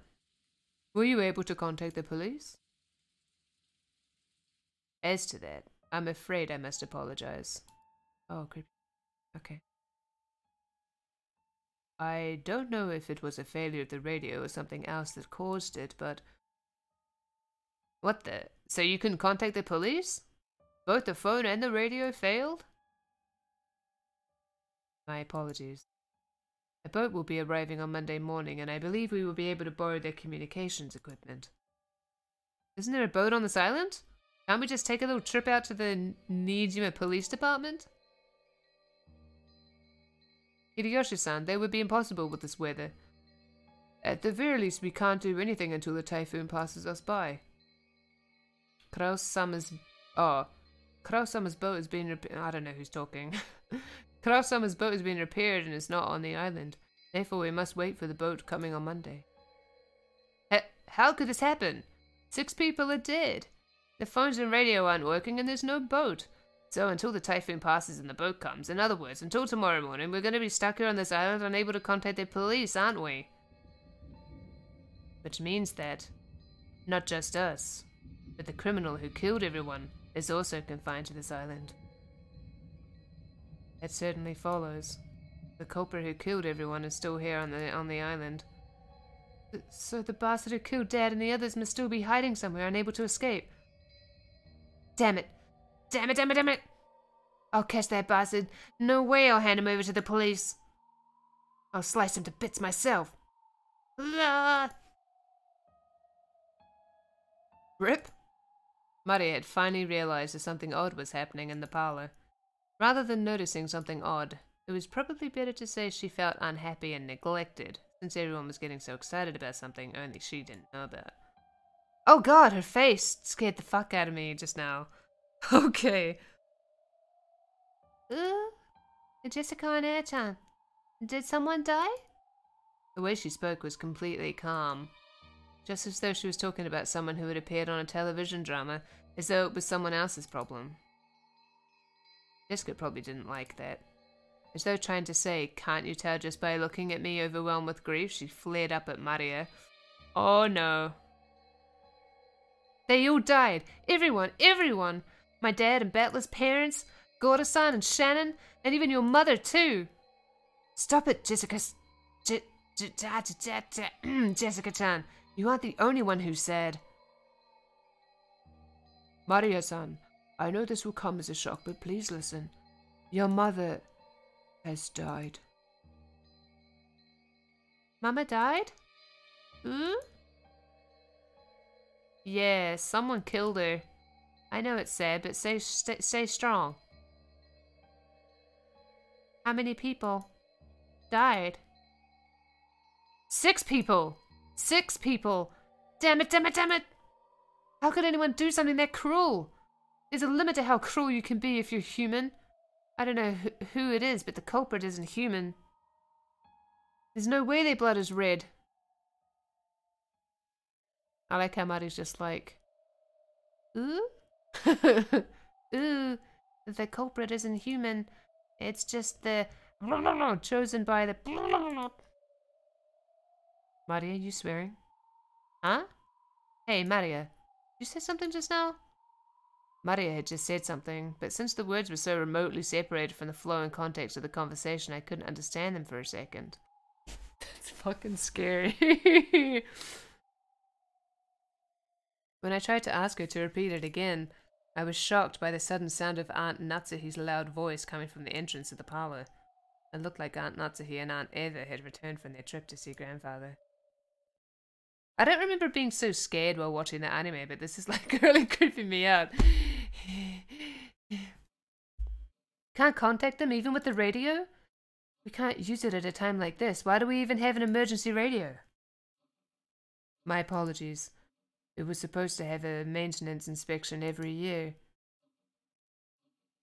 Wait, don't you have one of those boat signaling devices that makes a flashing light? Couldn't you use that to contact the next island? We do not have such equipment. My sincere apologies. Just then, Kumasawa arrived, pushing a serving cart loaded with breakfast. Okay. Since there was no way we'd be able to eat in a dining hall, Hideyoshi had ordered her to take it to the parlour. Why are we eating breakfast here? Natsuhi-san, I'll tell you later. More importantly, Eva, how was father? Judging by the fact that he is not with you, it seems he will not leave his room, not even for a question like this. He wasn't there. The room was empty. Oh, that was a sound. What the? Where could he have gone at a time like this? Do you mean to say the master has left his study? That is correct. I was surprised myself. What is this music? I wonder when he left his room. Do any of you have an idea? Natsuhi looked at Genji and Kanon as she said this. Maybe she was trying to ask whether the servants who served directly under the one-winged eagle knew of a place he might go. However, it was probably the other way around. Their faces made it clear that those who knew Kinzo best realized even more than the rest how impossible it was for him to leave his room. Even we have no idea. As you all know, within that study, the master had everything from a place to sleep to a bathroom. I couldn't imagine him leaving that room except for a significant reason. In that case, what? Isn't it natural to assume that one of those significant reasons came up? We still cannot be certain that's the case. Anyway, he is a fickle person, so it's possible he went for a walk by himself, unaware of the current situation. If that is the case, then we must act in all haste to tell him what has happened and ask for instructions. Am I supposed to look at the profiles now? The adaptation is trash, aside from the opening song. What a shame, really. I assume it's for this? Disappeared from his study unnoticed. Kinzo's study has everything, from bed to a toilet to a bathtub, so it's really rare for him to go outside. However, he does occasionally go out for a walk on a whim without telling anybody, and his disappearance invariably leads to a huge uproar throughout the house. He usually comes back as soon as he gets hungry.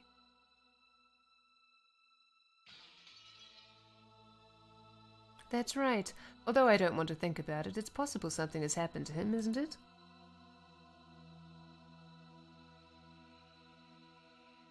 I'd rather not even consider such a sinister possibility. No one had seen Kinzel since the discovery of those 6 terrible corpses. On top of that, the phones were broken, the radio wouldn't reach anyone, and there was no way to contact the police.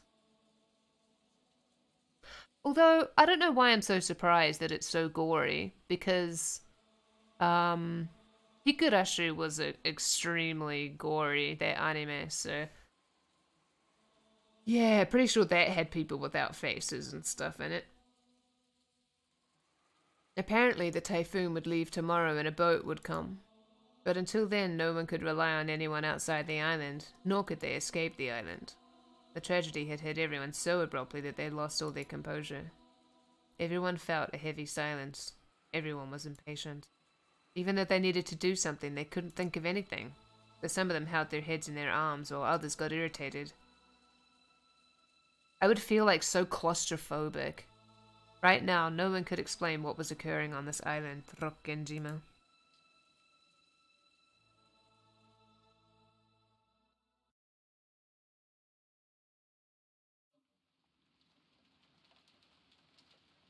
After that, we ate the breakfast Kumasawa-san had made, which felt dry and tasteless. I'm really curious whereabouts you are, March here. Like your time zone. The anime made it confusing. Of this? Of Umineko? I know it didn't really have an ending. And I'd like been wanting to play this since like 2010 when I saw the anime, but I never did, or it wasn't translated then, or something. I don't know. After that, we ate the breakfast Kumasawa-san had made, which felt dry and tasteless. Of course, this was right after something like that had happened. No one felt particularly hungry. However, we understood logically that not eating would weaken our bodies. It would also be rude to Kumasawa-san, who had made the breakfast. Kumasawa-san had taken some unusual Western vegetables, ones that Goro-san had probably ordered for his ultra-elaborate meals, and cooked them in a Japanese style, which made them turn an unpleasant color. Oh, rip. Unusual Western vegetables. As to what Goro-san had been planning to cook with those ingredients, right then I couldn't even imagine it. If I did think about it, I'd be reminded of the way Goro-san died, and a sour taste would fill the inside of my mouth. Everyone pretended to eat for the time being, but of course, no one made much progress. Then we began pooling our knowledge of our current situation. First off, 6 people, which included Uncle Klaus, my dad, Kiria-san, Aunt Rosa, Goro-san, and Shannon-chan, had been found in the Rose Garden storehouse as brutally mutilated corpses. And yet, we still couldn't contact the police since both the phones and the radio were unusable. So, until the typhoon passed, there was nothing we could do. Furthermore, Grandfather, who we might have hoped would be able to show a little leadership in this kind of situation, had disappeared some time ago. Goro-san hadn't made breakfast, so Grandfather's stomach must have been empty. And if he had just been taking a casual walk, we should have been able to hear him whining about how hungry he was by now. And despite that, he hadn't appeared. There was more than a small chance that he'd gotten caught up in his crime. Yep. According to my aunts, on their way back from Kenzo's study, they'd searched for him, calling out on every floor, but were unable to find him. Considering the timing of it all, oh my god, looking at this hallway just reminded me of when Shannon was like closing the curtains or whatever at night, and then she saw the thing and it like cut to it being morning. No, so creepy. Welcome to the stream, Shiny. Oh, you came to listen while doing laundry, I see. Anime ended until chapter 4. Oh, I see. I see. Considering the timing of it all, it's only reasonable to assume that the disappearance has something to do with the crime. We figured Dad and the rest were probably killed in the dining hall and in painstaking storehouse. So maybe Grandfather has already been killed and dragged to some strange place which we simply hadn't discovered yet. No one actually said it out loud, but this theory seemed extremely convincing. We will go check that all of the windows and doors are locked. We must also conduct a thorough search for father. The children must remain in this room. The children must remain in this room. Eva-san and Hideyoshi-san, I'm sorry, but please stay here with the children. I'd like to ask you the same, Dr. Nanjo. I understand. I will wait here. Aunt Natsuhi followed the servants, Genji-san, Kumasawa-san, and Kanon-kun, out of the parlor. All that was left was Aunt Eva, Uncle Hideyoshi, Dr. Nanjo, and the 4 of us children, a total of 7 people. Let's all sit together and maybe watch some television while we wait. Though I doubt we'll find anything good in the middle of the day on a Sunday. Uncle Hideyoshi started acting cheerfully, trying to brighten up this gloomy atmosphere. Ooh, a good show. Watch it, watch it. Ooh. Oh, really? You want to watch TV, Maria-chan? Then come and watch it with your uncle. Maria was the only one who joined in. Even though Maria had been told of her mother's death, she didn't show the slightest flicker in her emotions. Was it really normal for a 9-year-old girl like Maria to act so much like a very young child? Everyone else's mood failed to improve, and they each sank absent-mindedly on sofas.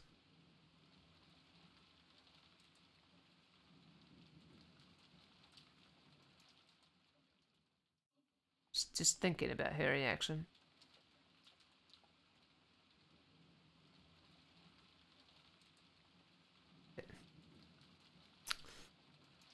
Aniki, can I ask you something? What is it? Just now in the storehouse.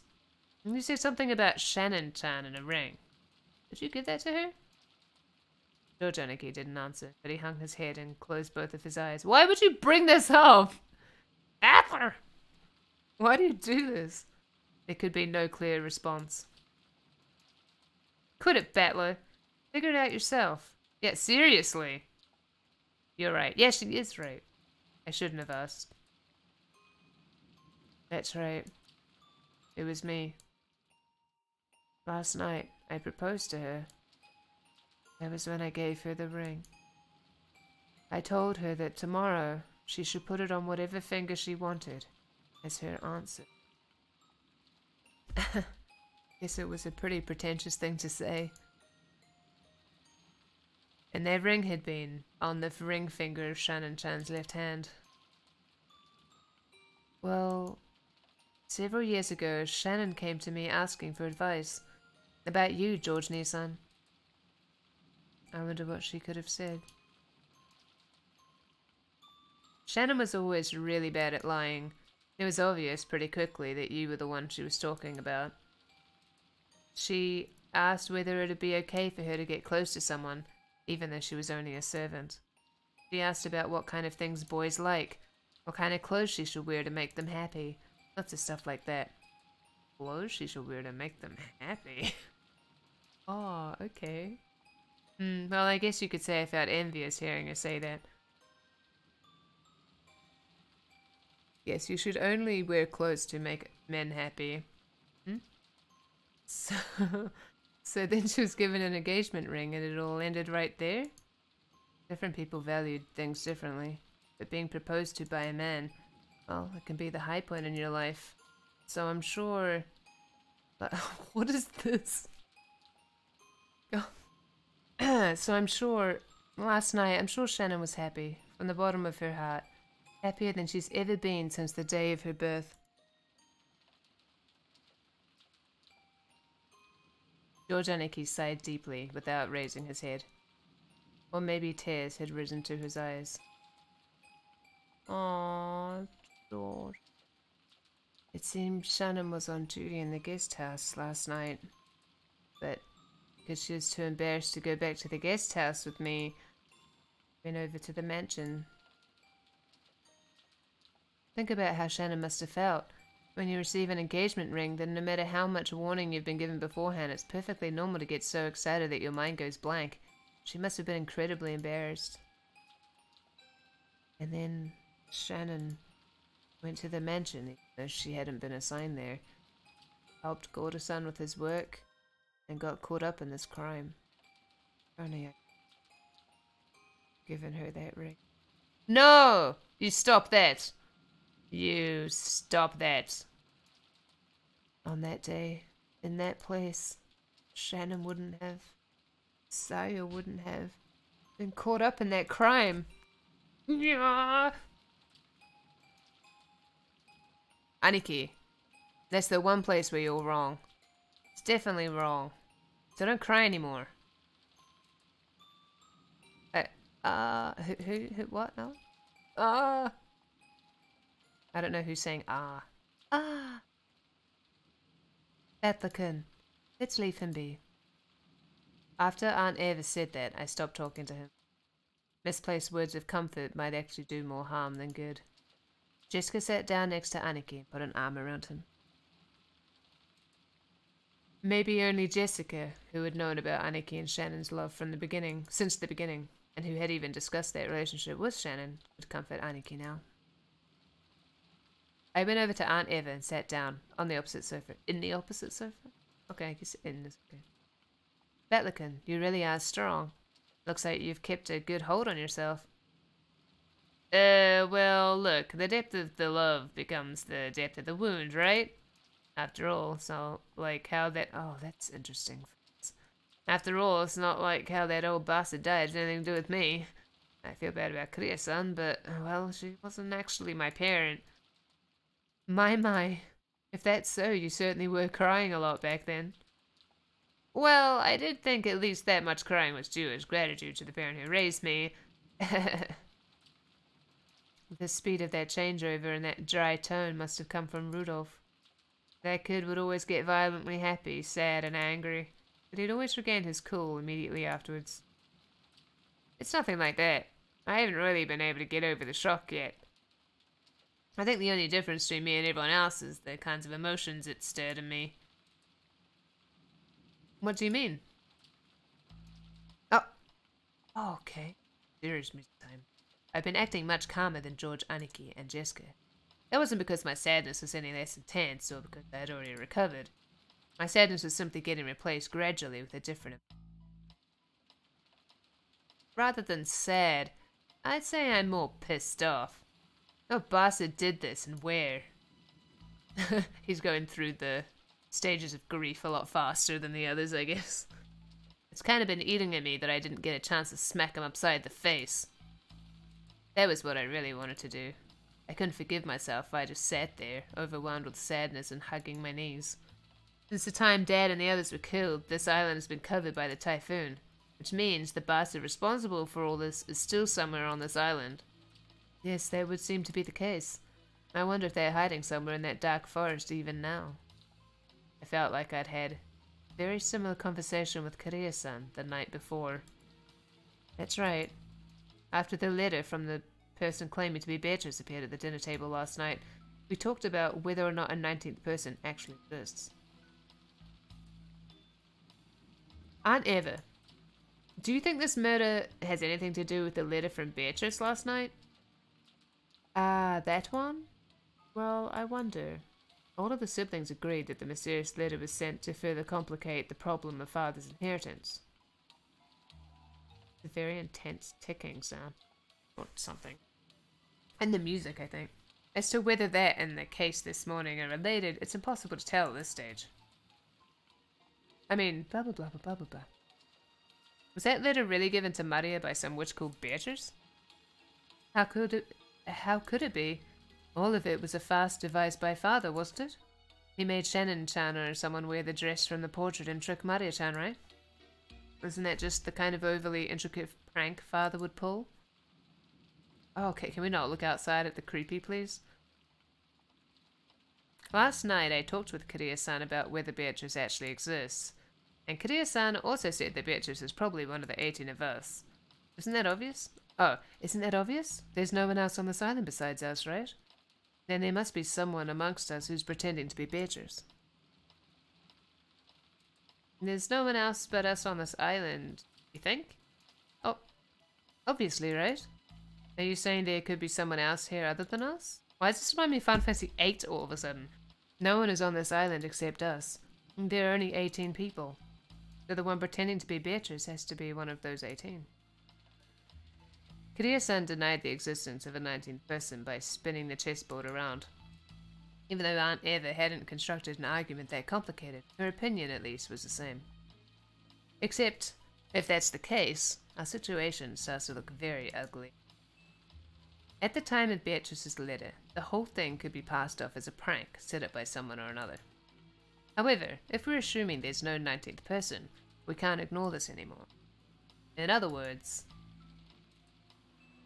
if there is no 19th person, then the culprit who killed Dad and the others is also one of the 18, right? So, in other words, the person who killed them is one of the people inside this very mansion right now. Look at her face. Aunt Eva smiled meaningfully. It looked like she thought this conclusion should have been obvious from the very beginning. The culprit carried the bodies of those 6 into the storehouse. But even that was an impressive feat, don't you think? That shutter is always closed and locked, right? In other words, in order to carry them into the storehouse, the culprit would need to unlock the shutter. Understand?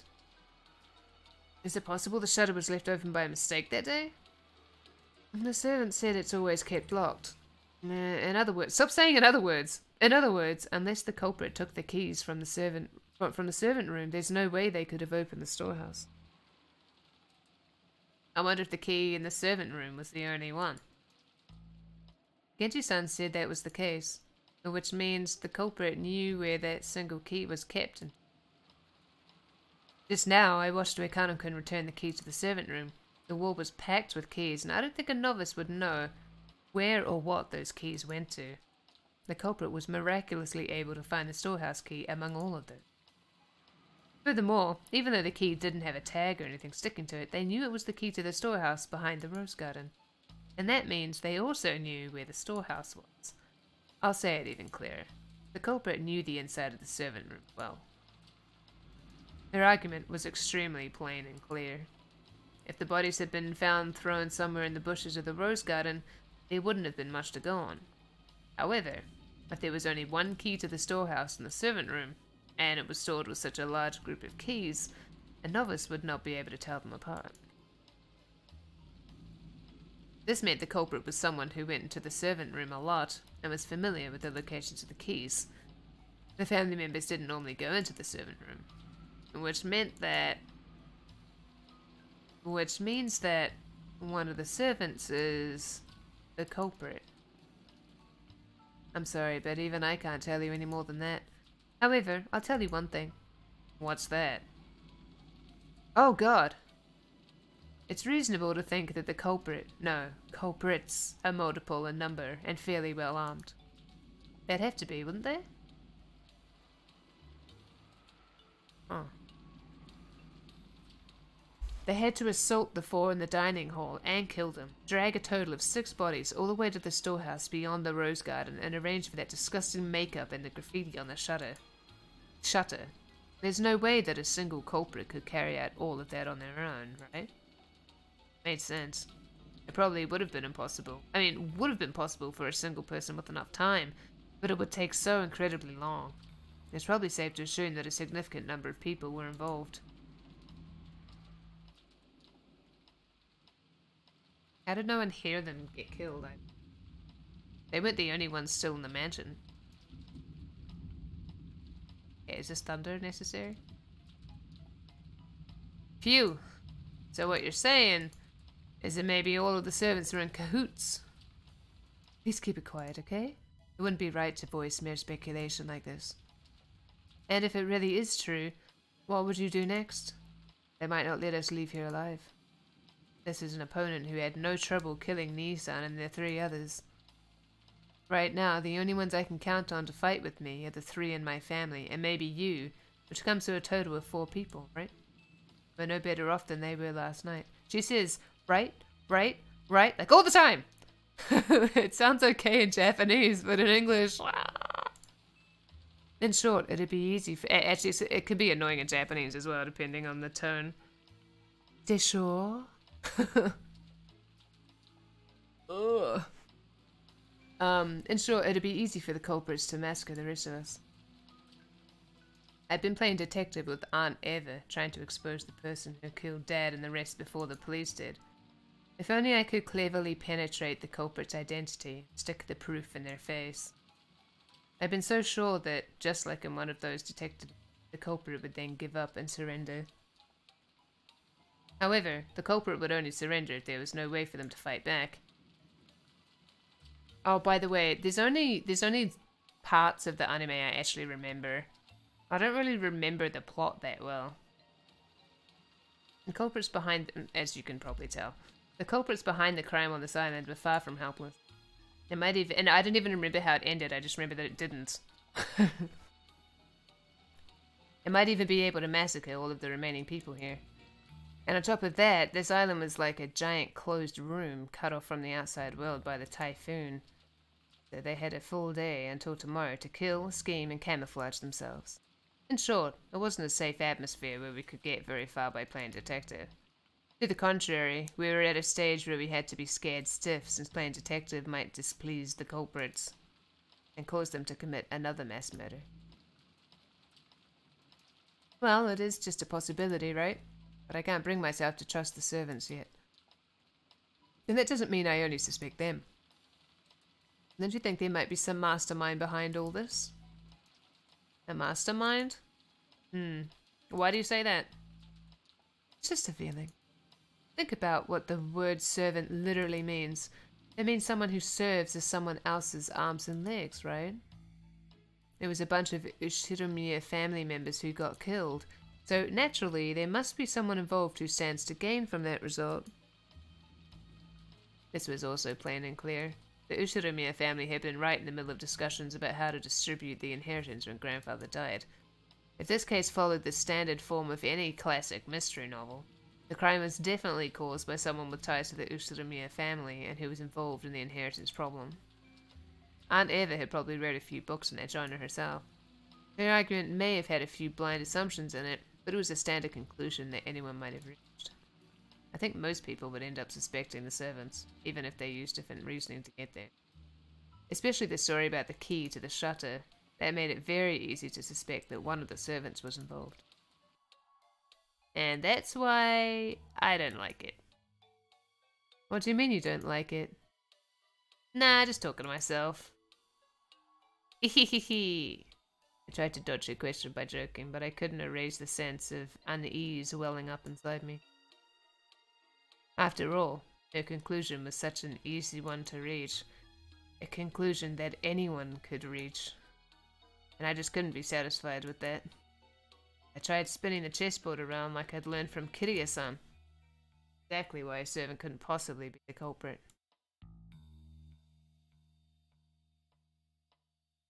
If the servants really were the culprits, they wouldn't hide the bodies in a place connected to themselves. Why on earth would they use the rose garden shed if they were the ones in charge of the key that could unlock it? The police would probably immediately pursue whoever had been in control of the key. It was even possible that some other facts might come to light as a result. The more we think of the servants as the culprits, the less reason they had to carry the bodies into the storehouse. But what if they knew we'd think that, and put the corpses in the storehouse for that very reason? No, that's completely impossible. When the police come and inspect the scene of the crime, they'll probably be able to uncover many things. No matter how carefully the culprits carried out that murder, some traces will definitely be found. In other words, they had everything to lose and nothing to gain. If you think about it this way, and look at this murder game from the culprit side, hard to imagine why they'd want to call attention to the corpses. Once the corpses were found, it could result in someone sending a report to the police, or it might make the remaining people more cautious, or it might make the survivors start to search for the culprit. None of these things would make life any easier for the culprit. It's just like the words of the main character's mother in a novel I read recently called Higurashi no Naku Koroni. That's funny. Every story needs to have a beginning, a middle, and an end. Eliminating that beginning is essential for the perfect crime. Right now, we don't know where grandfather is. We don't know if he's already become a victim or if he's one of the wait, I'm sorry, what? Okay. We don't know if he's already become a victim or if he's one of the culprits. But this state of confusion must be beneficial to the killer.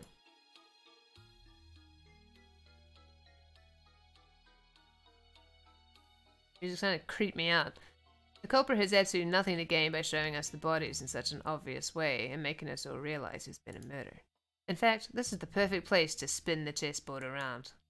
In other words, showing us the corpses in such a flashy way must be the culprit's goal in and of itself. Oh. So at the very least, to the culprit, the appearance of 6 corpses there meant more than the deaths themselves. In other words, God, these people say in other words so much. The culprit wanted this murder on display. To whom? To us.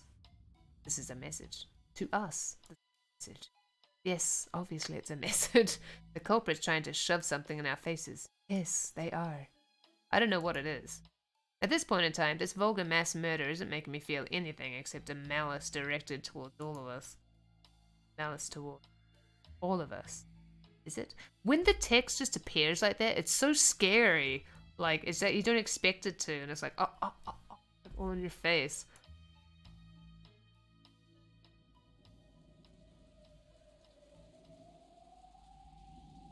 Each one of the survivors has some kind of connection to one of the 6 victims. Uncle Kraus's death brought Jessica the grief of losing a family member.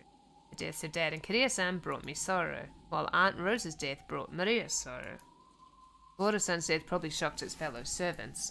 Now Shannon-chan's death brought grief both to George Aniki, who had proposed to her, and Kanokun, who had loved her like an older sister. Everyone now on this island has received an equal amount of sadness. Aunt Eva was sure that the servants were in cahoots. But then, how could you explain the deaths of Goro-san and Shannon-chan? At any rate, by this argument, the grief caused by the 6 deaths hit everyone but Aunt Eva and Uncle Hideyoshi. So much bold it's happening. Even Aunt Eva, who had directed suspicion at the servants and acted as though she herself was beyond suspicion, could not be ruled out as a suspect.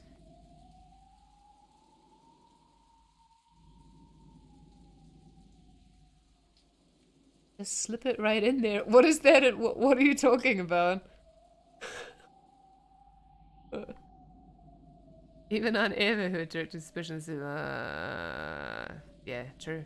In the first place, she was able to argue that the servants were suspicious by focusing on the shutter's key. But if you look at it from a perspective of motive and who would gain, Aunt Eva's name rises to the top of the list.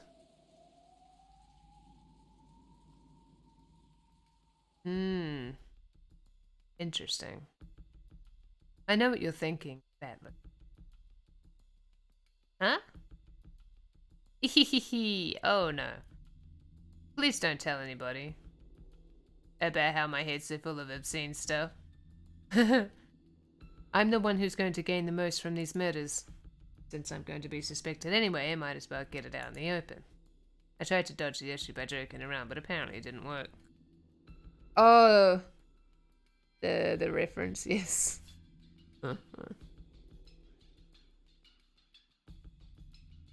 The inheritance will be divided into as many parts as there are siblings, but right now I'm the only one of the 4 left.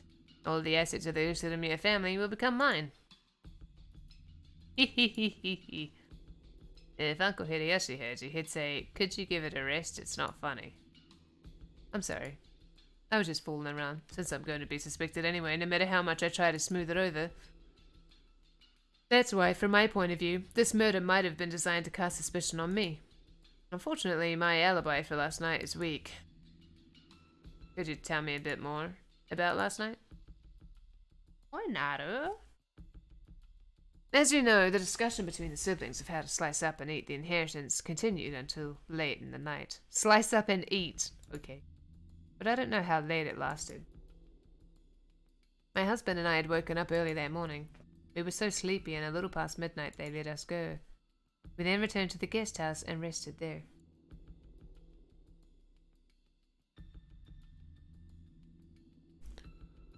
Can anyone other than Uncle Hideyoshi prove that? No, wait. It's not like I suspect you or anything, okay? Oh, you sure about that? I don't know if it counts as proof, but when we returned to the guest house, we agreed to buy Genji-san, who asked if we needed a towel. I think that should be enough to prove we returned to the guest house a little after midnight. Though, if my theory was correct, the servants would all be in cahoots, and they wouldn't actually make for much of an alibi. Hey, you've got a point there. Guess that means I'm playing detective with the real culprit right now, huh? Hehehehe. However, let me say this for my honor's sake. If I was after the inheritance, I'd never commit such a bizarre set of... After all, if I just wanted to make them forfeit their rights to the inheritance, it wouldn't matter to me how they died. It'd be much smarter of me to try and make their deaths look like accidents. Especially if you're assuming I laid out some careful plan that involved even the servants. You got a point there. If you're killing someone for personal gain, you definitely shouldn't make it look like a murder. Exactly. That's why I'm in such a blue mood. The police will probably treat me like the mastermind and investigate all kinds of things. Not fun at all. Aunt Eva shrugged with a bitter smile. It was just as easy to suspect Aunt Eva as it was to suspect the servants. So if we spin the chessboard around, does that make it impossible for the culprit to be her, suspicious as she is? However, if that sort of argument always works, the motive can never help us in any way. No, that can't be right. Knowing the motive must give us powerful clues towards knowing the culprit. And that's why murderers from all time periods disguise crimes in complicated ways, cleverly preventing their motives from being discovered. I don't get it. I just don't get it. Every time I spin the chessboard around, it keeps flipping from front to back and back to front. Are my thoughts bringing me closer to the truth? Or are they... Oh, or are they?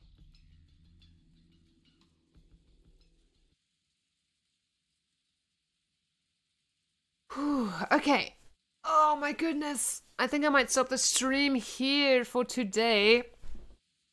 Oh, it's only so much I can read in a day before I just start to like I don't take it in anymore. Whew. But thank you very much everybody for coming to the stream. I hope you enjoyed it.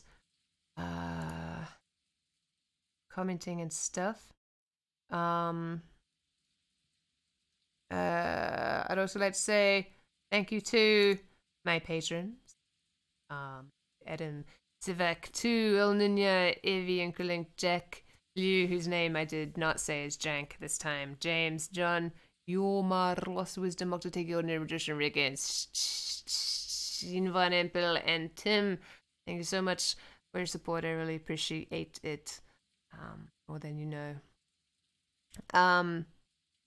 If you'd also like to become a patron, you can see the link there. It's also in the description of the video. Hopefully it should be there. Also, I'd like to direct you to my Discord, which is the place where we all hang out and stuff. It's a pretty nice bunch of people there. Lots of game talk and stuff happens there. And I'm pretty active there. That link should also be in the description. If it doesn't work, let me know. And I will give you one that does work. Cozy stream. Oh, that's good. That's good. I like cozy streams. That's what I do most of the time, except when I'm screaming because there are black holes and Elite Dangerous. Otherwise, or I'm crashing into planets. Next week, I am not sure what I will be streaming. I might stream more of this, or I might stream. I might go back to something like Subnautica or Elite Dangerous, or maybe I'll play Civ 6. I don't know about Civ 6. I'm still kind of on the fence about streaming that. But anyway, but thank you anyway for coming and stuff. And I will see you in something else. There's still no trails or Final Fantasy 6 for now because I'm just like recording Xenoblade like crazy. Try to get that done. But there will be Xenoblade, and patrons currently have access to like lots of Xenoblade. It's all Xenoblade all the time. But anyway, yeah. So I hope you have a good rest of your weekend or a good week if you are just starting your Monday. And I'll see you in something else or next week or never again or in Discord. Come to Discord. Bye bye.